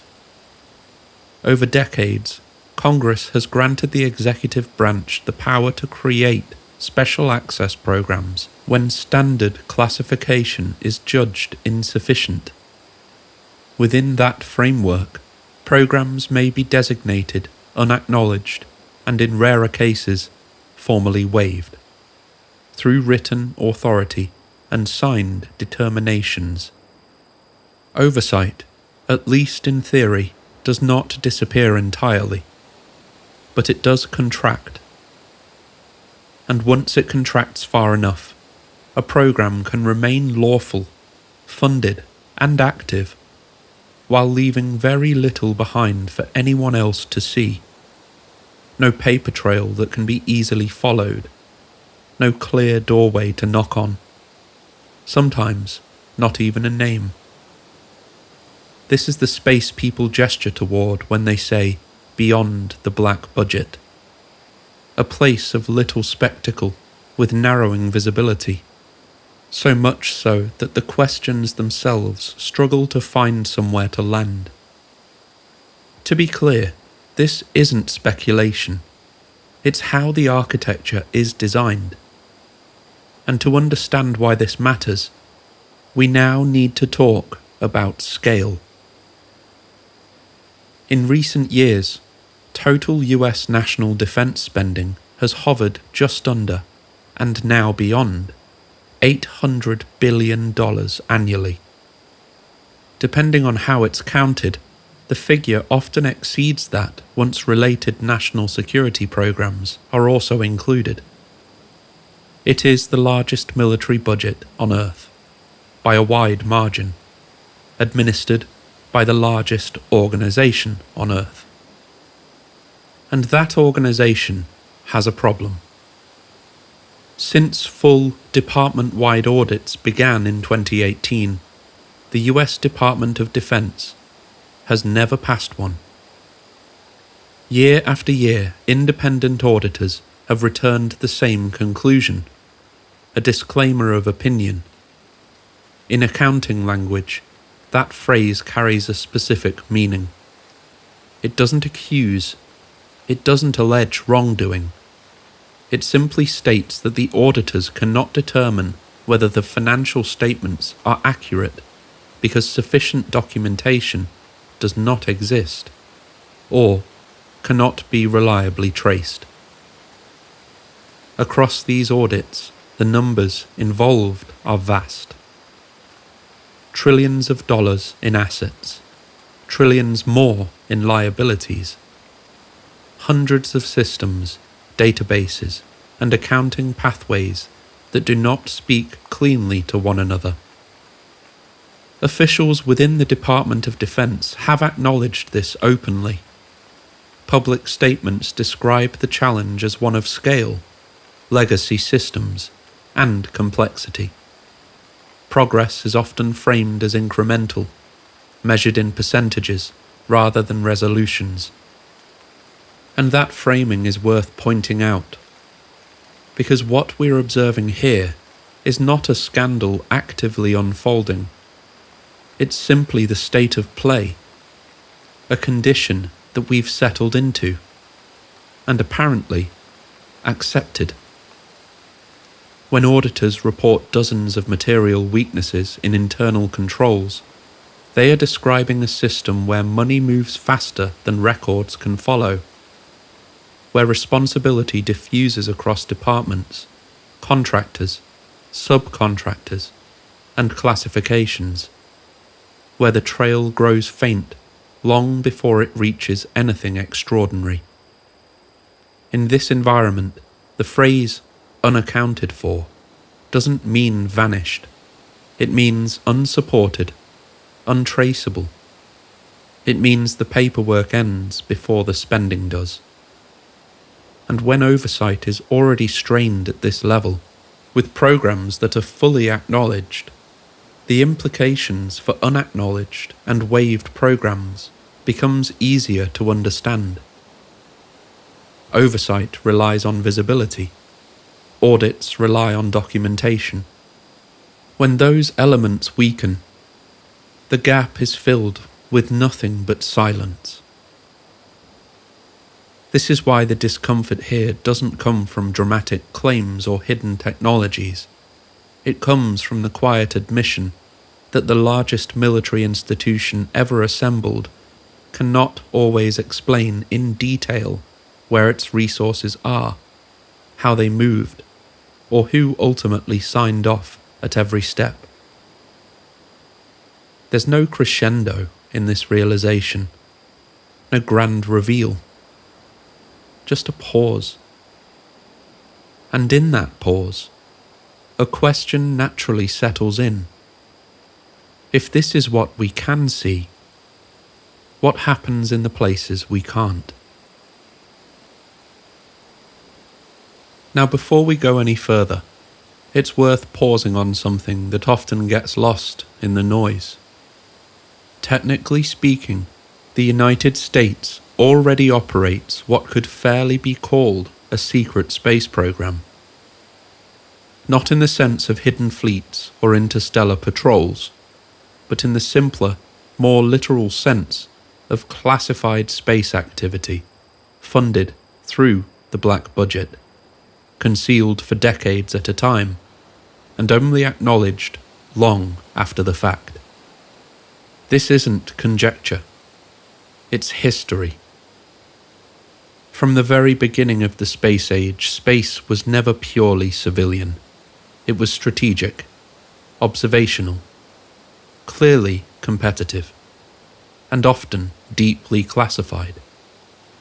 Some of the most consequential space programs of the Cold War operated entirely in secret, hidden behind innocuous names, misleading cover stories, or no public explanation at all. Take the earliest reconnaissance satellites. Long before the public understood how crowded Earth orbit really was, the United States had already placed dozens of classified surveillance satellites above the planet. The Corona program, for example, launched its first successful mission in 1960. For decades, its existence remained classified. Even the agency that ran it, the National Reconnaissance Office, was itself a secret until the early 1990s. These satellites photographed vast stretches of the Soviet Union, returned their film in capsules that parachuted back to Earth, and shaped Cold War strategy at the highest levels. At the time, the public knew nothing about them, and to the outside world, they didn't exist. And they weren't alone. In the 1960s, the United States quietly developed the Manned Orbiting Laboratory, a military space station designed for reconnaissance. Astronauts were recruited, trained, and prepared for missions that were never publicly acknowledged. The program had hardware, launch vehicles, crews, and budgets, all concealed behind layers of classification. It was cancelled before it ever flew, but its existence remained hidden for years afterward. None of this was fringe. None of it was speculative. It was just a secret. As the decades progressed, the pattern continued. Experimental spaceplanes, classified shuttle missions, and later, reusable orbital vehicles, like the X-37B, all operated with minimal public explanation. Missions were launched, stayed aloft for years at a time, and returned with little more than a press release acknowledging that something had happened. Details followed much later, if they followed at all. What these programs share isn't mystery for its own sake. It's part of the architecture. They were funded through classified budgets. They were protected by special access programs. They were compartmentalized so thoroughly that even people working adjacent to them often had no idea what they were supporting. And crucially, many of them were once dismissed as rumours before they were confirmed. This is where the perspective can widen. When people today speak about secret space programs, it's tempting to jump immediately to the extraordinary. But history shows that secrecy in space doesn't necessarily require anything exotic. It just requires time, classification authority, and a strategic incentive to remain quiet. Space, by its nature, makes this slightly easier. It's distant, it's technical, it's very expensive, and for most of its history, it's been understood by only a small number of specialists, engineers, and scientists. That combination creates an environment where programs can exist for decades with little public awareness, even when they involve human crews, orbital infrastructure, or global surveillance. Of course, none of this proves the more elaborate stories we've discussed in this series, but it does establish something important. Secrecy in space is not unusual. In fact, it's the historical norm. And it's logical to assume that for as long as a program maintains its strategic advantage, it will remain secret. And once you accept that, once you see how many programs only emerged long after they ended, it becomes easier to understand why speculation grows in the gaps, why silence invites stories, why myth often follows classification like a shadow. This is the ground we're standing on tonight. None of this is fantasy. We don't have to dismiss anything. And with that foundation in place, we can begin to look more carefully at what happens when oversight narrows, budgets disappear into aggregation, and even the people tasked with supervision find themselves reaching for doors that won't open. So what remains in the shadows? What kinds of technology, what kinds of programs continue to operate beyond the edge of public understanding? The reassuring answer is familiar.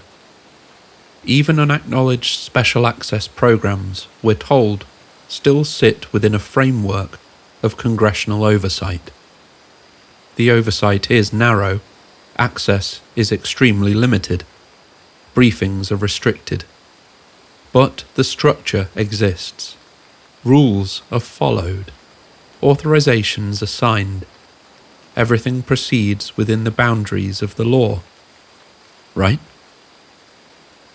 For a long time, that explanation carried weight. Recently, however, the change has become visible.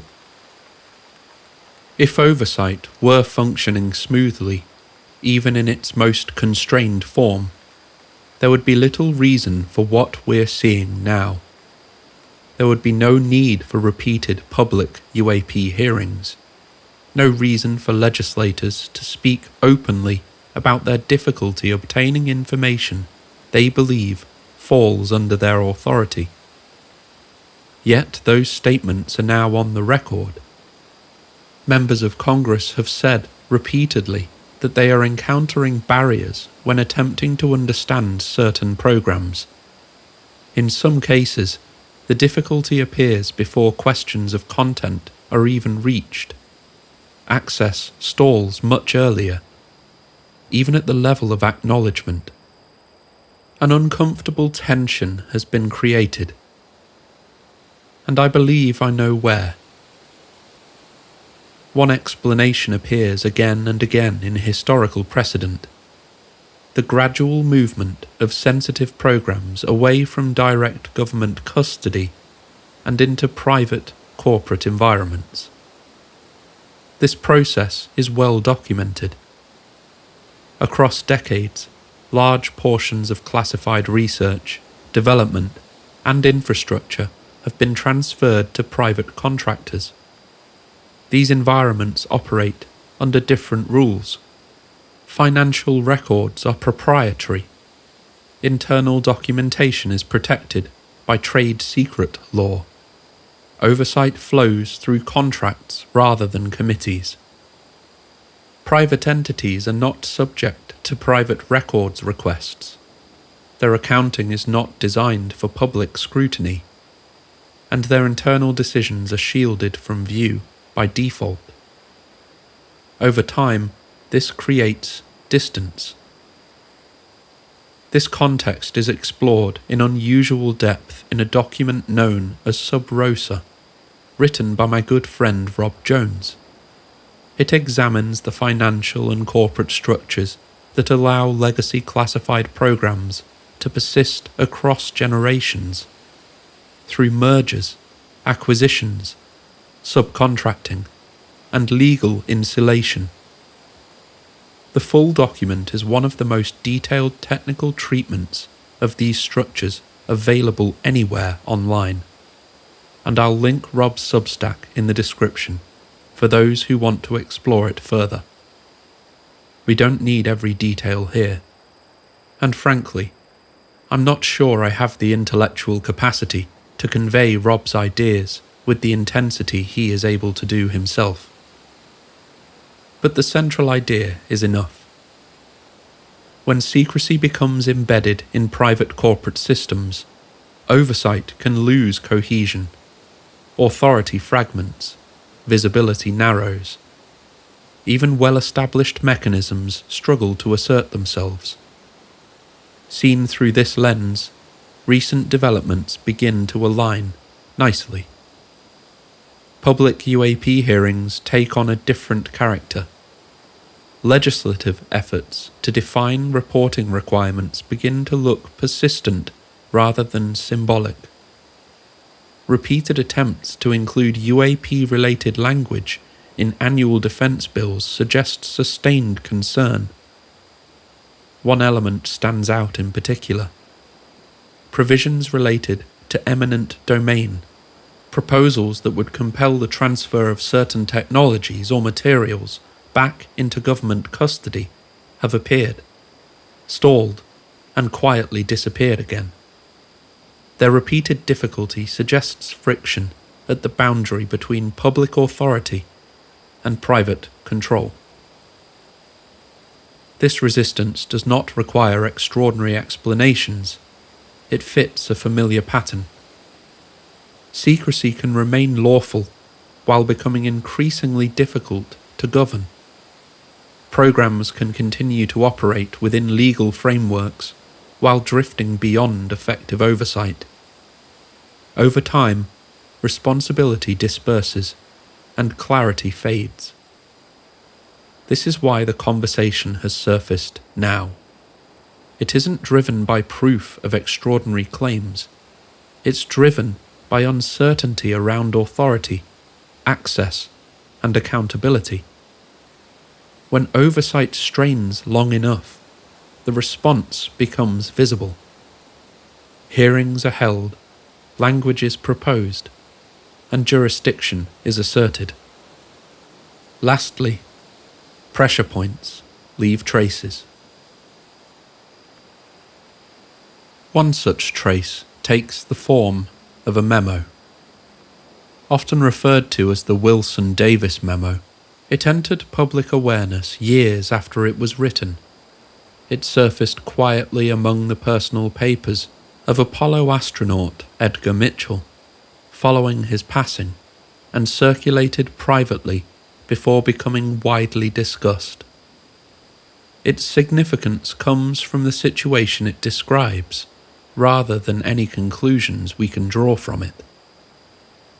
At the centre of the account is Vice Admiral Thomas Wilson, a career intelligence officer who served at the highest levels of the US defense establishment.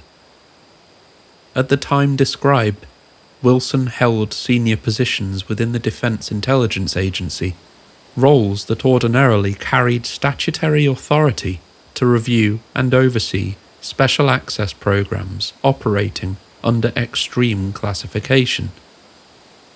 The second figure is Dr. Eric Davis, a physicist with long-standing ties to advanced defense research and later involvement in Pentagon UAP investigations.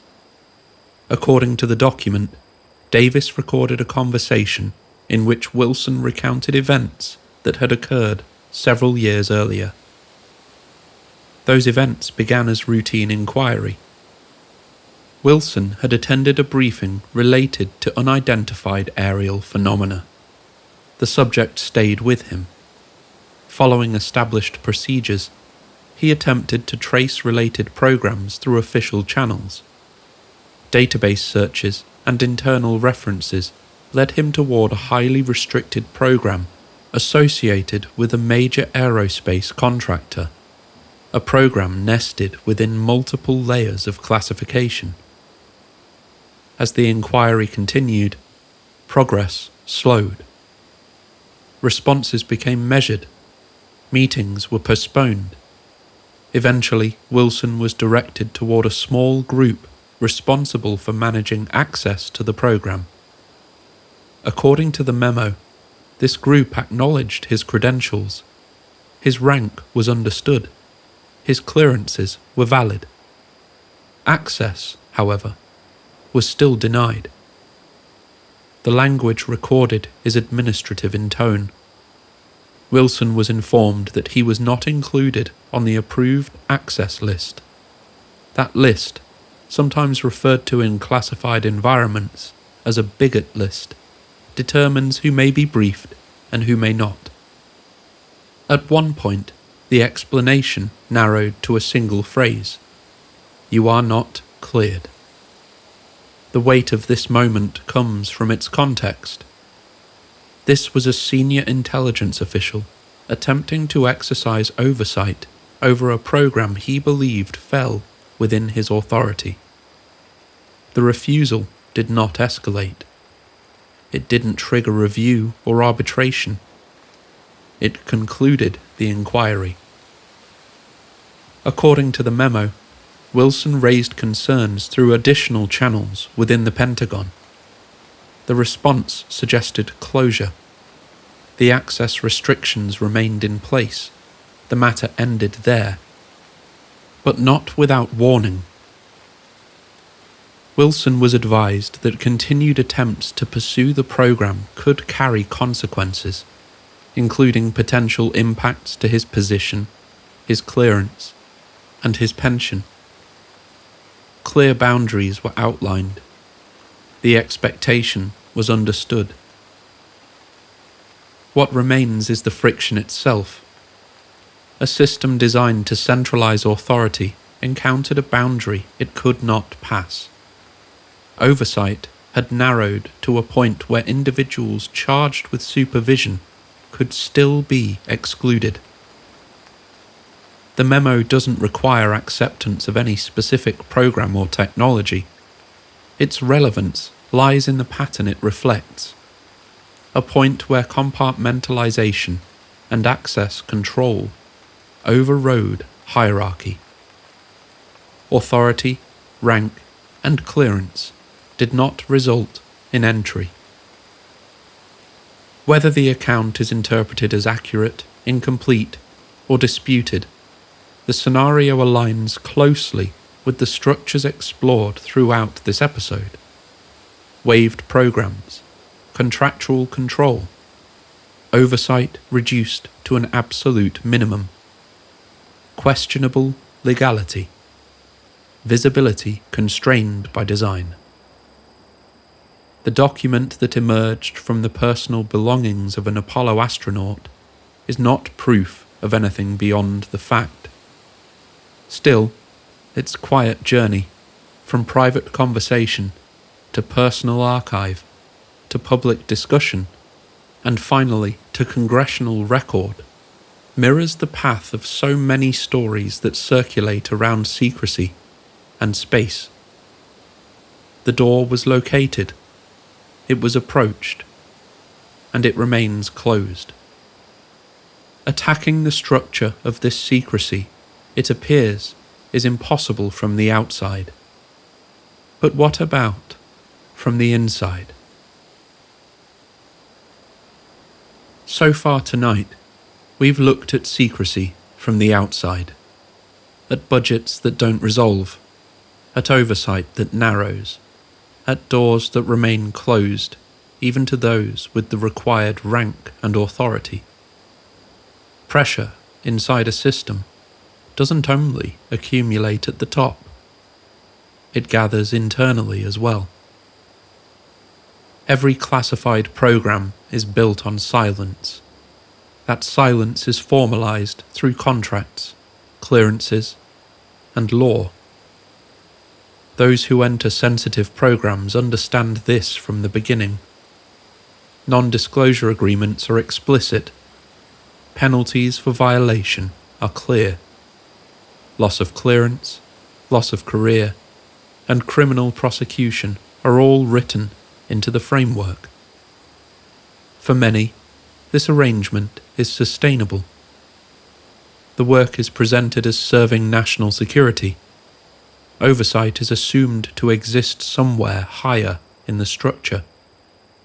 Even when knowledge is compartmentalized, there is reassurance in the idea that authority and accountability meet at some point above. That sense of reassurance plays a central role, and when it weakens, that pressure begins to form. In highly classified environments, internal reporting channels are narrow and fragile. Whistleblower protections exist, but they are difficult to apply to unacknowledged or waived programs. Reporting concerns often requires passing through the same structures responsible for maintaining the secrecy. In practice, this can leave individuals exposed. Documented consequences include suspended or revoked clearances, involuntary reassignment, termination of employment, and long-term professional isolation. These outcomes do not require malice or conspiracy. They follow directly from a system designed to limit disruption. And in extreme cases, consequences can be more severe. Public examples illustrate the scale of risk. Figures such as Edward Snowden and Chelsea Manning faced exile, imprisonment, and permanent separation from their former lives after disclosing classified information. Regardless of how their actions are judged, the consequences themselves are not in dispute. For those watching inside the system, the message is unmistakable. Over time, this environment undoubtedly produces strain. Compartmentalization restricts context, and without context, reaching a state of disillusion may be all but inevitable. The disconnect between your official mission and the results you're allowed to see could easily put someone in moral conflict with their own actions. For some individuals, a sense of misalignment gradually appears. This often becomes sharper when work shifts away from direct government controls and into private corporate structures. Decision-making authority can feel increasingly distant from elected oversight. Accountability may appear contractual, rather than constitutional. Secrecy, once justified by public mandate, can begin to feel detached from it. At this point, the silence is isolating. Isolation from oversight. Isolation from public accountability. Isolation from the principles that once guided the work. This is where motive becomes easier to understand. People who speak from inside classified systems are often portrayed as reckless or ideological. Many describe a quieter experience, a growing belief that the program they serve no longer answers clearly to the government or to the public it was meant to support. For individuals shaped by a culture of public service, that realization can feel highly destabilizing. It can feel like drift. In that state, speaking can feel like an attempt to reintroduce some sort of balance, to force accountability back into view, to reconnect authority with responsibility. But this does not remove the cost of blowing the whistle. Whistleblowers who come forward often face legal action, prolonged financial hardship, and years of uncertainty.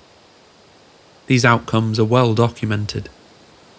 More severe allegations also appear. But of course, at this end of the spectrum, evidence becomes inconsistent and particularly difficult to verify.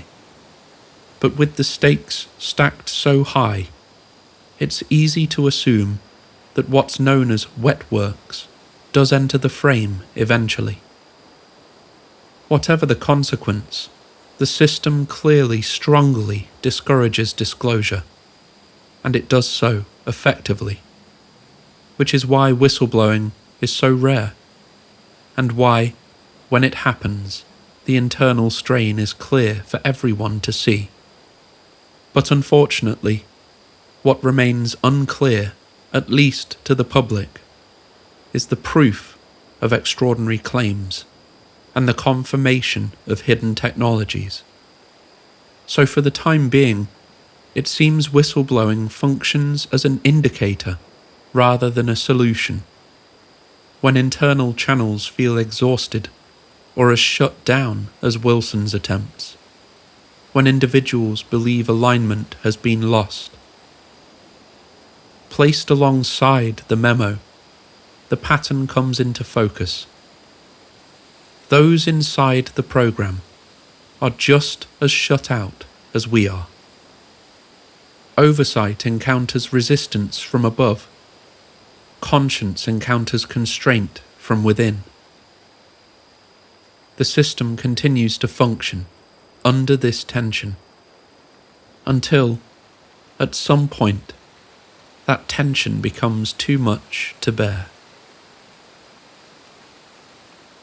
By now, it should be clear that tonight hasn't been about validating Solar Warden, or indeed any specific version of a secret space program. What we've been doing instead is something quieter. We've been asking why these stories persist. Ufology doesn't grow in a vacuum. It grows in absence. When official information is withheld, partial, or delayed for decades, narratives begin to form in the gaps. When oversight appears strained, imagination takes on the work of explanation. When silence becomes policy, speculation becomes the culture. This is entirely by design. If the government wants to keep these programs secret, we do half the job for them. This doesn't make the stories untrue. Whistleblowers, after all, do exist within ufology, and some of them I genuinely believe.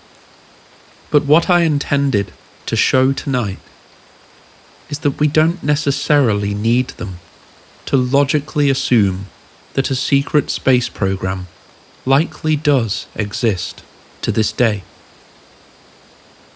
We've traced how secrecy in space has always existed, how classified programs can remain hidden for generations, and how accountability can thin to the point of near invisibility. In that environment, elaborate mythologies can thrive, while the secrecy beneath them can survive.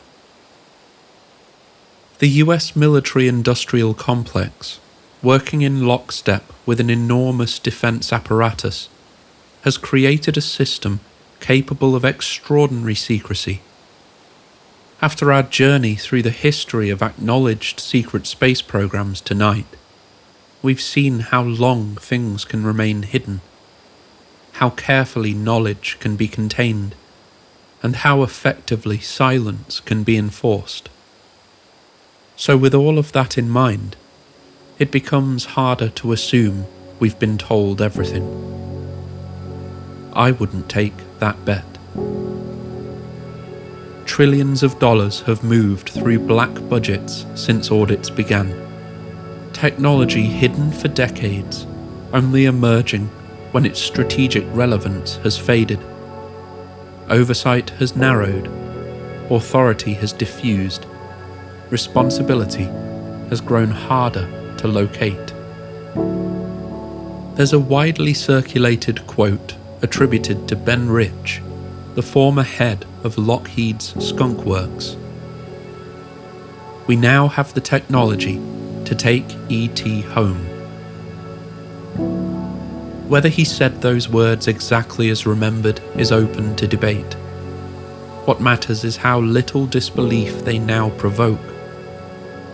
As our context has accumulated, our perspective has changed. You don't need aliens to lose track of $1 trillion. You just need a system designed not to ask where it went. Thank you for staying with us here at the Dreamland Motel. Don't worry about your bill. This time, Uncle Sam has it covered. Even the bar tab. You can relax now. Safe travels.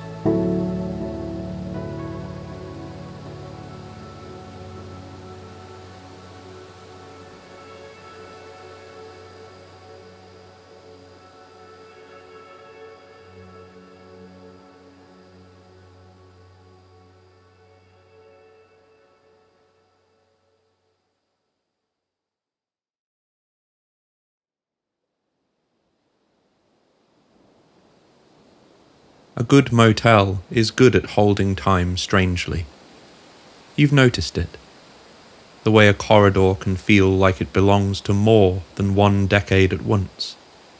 Neon that could be 1958. Carpet that could be 1996. A vending machine buzzing like it's been there since the first moon landing, even if the labels insist otherwise. That's the mood we need tonight.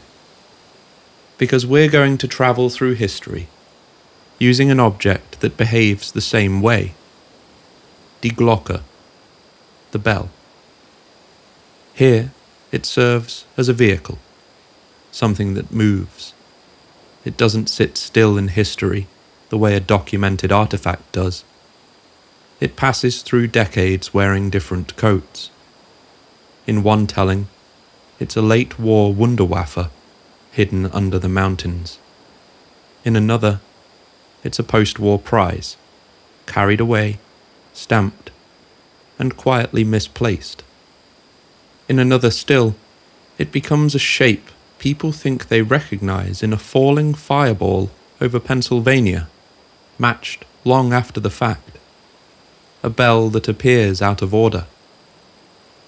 And because it appears out of order, it makes a useful guide.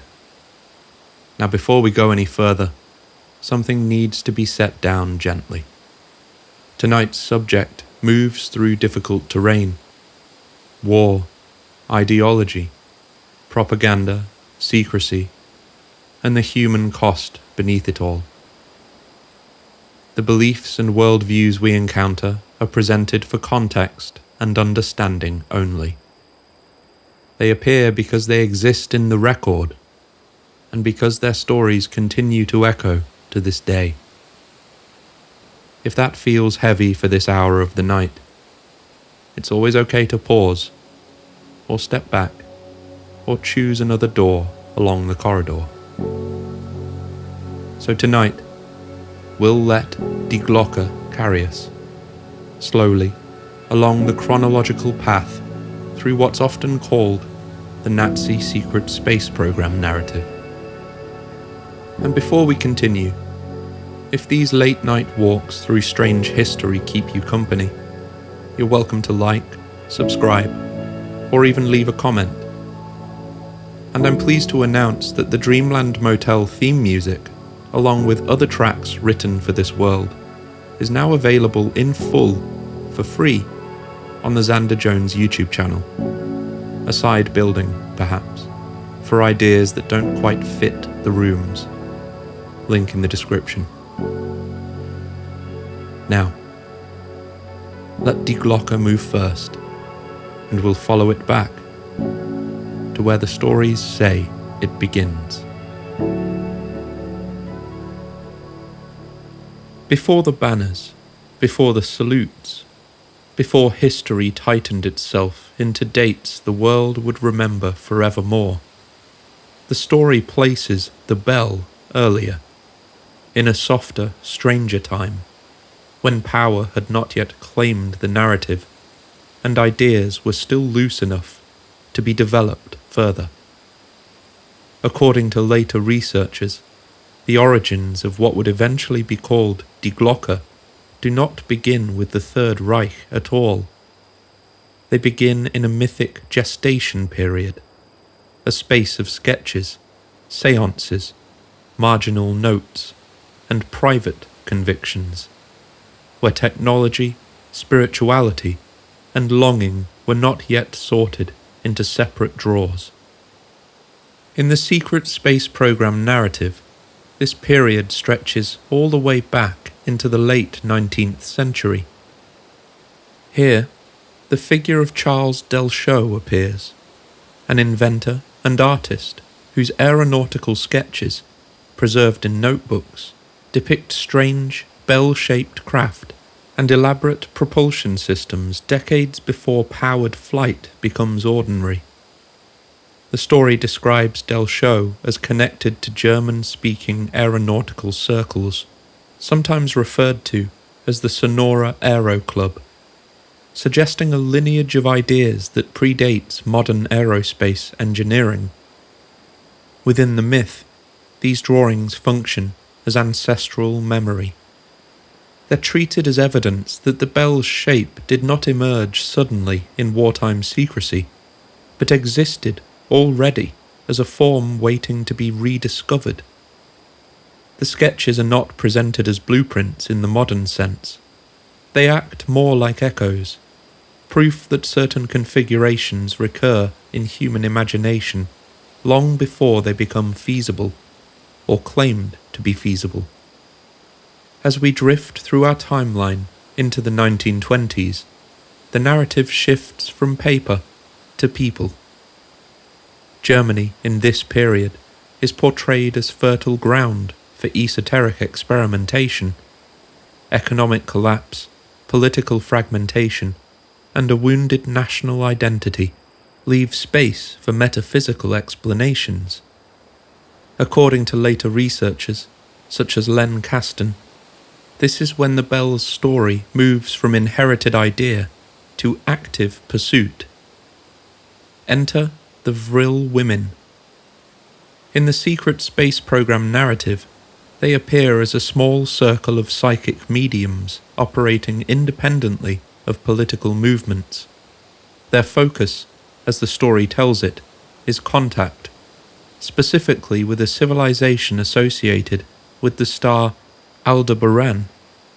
Through trance states and automatic writing, they are said to have received technical information rather than prophecy, schematics, equations, and descriptions of an advanced machine. The story places great emphasis on language here. According to this account, the Aldebaran beings communicated in a form of ancient Germanic speech, leading the Vril women to interpret the contact as ancestral rather than alien. Aldebaran becomes less a destination than a remembered home, and the technological instructions are framed as a means of return. Within this framework, the bell is conceived during the 1920s as a device with a singular purpose.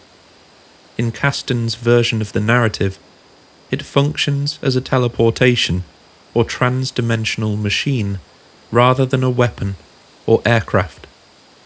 Its design is described as bell-shaped, self-contained, and dependent on principles outside of conventional physics as understood at the time. The bell in this telling is not born of militarization.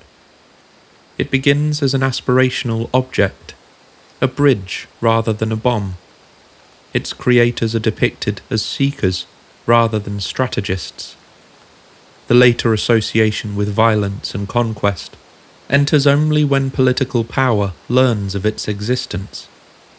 But that moment has not yet arrived. During this early phase, the narrative emphasizes separation. The Vril circle operates on the margins. Delsho's sketches remain obscure. Occult research unfolds in apartments and private salons, not laboratories guarded by soldiers. According to the story, the bell exists only as an idea under construction, incomplete and unclaimed. This is very much the prologue to tonight's proceedings. Nothing here is operational. Nothing here reshapes history. The bell has no witnesses yet, no victims, no files stamped Geheim.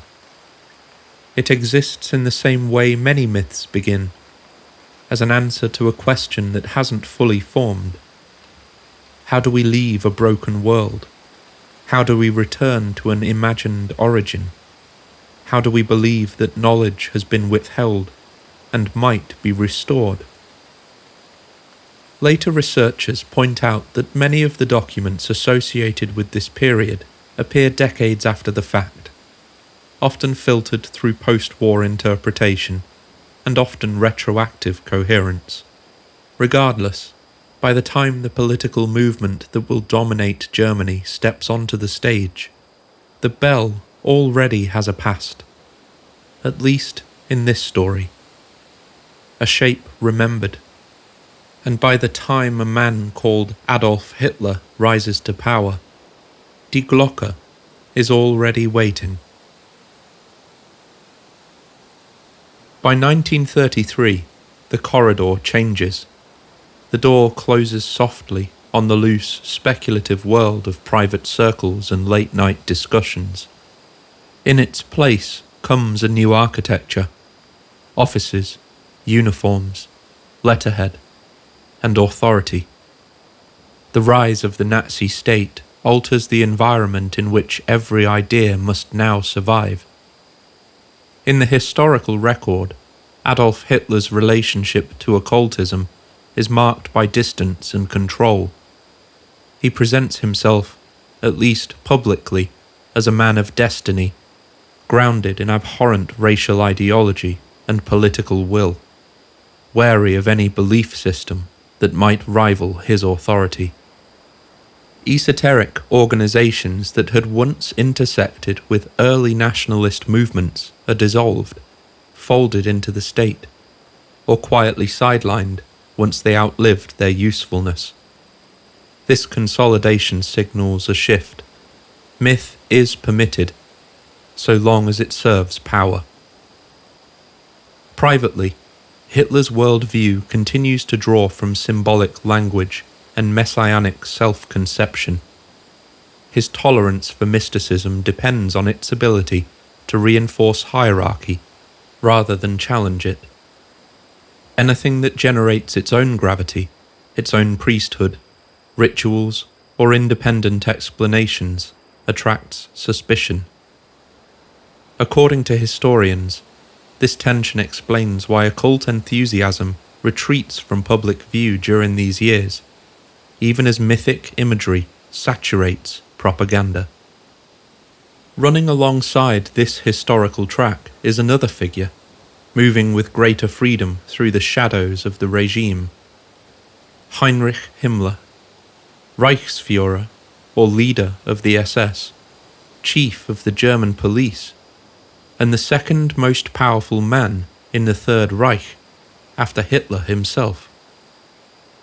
In contrast to Hitler's strategic distance, Himmler invests personally in esoteric belief. He imagines the SS as an initiatory order, custodians of an ancient Aryan legacy that must be rediscovered, curated, and restored. Under his influence, mysticism becomes administrative, symbols are catalogued, rituals acquire schedules, obsession gains budgets. The institutional heart of this effort is the Ahnenerbe, founded in 1935. Officially, it exists to research ancestral heritage.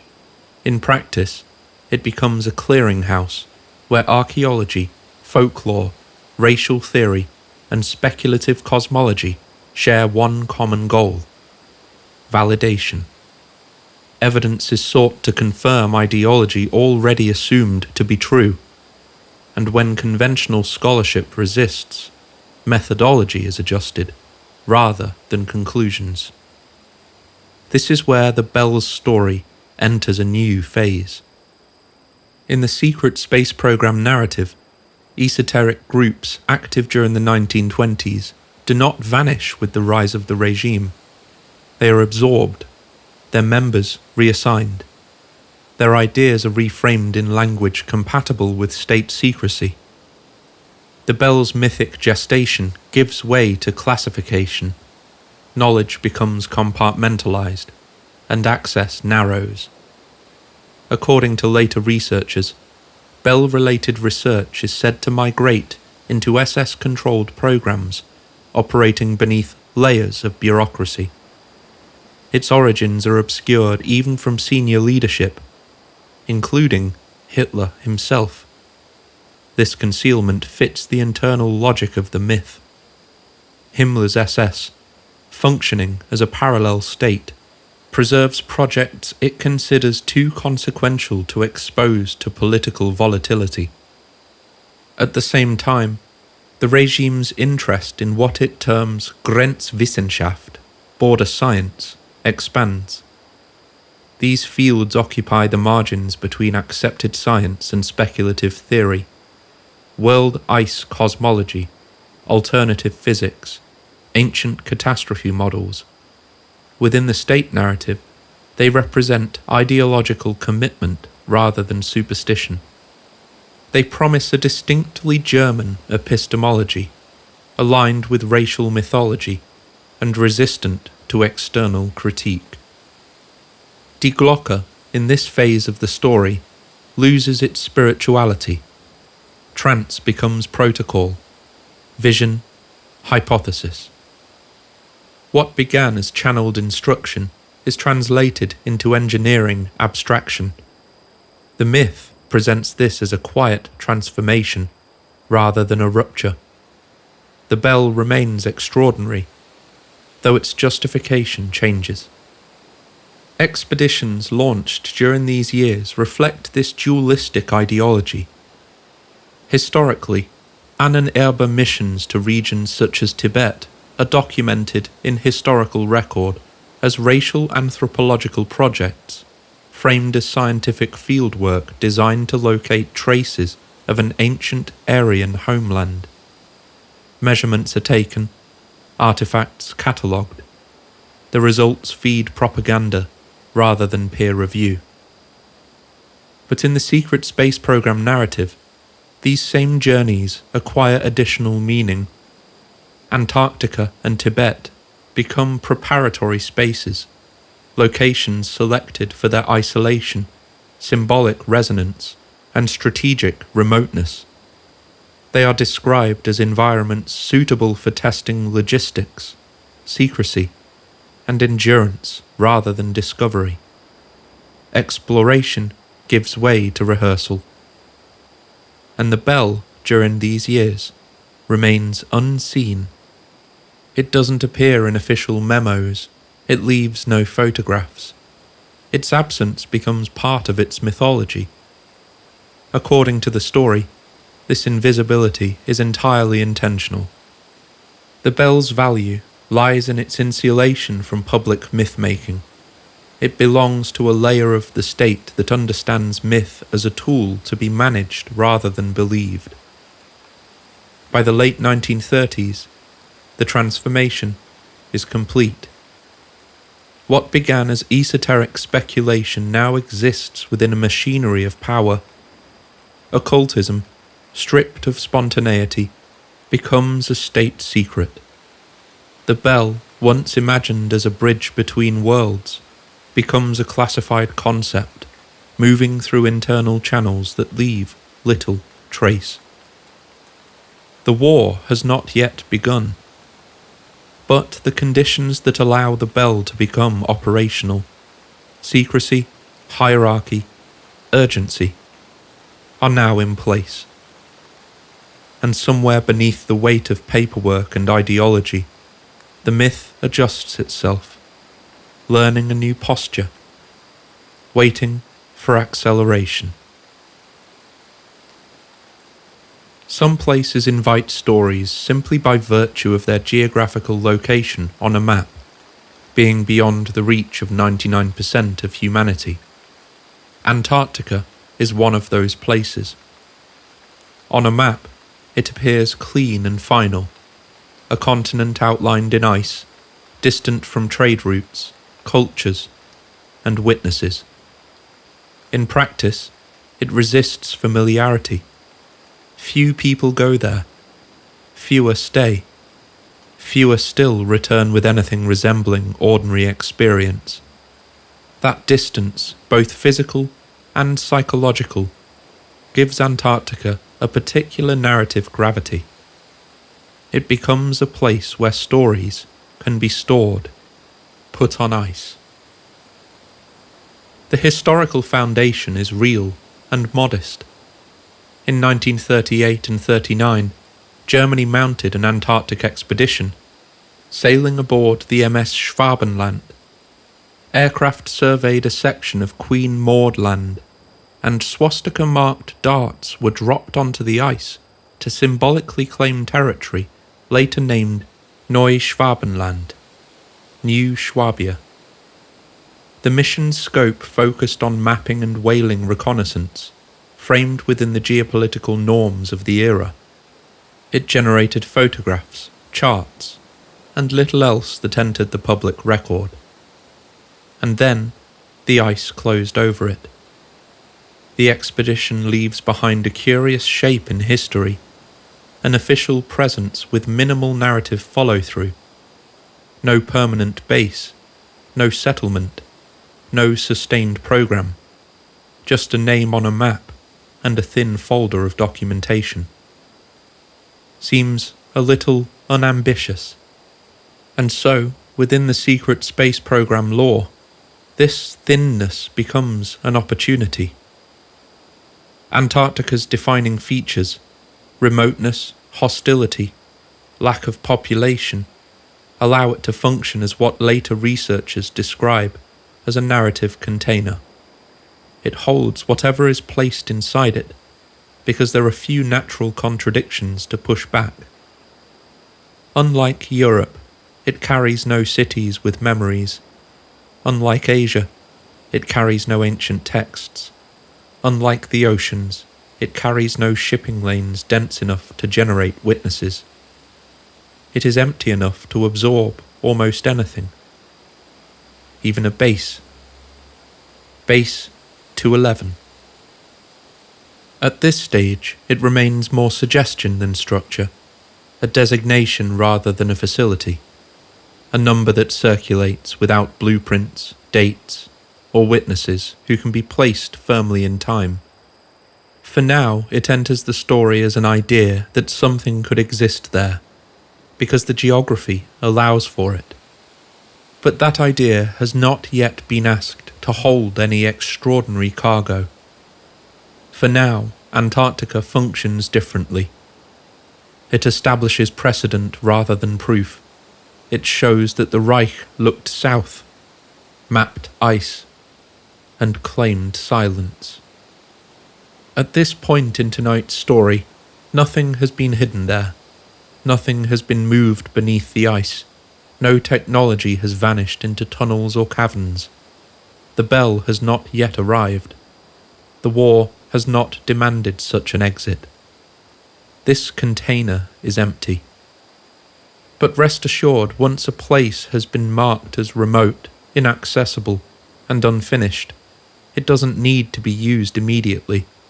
It only needs to remain available, waiting in the background, untouched, until history creates something that requires a place to go.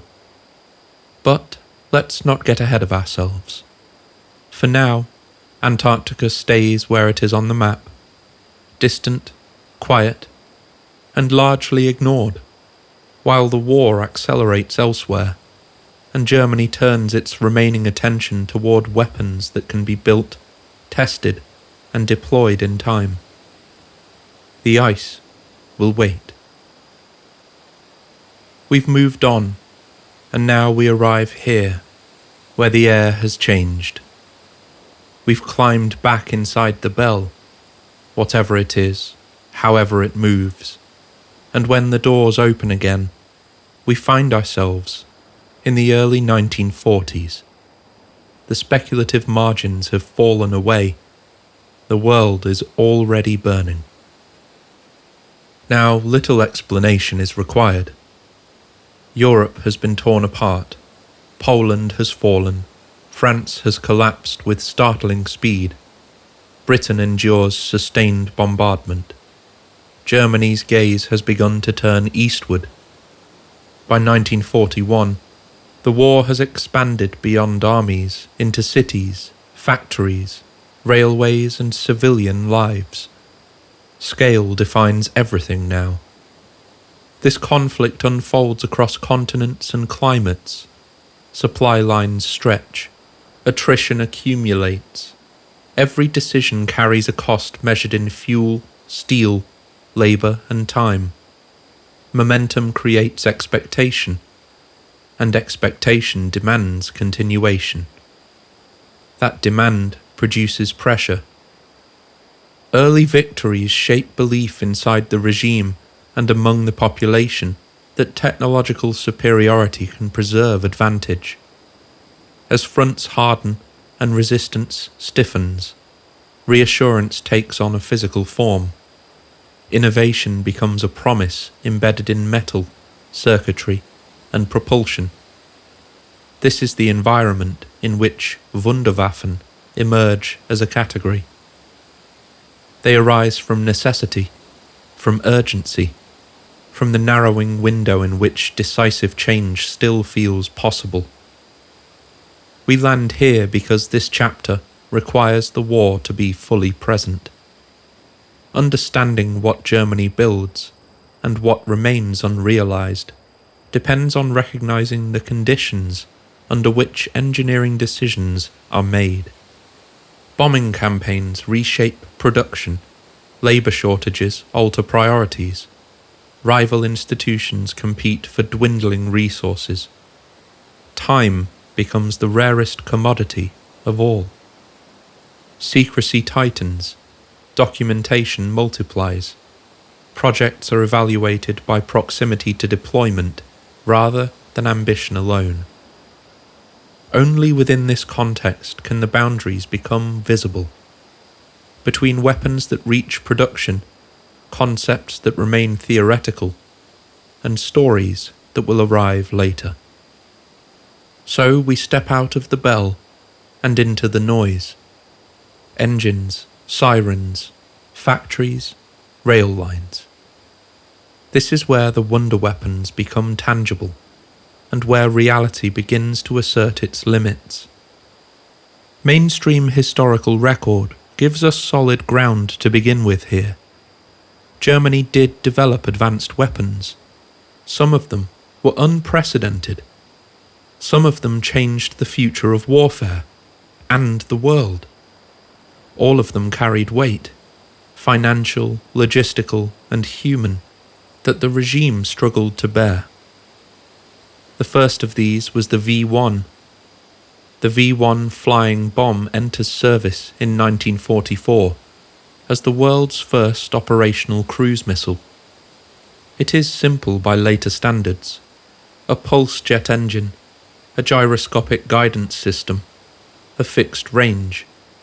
Its sound, a rough mechanical buzzing, becomes part of civilian memory in London and Antwerp.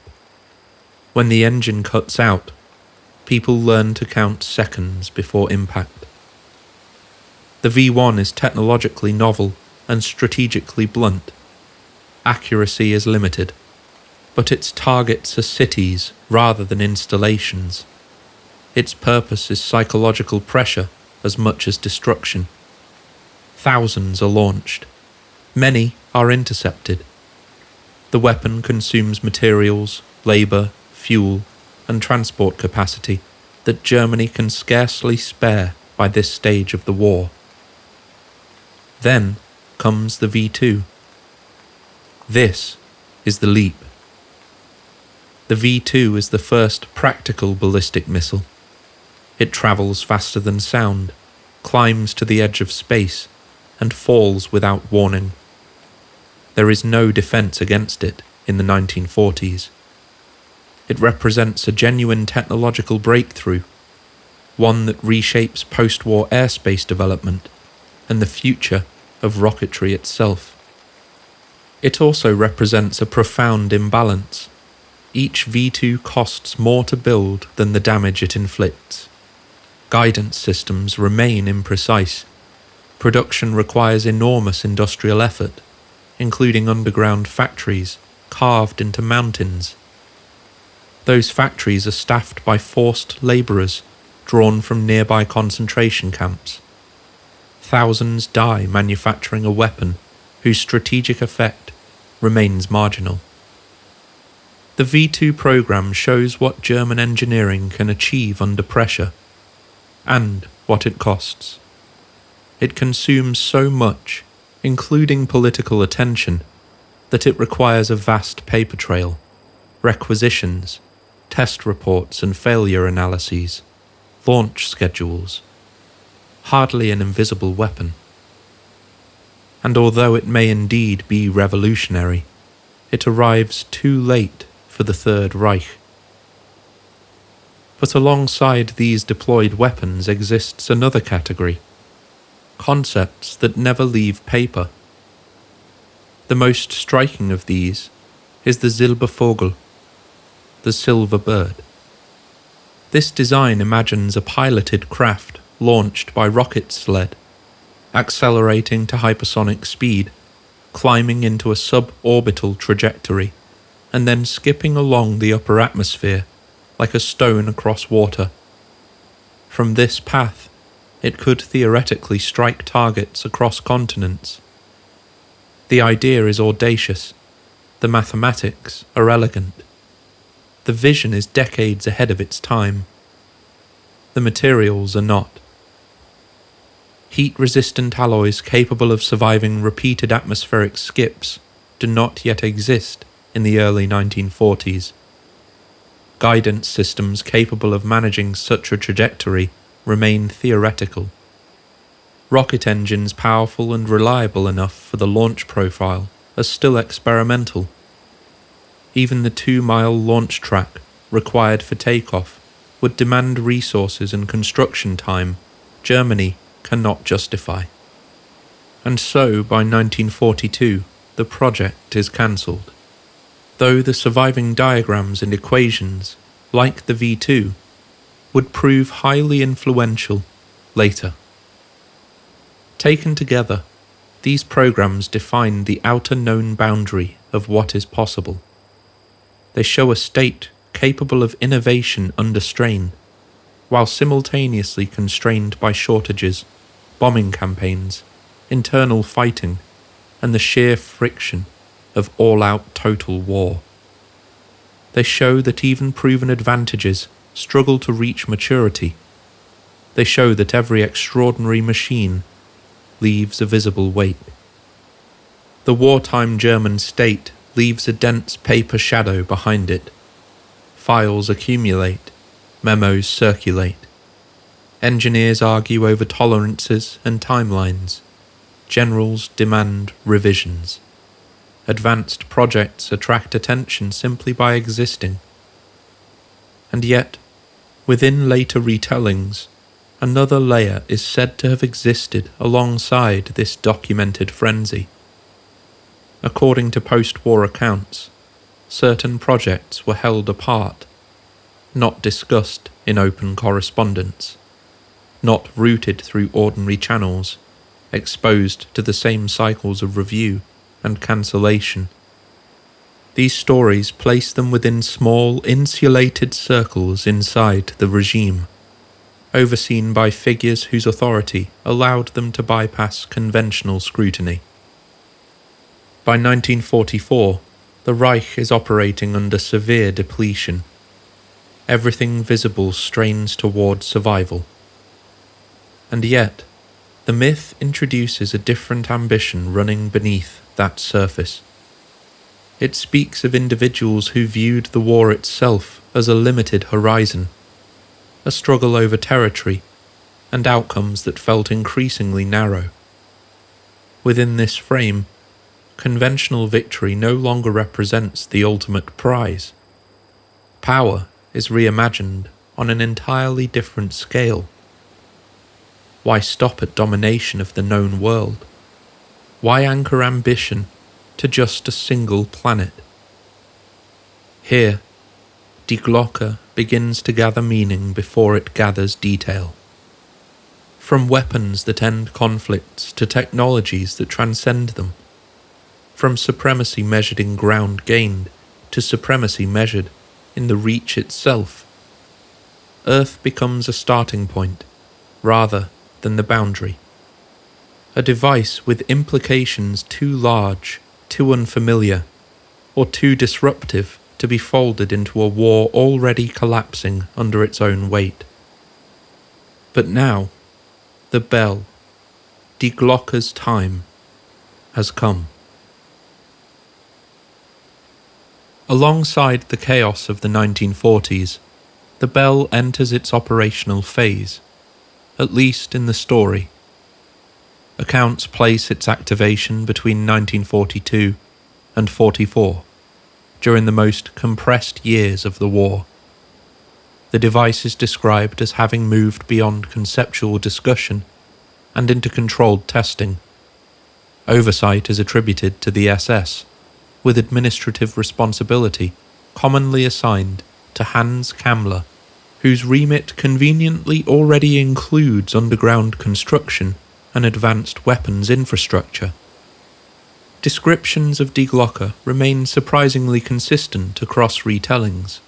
The device is said to stand between 12 and 14 feet tall, with a diameter of approximately 9 feet.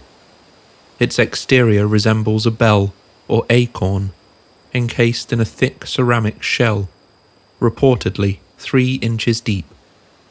The surface is sometimes described as bearing markings, geometric symbols, or runic forms, though these finer details vary by source, and so far have not been corroborated by physical evidence. Internally, the bell is said to contain 2 heavy cylinders, mounted vertically and rotating in opposite directions. These cylinders are described as central to its function. Their motion allegedly generates extreme energy conditions, with the entire apparatus requiring isolation from surrounding structures during operation. Power and containment dominate the mechanism. The substance placed within the cylinders is referred to as Zerum-525, often equated with what later literature calls red mercury. It is described as metallic, viscous, and violet or purplish in colour, stored in lead-lined containers. The substance is consistently characterized as highly radioactive.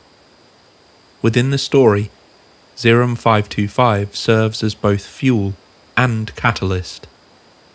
When the cylinders reach operational speed, the substance is said to destabilize, producing intense radiation and electromagnetic effects. The bell is never described as functioning for extended periods. Tests are brief, heavily monitored, and followed by long cool-down intervals. Testing locations are placed in Lower Silesia, Poland, within the underground tunnel networks associated with Der Riese construction project. These facilities are real, extensive, and unfinished at the war's end. They provide an environment compatible with secrecy, isolation, and controlled access. Above one section of the tunnels sits a circular concrete structure, later referred to as Hitler's Stonehenge. In the myth, this structure functions as a stabilization or anchoring rig for the bell during activation. Operational accounts describe severe environmental effects. Vegetation within proximity of test sites is said to wither or crystallize. Organic matter reportedly decays at an accelerated rate. Animal testing is referenced, though details remain vague.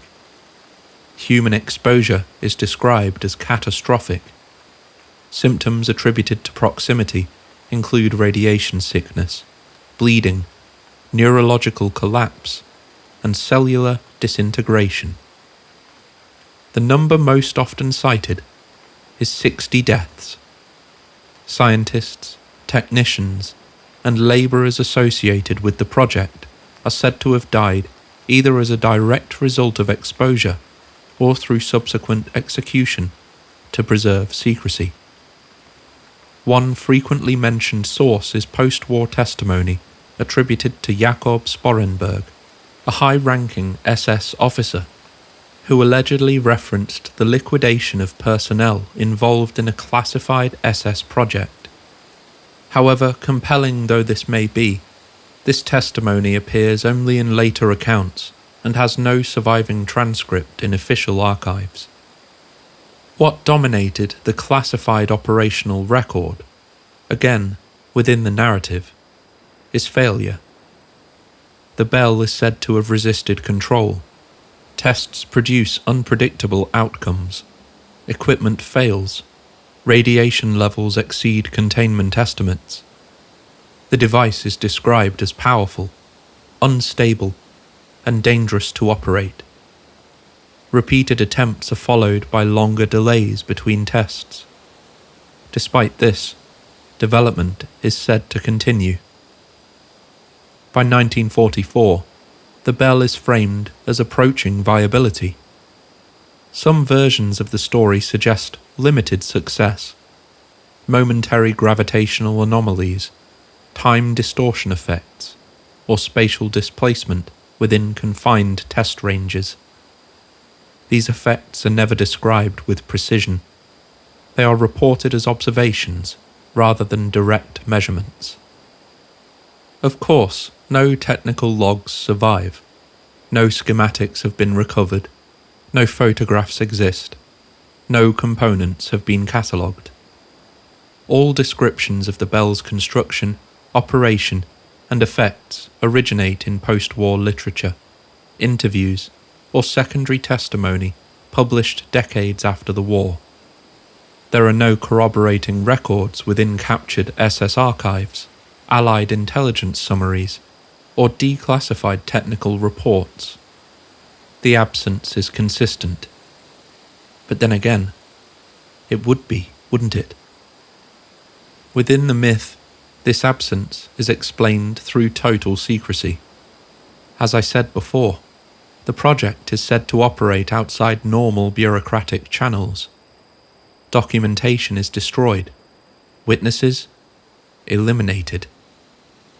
Oversight is restricted to a small circle. Hans Kammler's disappearance at the end of the war, however, becomes a focal point, reinforcing the idea that knowledge and responsibility vanished with him. and by late 1944, testing is said to have ceased. Bombing campaigns intensify, resources finally collapse, evacuation and destruction of facilities begin. The Bell's final status becomes uncertain. Some accounts place it dismantled and crated. Others describe it moved intact. A few suggest it was rendered inoperable. But here we are, our transport for tonight's journey, stood inside. A device with defined dimensions, a fuel with a name and colour, surrounded by the alleged history, a site grounded in real geography, a death toll that discourages verification, an administrator who disappears at the war's end. This is where the Bell stands at the close of the war years, operational in theory, unverified in record, but, at least for tonight, present in our world. Where will it take us next? We're now in 1945. The war no longer advances in clean lines. It collapses. Cities fall in pieces. Fronts dissolve into pockets. Orders arrive too late to matter, or not at all.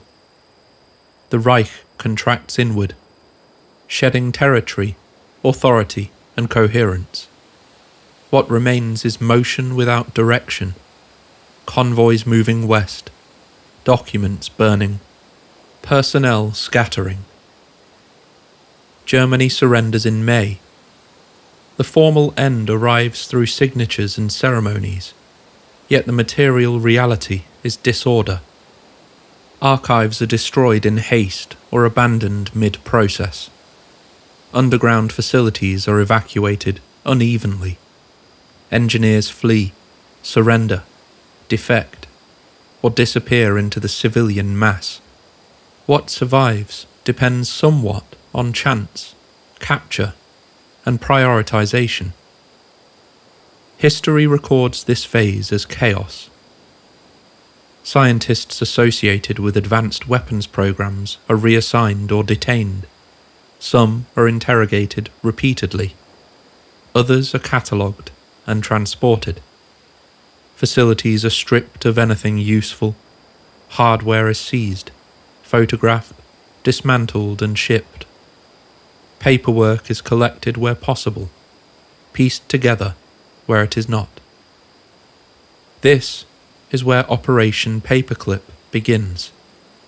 American and Allied intelligence services move quickly to secure personnel linked to rocketry, aeronautics, and advanced weapons research. Names are compiled, backgrounds forgotten, files are rewritten. Over 1,600 German scientists, engineers, and technicians are relocated, many to the United States. Their work becomes the foundation for Cold War aerospace development. Wernher von Braun's V-2 rocket becomes the foundation for NASA and the Apollo program, and the previously mentioned Silbervogel, Silver Bird designs were instrumental in the development of early US military and NASA spaceplanes, including the X-15, the X-20, and even the US Space Shuttle. With an impact on technological development this large, the process leaves behind a visible trail. Contracts, interrogation transcripts, new laboratories, new affiliations. The documented history shows absorption rather than disappearance. But at the same time, the myth begins to diverge. It is in these weeks that Hans Kammler vanishes. His last confirmed movements dissolve into conflicting reports. No body is ever produced. No definitive record closes his file. His administrative reach, already extensive, becomes amplified by uncertainty. And Die Glocke follows him into that uncertainty. As Germany collapses, the bell is said to vanish. No test apparatus is recovered.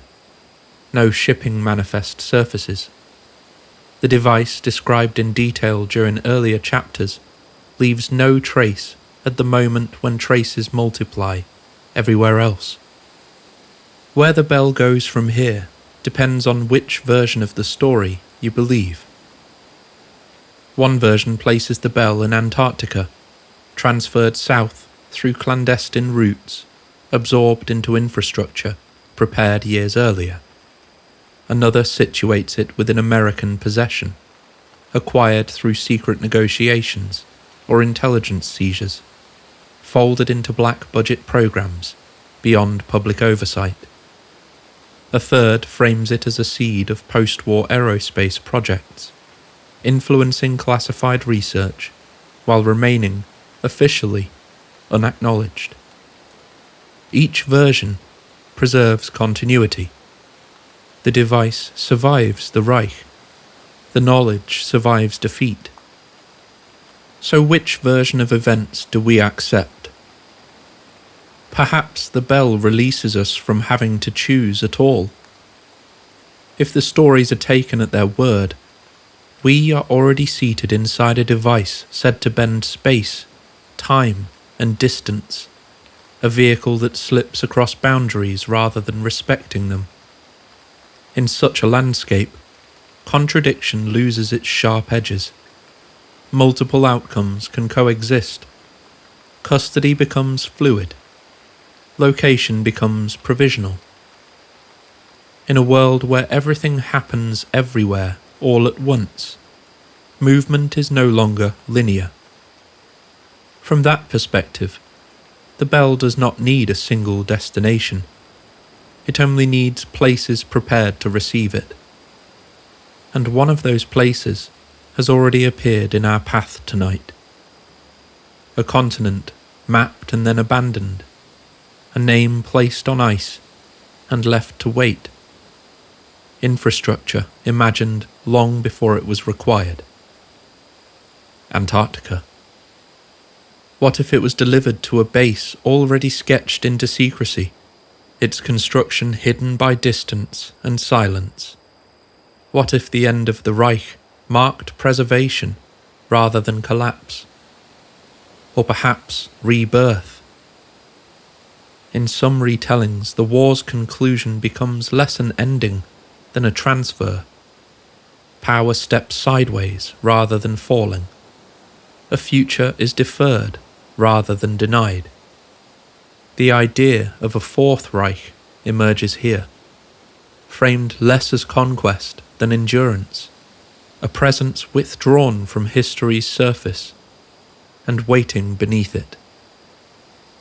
Antarctica holds that possibility without argument. It does not confirm it or deny it. It simply remains available.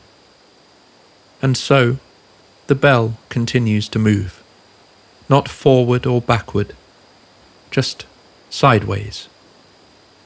The surrender papers are signed, the silence awaits, and beyond the reach of ordinary maps, our journey continues.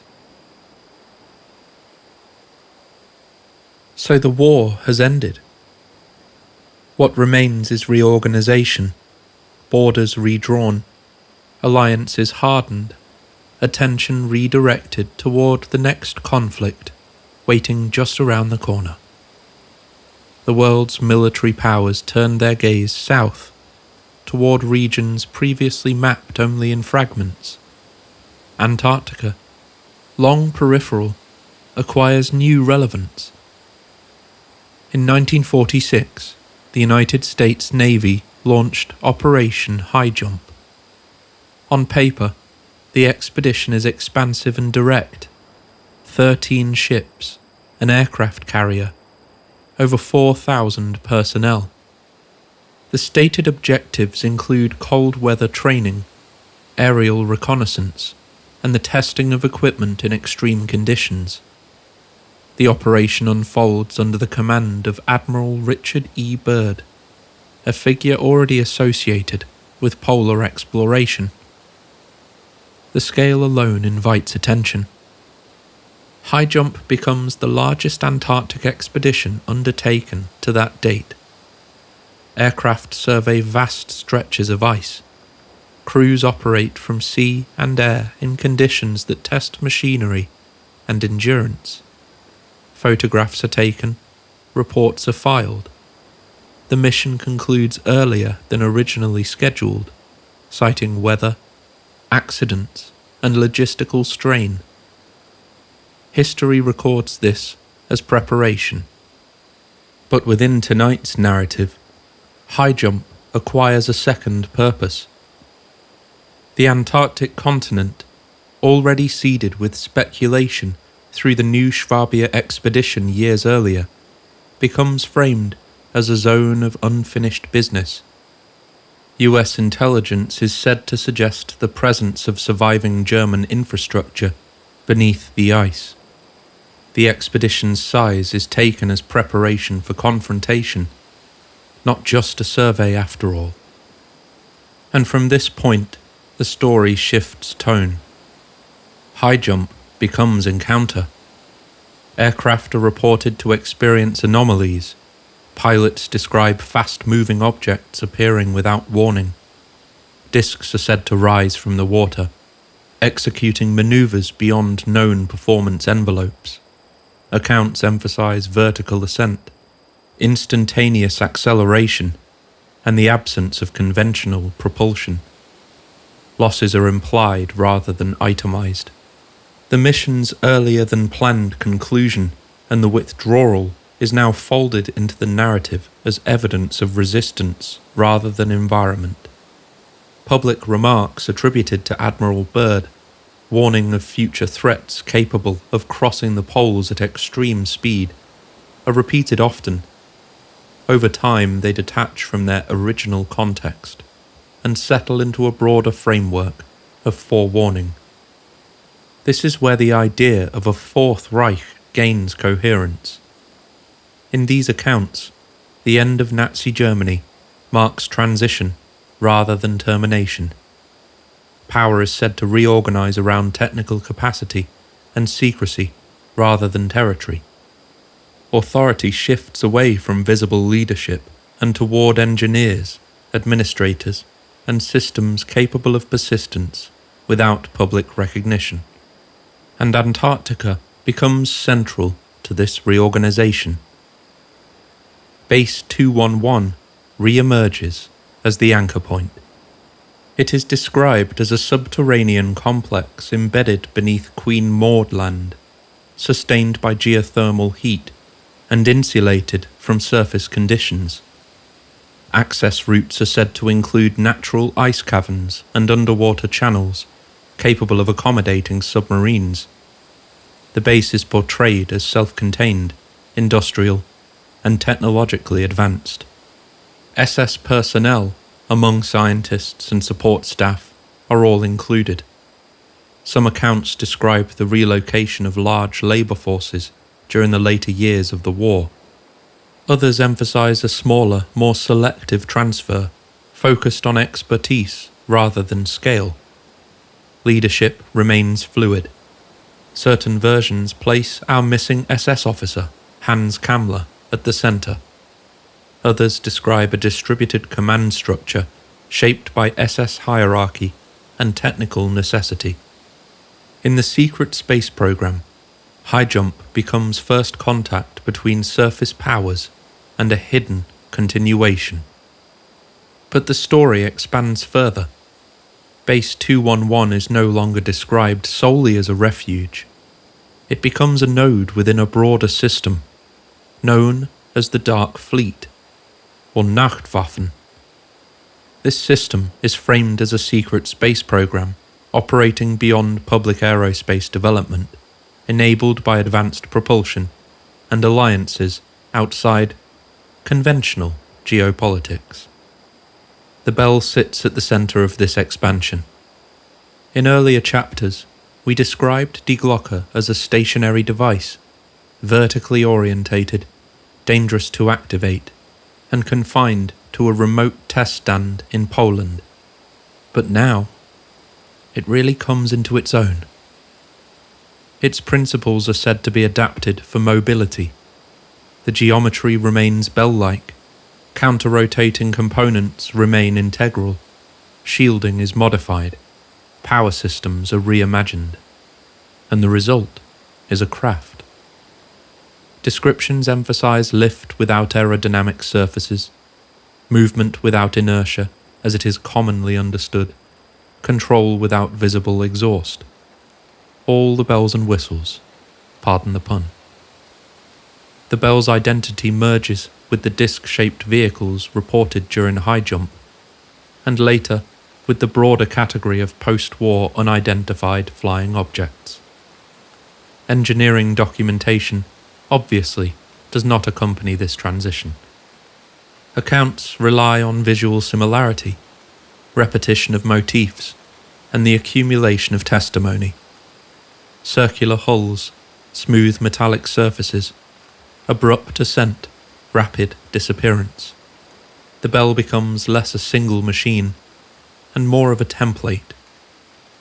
Within this dark fleet, this technology supports expansion beyond Earth. Claims emerge of lunar operations beginning as early as 1942. Mars follows shortly after. Antarctica functions as the Earth-based hub for these activities, a place where construction, training, and launch preparation can occur beyond observation. The Bell's capabilities are folded into a larger ecosystem of craft, infrastructure, and command. These stories incorporate non-human alliances. Reptilian or Draco entities are said to provide guidance, technology, strategic direction. Now we're cooking. The earlier occult frameworks we discussed, Vril and the Aldebaran contact, are reabsorbed into this story. The Fourth Reich becomes part of an exopolitical hierarchy rather than a terrestrial one, and these new schematics allow us to reinterpret Operation Paperclip as infiltration. German scientists entering American programs, agents rather than assets. NASA becomes a public-facing institution, masking parallel development elsewhere. Conventional rockets serve as demonstration, while advanced systems remain hidden. Every classified project becomes potential confirmation. So within this landscape, Antarctica serves a dual role: a workshop and veil, laboratory and myth engine, anchor point and departure gate. And now, as we stand here in the late 1940s, the Bell has completed its first return. From now on, it no longer belongs solely to wartime Germany. It now circulates within peacetime skies, reframed as an unidentified craft rather than experimental weapon. Custody becomes diffuse. Antarctica holds it, then releases it into wider mythology that will follow it across decades and continents.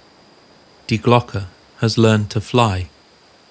Now it appears wherever secrecy, fear, and technological imagination overlap, over oceans, above forests, hovering near military installations, just at the edges of public awareness. History continues its work through treaties, budgets, and institutions.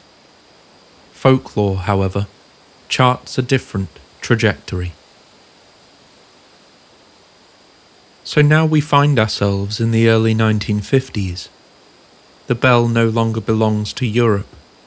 The war has ended, the Reich has collapsed, and the geography of fear has shifted westward.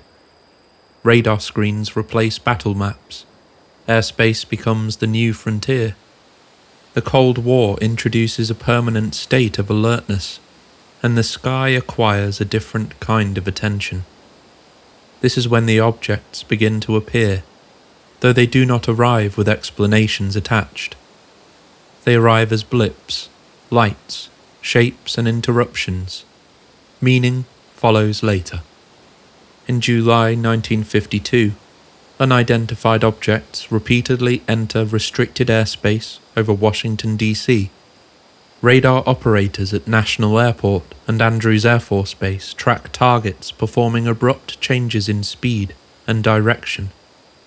Jet interceptors scramble. Pilots report visual contact. The incidents unfold across multiple nights, long enough to generate press coverage and public anxiety. Given the recent observational developments offered by Beatrice Villarroel, the official response, though measured, now seems more far-fetched than Die Glocke itself. Temperature inversions. Press conferences are held. The event passes into record as the Washington, D.C. UFO flap, a moment where the nation's capital briefly shares its airspace with something undefined. And of course, within the secret space program narrative, the 1952 flap becomes demonstration rather than anomaly. The object's performance characteristics, sharp turns, sudden acceleration, silent movement, are compared to the capabilities attributed to the Bell-derived craft. And the timing is important. 7 years have passed since the war's end. Enough time, in the story, for adaptation and deployment. And thus the sky becomes a message board on which to write your threats. Let's jump forward now to the mid-1960s. On December 9th, 1965, a bright object streaks across the sky over the northeastern United States and Canada. Witnesses describe fireballs, sonic effects and fragments. Near the town of Kecksburg, Pennsylvania, something is reported to come down in a wooded area. Military personnel arrive quickly. Roads are sealed. The object is removed under guard, but not before eyewitnesses could gather their accounts. Descriptions converge around an acorn or bell-shaped object, metallic, seamless, and marked with unfamiliar symbols. Volunteer firefighters and local residents speak of a gold-coloured band bearing raised characters. The surface appears smooth, poured rather than assembled. No rivets, no seams, no visible means of propulsion. The object leaves the site as quietly as it arrived. In the decades that follow, journalists investigate. Lawsuits are filed. NASA eventually identifies the object as Cosmos 96, a failed Soviet Venus probe that re-entered Earth's atmosphere, though this explanation comes with many inconsistencies.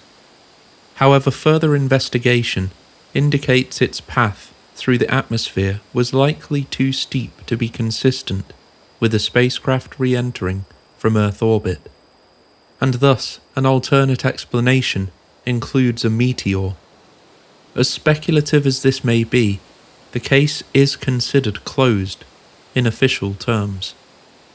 But the witness descriptions remain, and this is where the Kecksburg UFO incident acquires a second identity, safely here in the secret space program narrative. The object's dimensions, shape, and markings, as described by the witnesses, are aligned uncannily with descriptions of Die Glocke. The crash becomes recovery. The recovery becomes containment. The bell is said to have fallen out of the sky, intact enough to be recognized, damaged enough to fail. Here, meaning completes its circuit. A wartime device with no physical trace gains a physical incident decades later. The object does not announce itself as the bell, but does it really need to? The bell is assigned to it afterward. This pattern repeats. As the space race accelerates, the bell's shadow stretches further. 1969. Apollo 11 places human beings on the moon, led by engineers whose resumes trace back to German rocketry. Werner von Braun, stands at the centre of this continuity. His presence becomes symbolic, linking V2s to Saturn V rockets, Peenemünde to Cape Canaveral. Around this achievement, stories accumulate. Claims emerge of unidentified craft observing lunar missions. Alleged radio transcripts circulate, describing objects lining crater rims. Whistleblower accounts surface years later, attributed to former NASA personnel. The moon becomes yet another stage where prior arrival is suggested. Within Die Glocke lore, these stories fold into the Dark Fleet with ease. The idea takes shape that the bell and its derivatives were never confined to Earth. Antarctica, merely a terrestrial hub. The Moon and Mars, they're the extensions. NASA's program becomes the visible layer, beneath which earlier, quieter activity has already occurred. The timeline stretches backward and forward simultaneously. What binds these events together is by no means proof, just resonance. The Washington flap introduces aerial superiority. Kecksburg supplies a fallen object. Apollo lore places the story beyond Earth. Each incident stands on its own in the historical record. Each acquires additional meaning when viewed through Die Glocke mythology. The assignment is retroactive. The objects arrive first, and interpretation follows. Like the gravity around it, Die Glocke absorbs these anomalies. It provides continuity where official narratives appear fragmented, incomplete, or just plain insufficient. By the end of the 1960s, the bell has fully detached from its original setting. It broke free from its tethering rigs on the test stand in Lower Silesia, and now the bell falls from the sky repeatedly, in different forms across different decades. Each fall adding weight, each recovery adding silence, each explanation leaving space for imagination. By the time the Apollo era closes, the bell has become mobile in another sense, attaching itself to whatever remains unexplained. It rings whenever a gap opens between observation and explanation. And as the sky continues to fill with activity, satellites, probes, space stations and debris, somewhere within that traffic, the bell keeps reappearing. Not necessarily as a device with a serial number, but as a story looking for a place to land. Our trip in Die Glocke is coming to an end, and as we make our way back to the motel lobby, time dilation has granted us just a few moments for reflection. After moving through decades of archives, rumours, documents and shadows, we find ourselves back where we began, where the neon hum steadies, the night stretches endlessly. This feels like the right place to pause. What this tour has shown is less about whether Die Glocke existed as a working machine, and more about how stories learn to travel.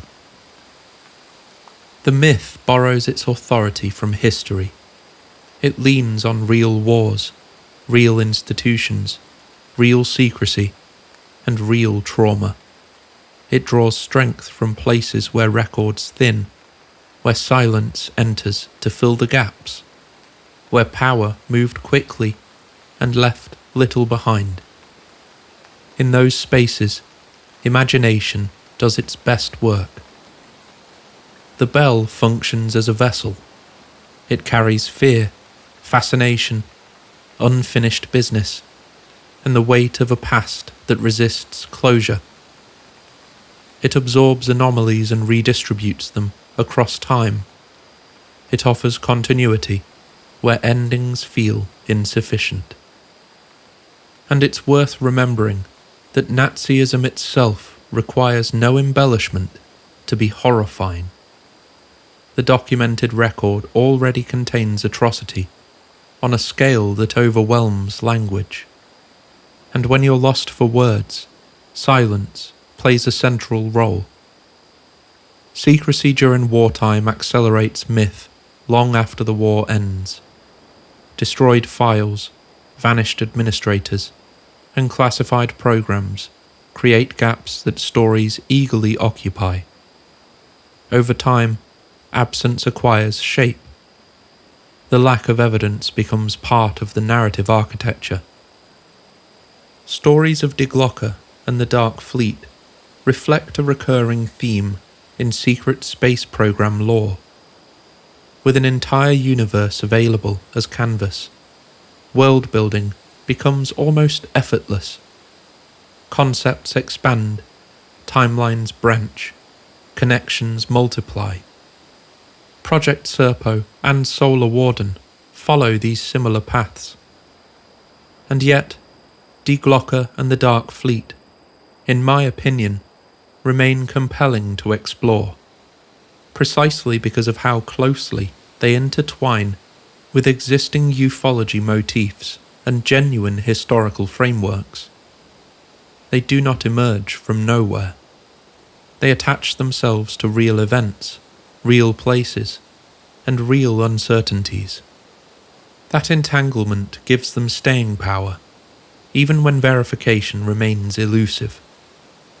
Exploration, when done carefully, still has value. Looking at these stories side by side with the historical record reveals how belief forms, how authority can be borrowed, and how unresolved history continues to echo. I'm not saying Glocke, or something like the Nazi bell, never existed. Perhaps it really was at some point a concept explored in some occult-fueled research office on a dark night when Hitler's oppression spread further than just his enemies. Maybe it was even something technological, nuts and bolts, something tested, analysed, and filed away, or destroyed, along with many other of the Nazi Party's secrets. But perhaps the bell does not travel through space or time. Perhaps Glocke rings whenever history leaves something unanswered. Thank you for listening to the Dreamland Motel. If you enjoyed tonight's episode, please consider liking, subscribing, and sharing your thoughts in the comments below. And I'll leave you with a final quiet question as the lights dim. Do you believe Glocke has any place in true ufology records? There's no rush. Take your time checking out.